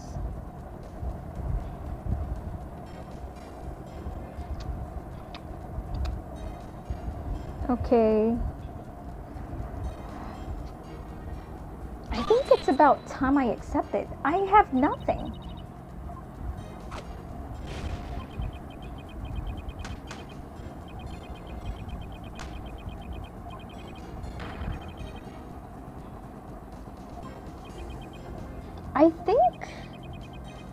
I don't know what to think, man.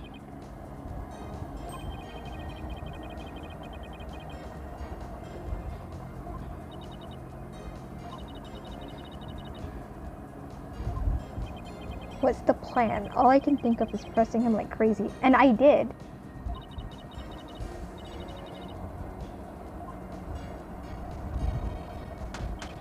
I think at this point,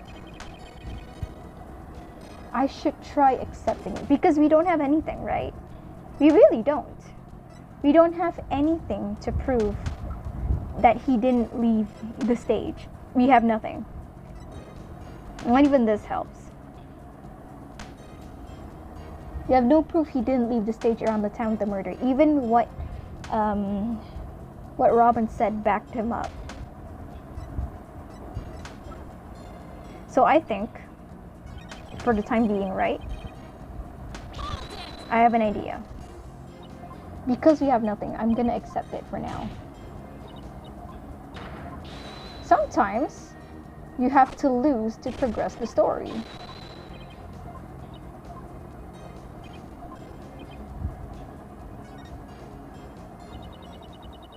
I've tried everything but still can't prove anything. I guess I concede. Ugh. I concede that Professor Beans never left the stage.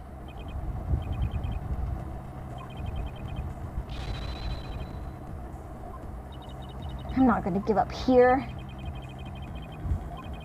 And unless you have any further objections, I'll have to put this issue to rest. Oh! Not yet. The defense still has an objection. Athena, you've thought of something? Well, as I said, not yet. Legal smoke and mirrors, let's go. Not yet, Athena. It's not yet time to quit. It's at times like these when it seems like there's no way out that you have to... Yeah, I have to turn this case upside down. Instead of focusing on whether Professor Means could have gone to the art room, I should focus on how he could commit the murder without going there. It seems our young lady has a real bona fide idea. I sure do. I must use any means possible to distract her. See if she can think while I cast these stones. Sykes Dono, if I hear one word of your usual jibber-jabber, I shall have your head. The murder occurred in the art room, yet the witness was on the stage. How do you propose to fill the vast gap between these two key facts? Is that we got something else wrong. Wait, that's it. Every last one of us made a huge mistake. We were totally wrong about the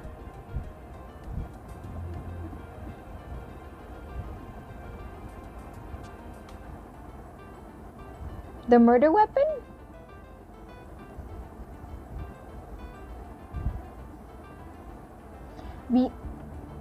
We've always assumed that the murder weapon is the all.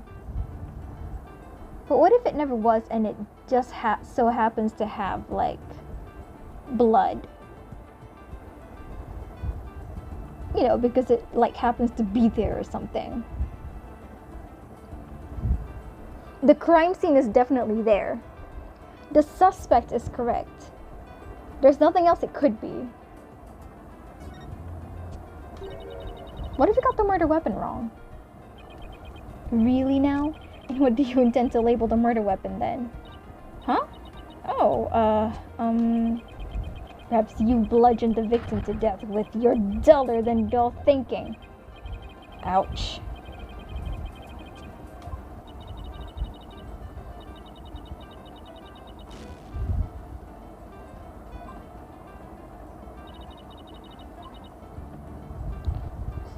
Wait, that's it.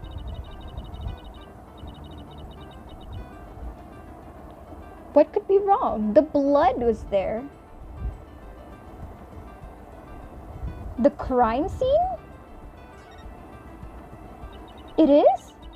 If Professor Means was on the stage the entire time, then he must be the killer.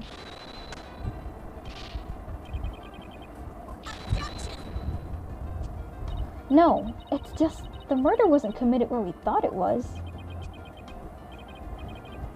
Do we have it backwards?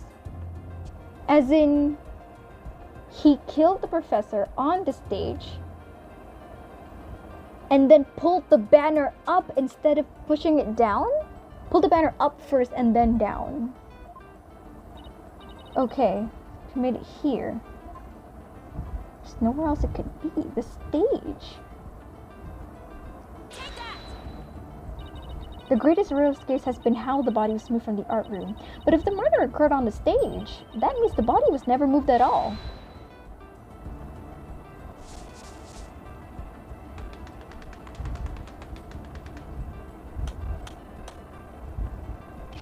Silly girl, when the body was found, there wasn't a drop of blood on the stage floor.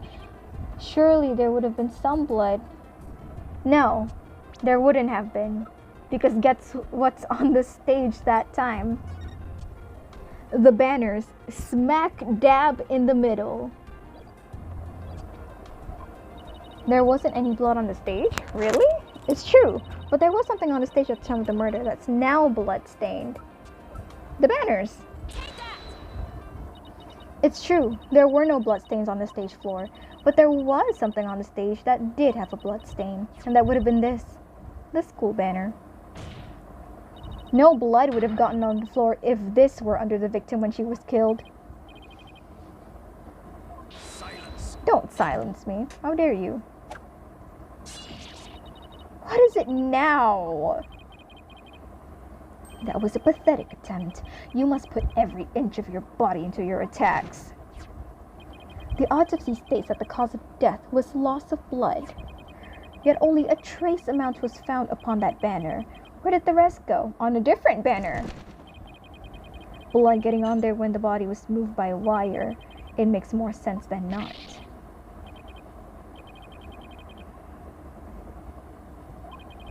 Were you the ultimate?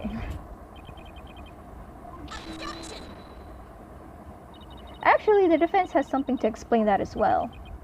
I do.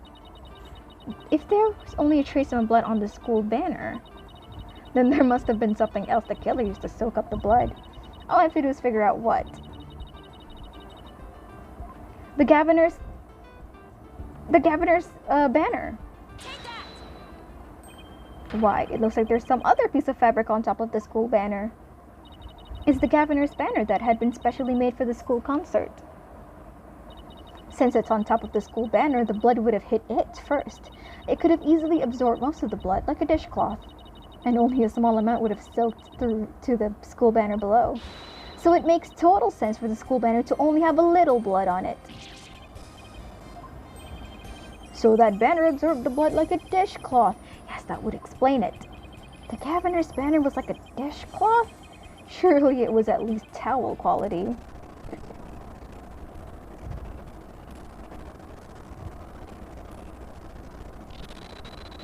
Who objected? How dare you? Simon, don't just stand there, do something. Sykes, Dono, you are learning to wield the blade quite well, thank you. But how will you respond when I come slashing at you like this? The remnant of a large bloodstain was detected in the art room, but why would there be blood there if the murder occurred on the stage as you claim? The bloodstain in the art room was faked. How? I'll tell you how. All that was needed was something that could transport the blood upstairs, and that something was a piece of evidence we've just finished discussing. The killer used this to bring the victim's blood up to the art room. What is it? I don't actually know.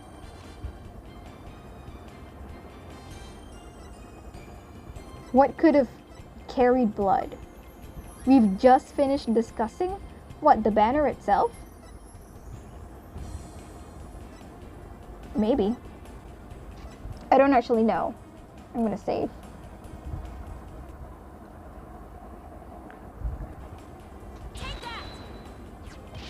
Do you think you see your garbage is court?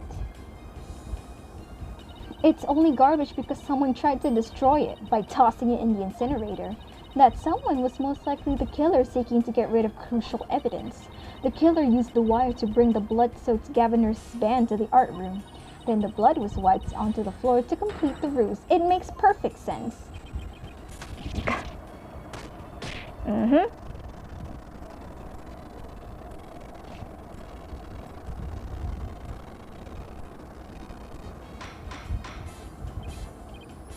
Whew. This is quite a development, you don't say, Your Honor. To think the body was never actually moved. Hold it right there. The body must have been moved. How else do you explain that loud crash you heard during the mock trial? If it wasn't caused by the body crashing into the statues, then what was it? I hadn't thought of that. If that loud crash wasn't the body hitting the statues, then what was it indeed? The knot in the school banner shows that something was carried along the wire in it. Oh, I know, the other statue, the white one.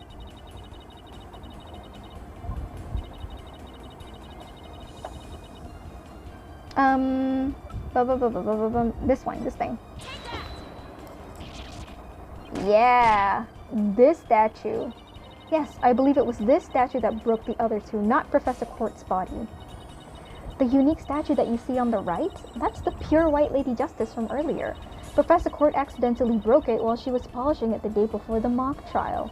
But she used her own unique artistic sense and technique to repair it, as you see here. And nobody would have guessed that it was originally Lady Justice. Silence. What? What are you silencing me for?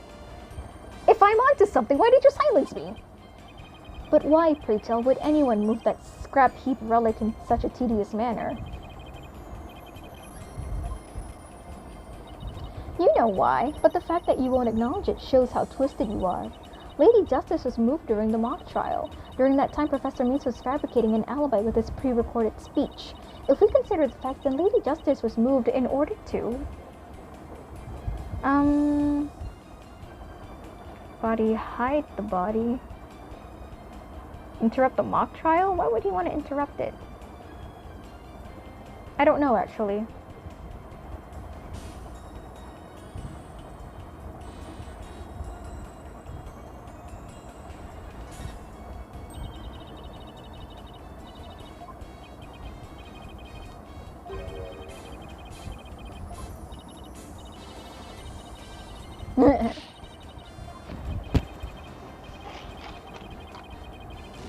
Heh. Sorry. Hold on, let me think again. Give me a second. I need to focus on that. Was moved during the mock trial. During that time, Professor Means was fabricating an alibi with his pre-recorded speech.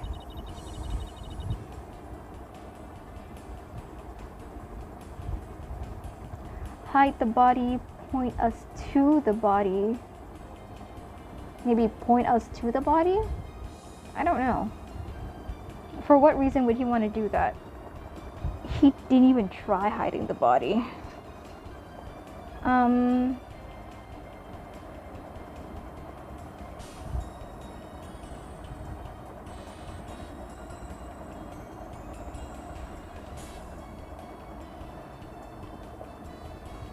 Hang on, let me save. I don't actually know.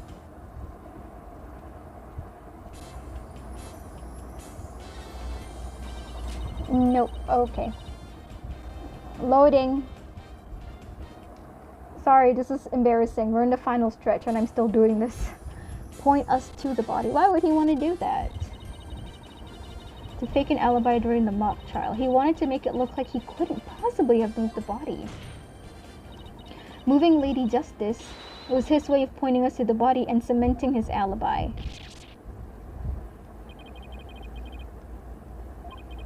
Yeah. Thanks, Your Honor. I was trying so hard, you don't understand. How dare you object?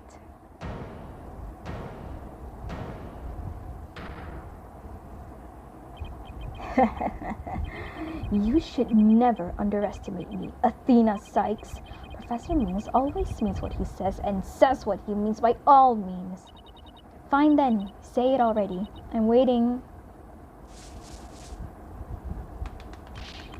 The murder occurred the night before, but the body wasn't found until late the next day. Countless students passed the stage till they met in the lecture hall for the mock trial. The body would absolutely be found. So answer me this, why didn't anyone see the body that entire time? That can be explained by, yeah. If the victim was murdered on the stage and left there, the body would inevitably have been discovered. Of course, there was nowhere to hide a body upon that stage. We're so close. Come on.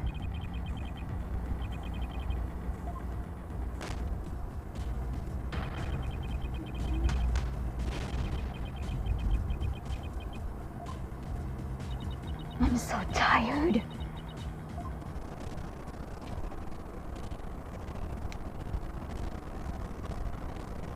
Please, some sort of Deus Ex Machina come in and save me right now. Is an amazing bit of legal wisdom.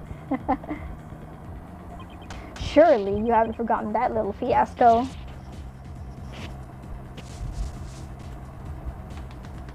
Athena Sykes. Attorney's badge is just for show. Hey, that's not nice.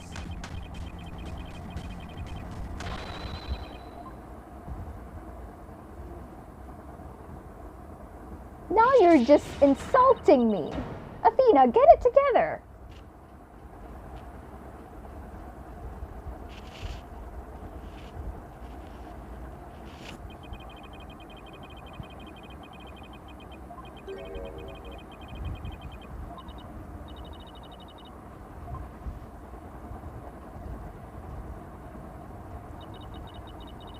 Don't tell me I failed once again. No, you haven't.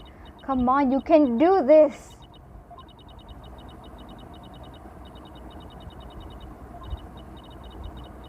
No. Athena, don't give up. Widget's off.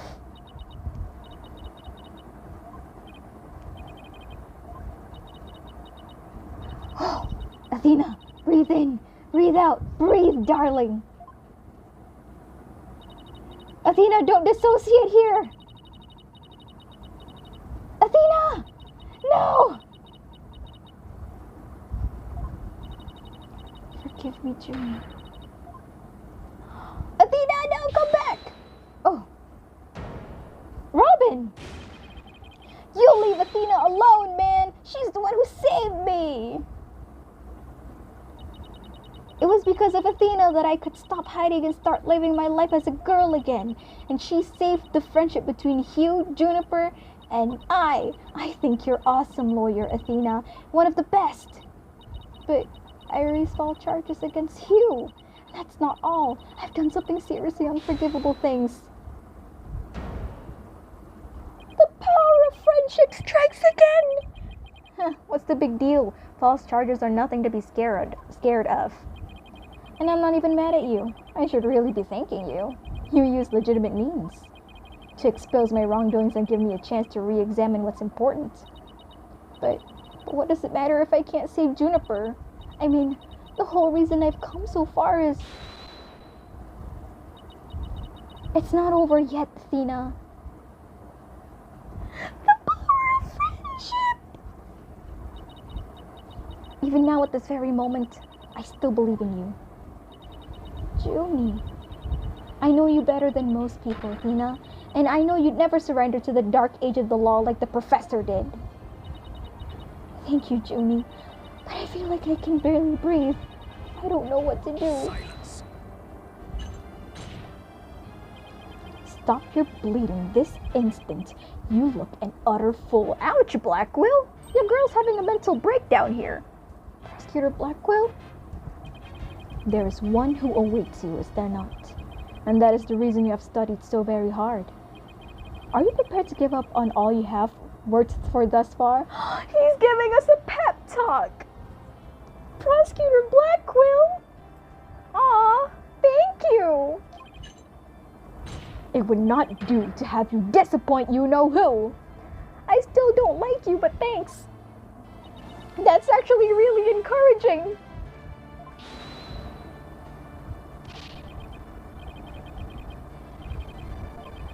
No evidence or anything else to establish my guilt.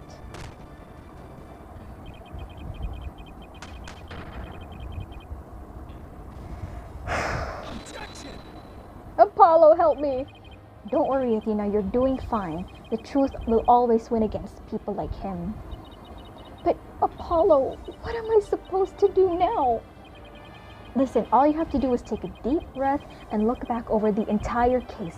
If there's truth to be found, and there always is, you're sure to find it. Now let me see you smile. Remember what Mr. Wright said? The worst of times are when lawyers have to force their biggest smiles.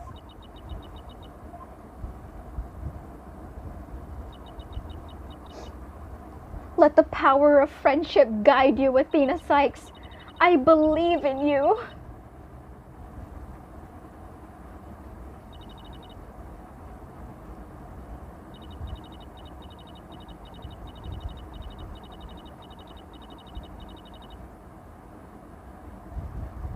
Yeah! Athena Sykes is psyched and ready to rock. Prepare for your utter defeat. Hell yeah, thinking time. Professor Court wasn't killed in the art room. She was killed right where her body was found. We know because there wasn't any time to move the body there from somewhere else. That means the body had to have been hidden somewhere on stage until it was found. Let's think along these lines and see where it takes us. First up, when did Professor Mace remove the body from its hiding place? Well, let's see. What was he doing right before the body was discovered? He was using the span of time his fake alibi created to move the body where it would be more easily spotted. Therefore, the only time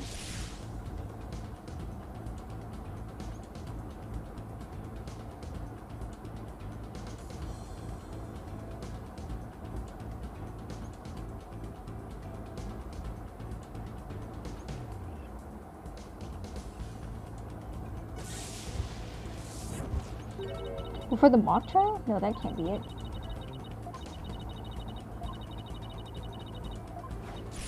During. The bodies were during the mock trial. It was during the mock trial, specifically during the speech. It's the scene in long pre-recorded speech. Moved something to the stage that wasn't there before, specifically the white statue. Sumatra wrapped the latest in the school banner and went zipping down the stage. 2 versus 1 stone. He drew attention to the body and made it like the murder occurred in the art room. But was there anywhere to hide a body on that stage? No, there had to be some place. Wait a second. How about something that should have been finished but was only mostly done? What? Inside the statue? No way! The right statue?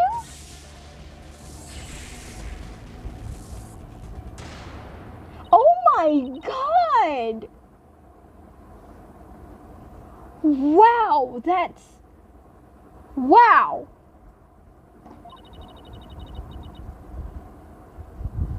Side was clever disguising as the boss's statue. Wow, that was awesome, dude. Miss Newman gave up on the right statue, yet Professor Means finished it in a single night. Objection! No.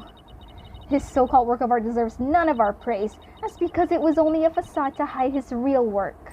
The murder of Professor Court.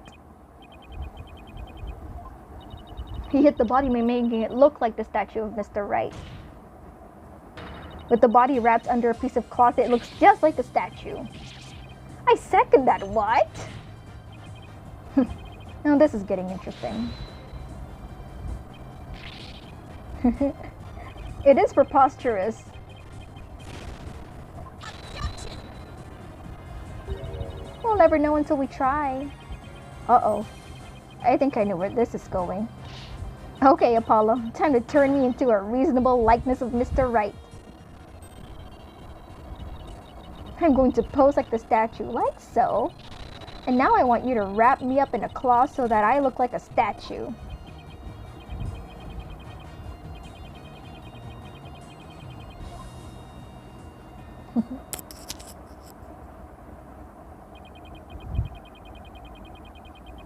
I'm afraid that isn't the right color. Well, given how sudden the request was, it's kind of the best I could do, Your Honor. Alright, I think that about does it. Wow. Well, what do you think, everyone? Do I look like a statue of Mr. Wright or what?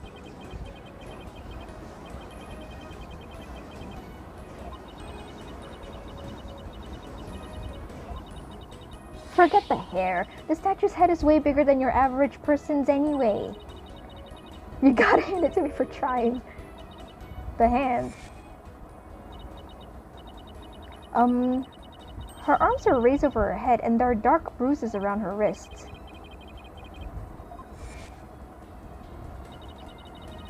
And she'd been tied up. Apollo, tie me up in a new pose. Wait, you're not into this kind of thing, are you? Athena! What? No! Besides, it was your idea. Just tell me how to tie your hands already. Professor Court's wrists were tied together, and I can't help but think that's related. How should I arrange myself to match the shape I want given her hands were tied?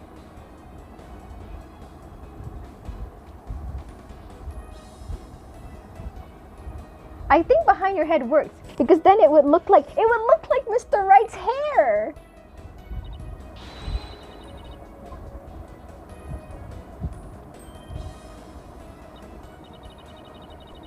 Yeah!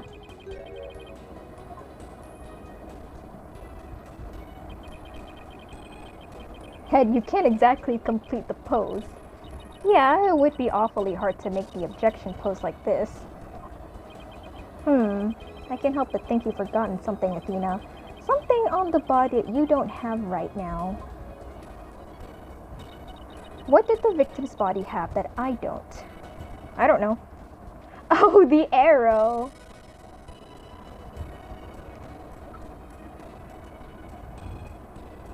I think it's the arrow. It's either the arrow or the awl. I'm pretty sure it's the arrow. Oh, right. There was an arrow sticking out of her side. What are you, crazy? Fine, then go get some duct tape. Rapido, schnell. This is a nice change of pace. I love how Blackwell's just watching all of this. No questions asked, he's just looking. Spiky hair created from 2 hands.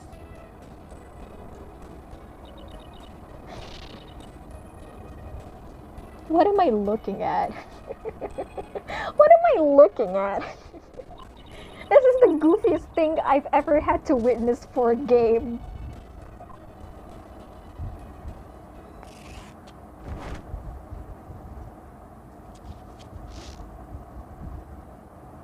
Oh my god, I look just like the statue!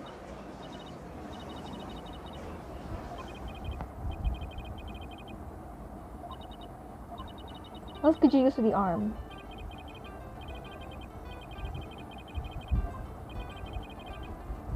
After all, she's put me through, she owes me an explanation, and one that makes sense. Now, disappoint me again, penalty will be doubly. Oh my god, double penalty. I'm so tired, come on! We're in the final stretch. Stage to see Professor means.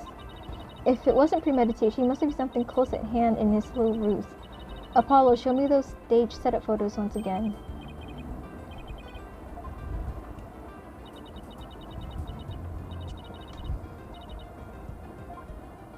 You want me to point it?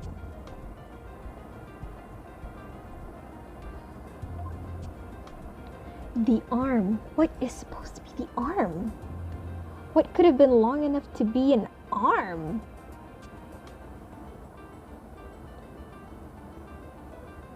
The only thing long enough to be an arm is his own staff. But we saw his staff in the morning, didn't we? During the mock trial. Did we? We did. I know we did. There's nothing else that could have been longer. But there's nothing else it could be. We could just try it. Hang on, let me save first. I don't trust myself.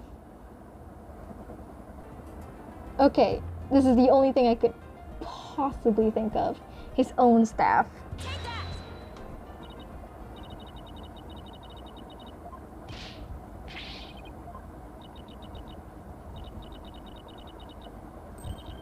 It's the staff you have right there.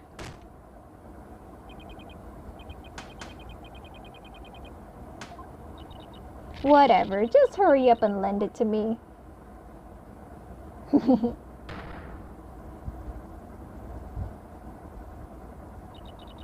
The length is perfect. Mr. Wright couldn't possibly object to such an awesome arm. Okay, go for it, Apollo.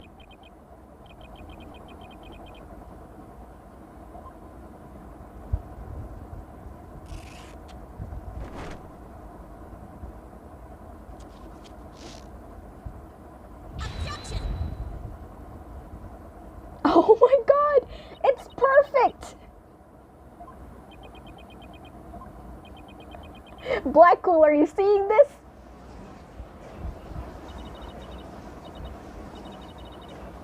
Oh my god, I can't believe that worked.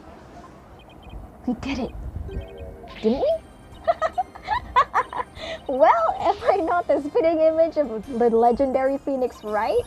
The man who'll bring us out of these dark ages and into an era of brilliant golden light. Golden light? All I see before me is the pink specter of a man. That's just because Mr. Wright likes his statue. He's positively tickled pink. Get it, Apollo? He's tickled pink. Blah, that joke deserves a pink slip.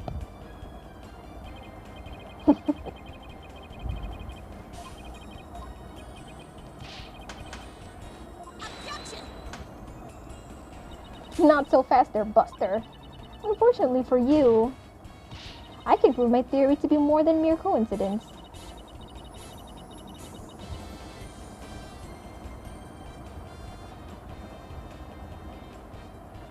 See if it's a staff or a spear. I guess saves. It's too late in the game for me to be saving like this again. You had assumed the victim's jagged wound to become air forcibly shoved in, but if the wound was from this spear instead, then we should be able to detect traces of the victim's blood on it. Ha, ayo.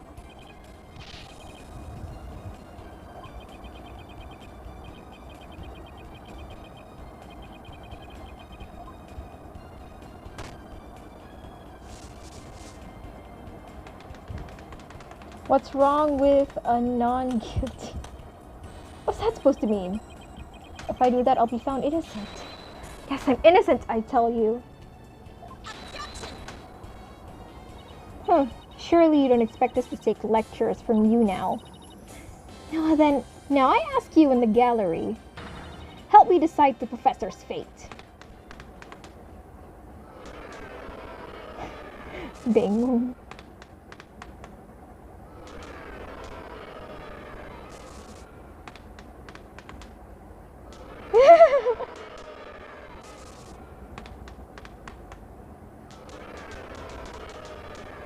Jail.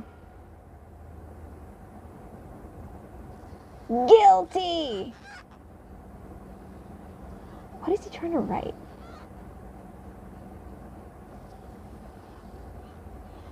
Come on. You can. Oh. Oh my gosh. His teeth are broken.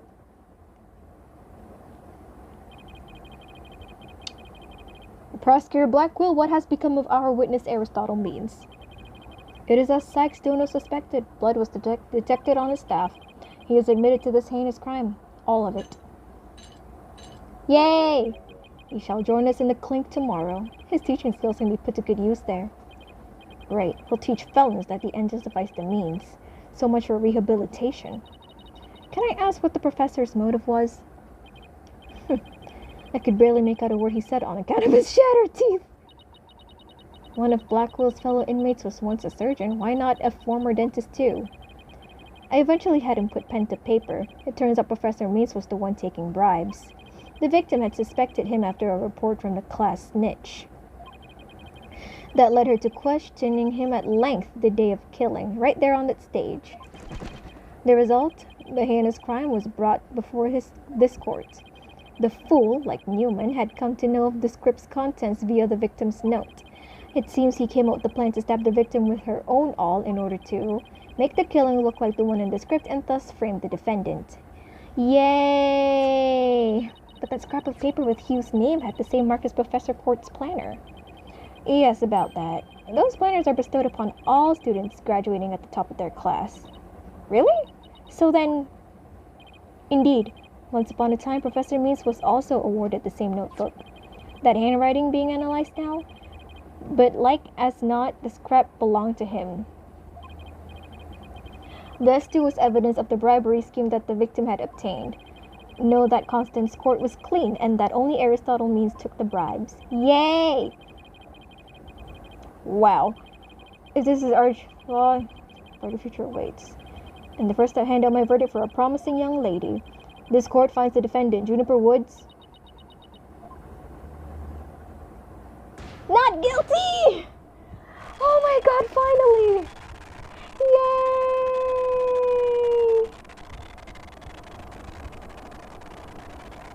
Holy moly.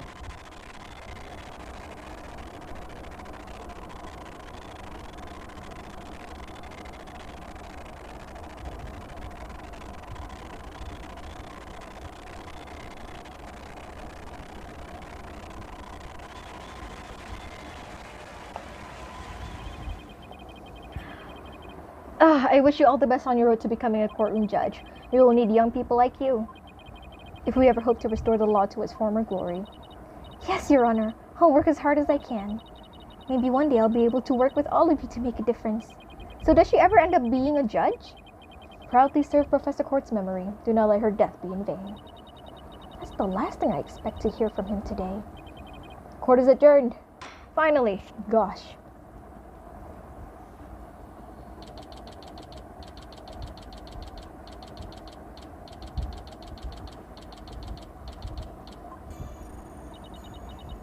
Thank you, Thena. I really mean it. It was nothing, really. I can take that biggest tangled mess of a case and unravel it just like that. Says the person who had a mental breakdown just now. Literally and figuratively. You look pretty hungry for a knuckle sandwich, Buster.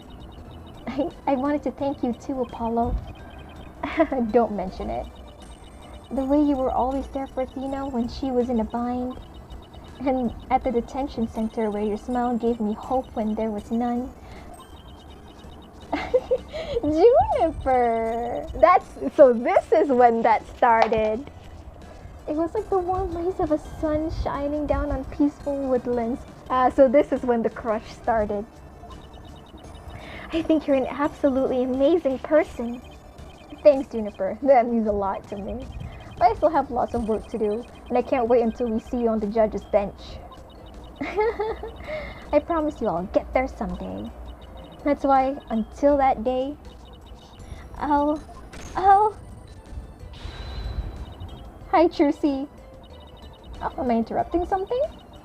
No, it's okay, I think. So what's with the big news? It's supposed to be canceled after what happened, but... we just got a call. A call from whom? Oh. In memory of Professor Constance Court, who worked so hard to make it happen, the festival is being extended one extra day until tomorrow. Yay!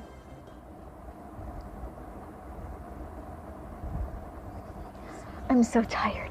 Okay, let's be quiet. Shh. Oh my god, Junie! My darling! She's gonna sing! We've got a special treat for all of you. A love letter for Themis Legal Academy. Eek! Prosecutor Gavin. It's time for the guitar serenade.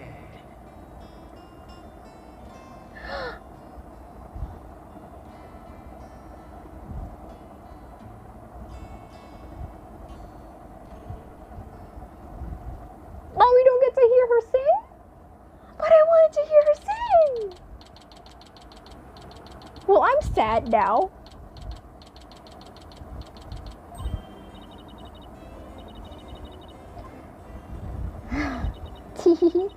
I think you and Robin are getting a little carried away.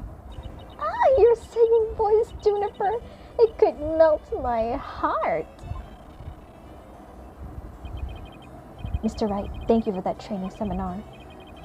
Just remember, the objection pose is all about attitude. Oh, and congrats on your mock trial win. Although, Robin had you for a while there. I did, didn't I? But I'm just glad we're back to being how we used to be, thanks to Athena. And you know what? I think I'll stick with becoming a prosecutor after all. I'm going to make up for my mock trial loss by winning the real deals in court. Mock trial loss? What loss? Wait, did they reprise the trial and Hugh won?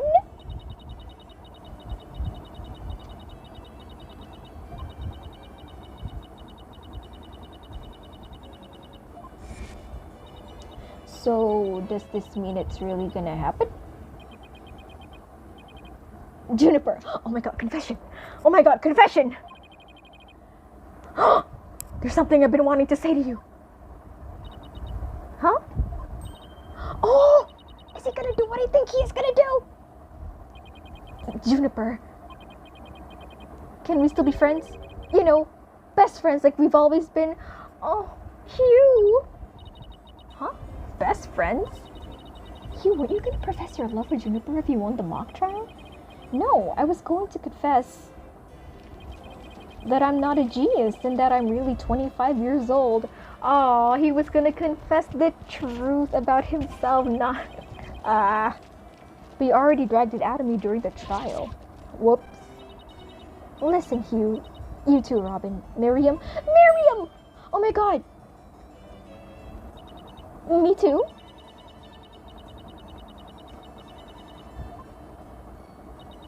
I've been thinking. It's up to us to put an end to the dark age of the law if we can. Let's all work together to usher in a new age where winning only results from the truth. And the end never justifies the means. Oh, friendship.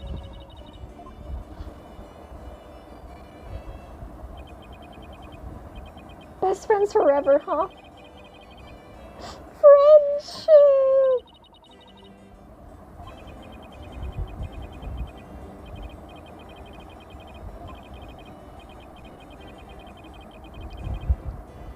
Say what now? Hey now, they're gossiping about me. Well, if I had to describe him in one word. And so after some slight arm twisting, Apollo promised to bring me to meet his friend. Unfortunately, that promise was never meant to be fulfilled. Aww. For not long after, their friendship was mercilessly severed by fate. And the bonds between us began to fray and unravel as well. Sorry, but I'll be taking a leave of absence. Oh, after episode 1. Even now those words continue to ring in my ears. The discord in our ever-cheerful Apollo's voice made him sound so cold and distant. Why, Apollo? Why? Why would you leave us all behind?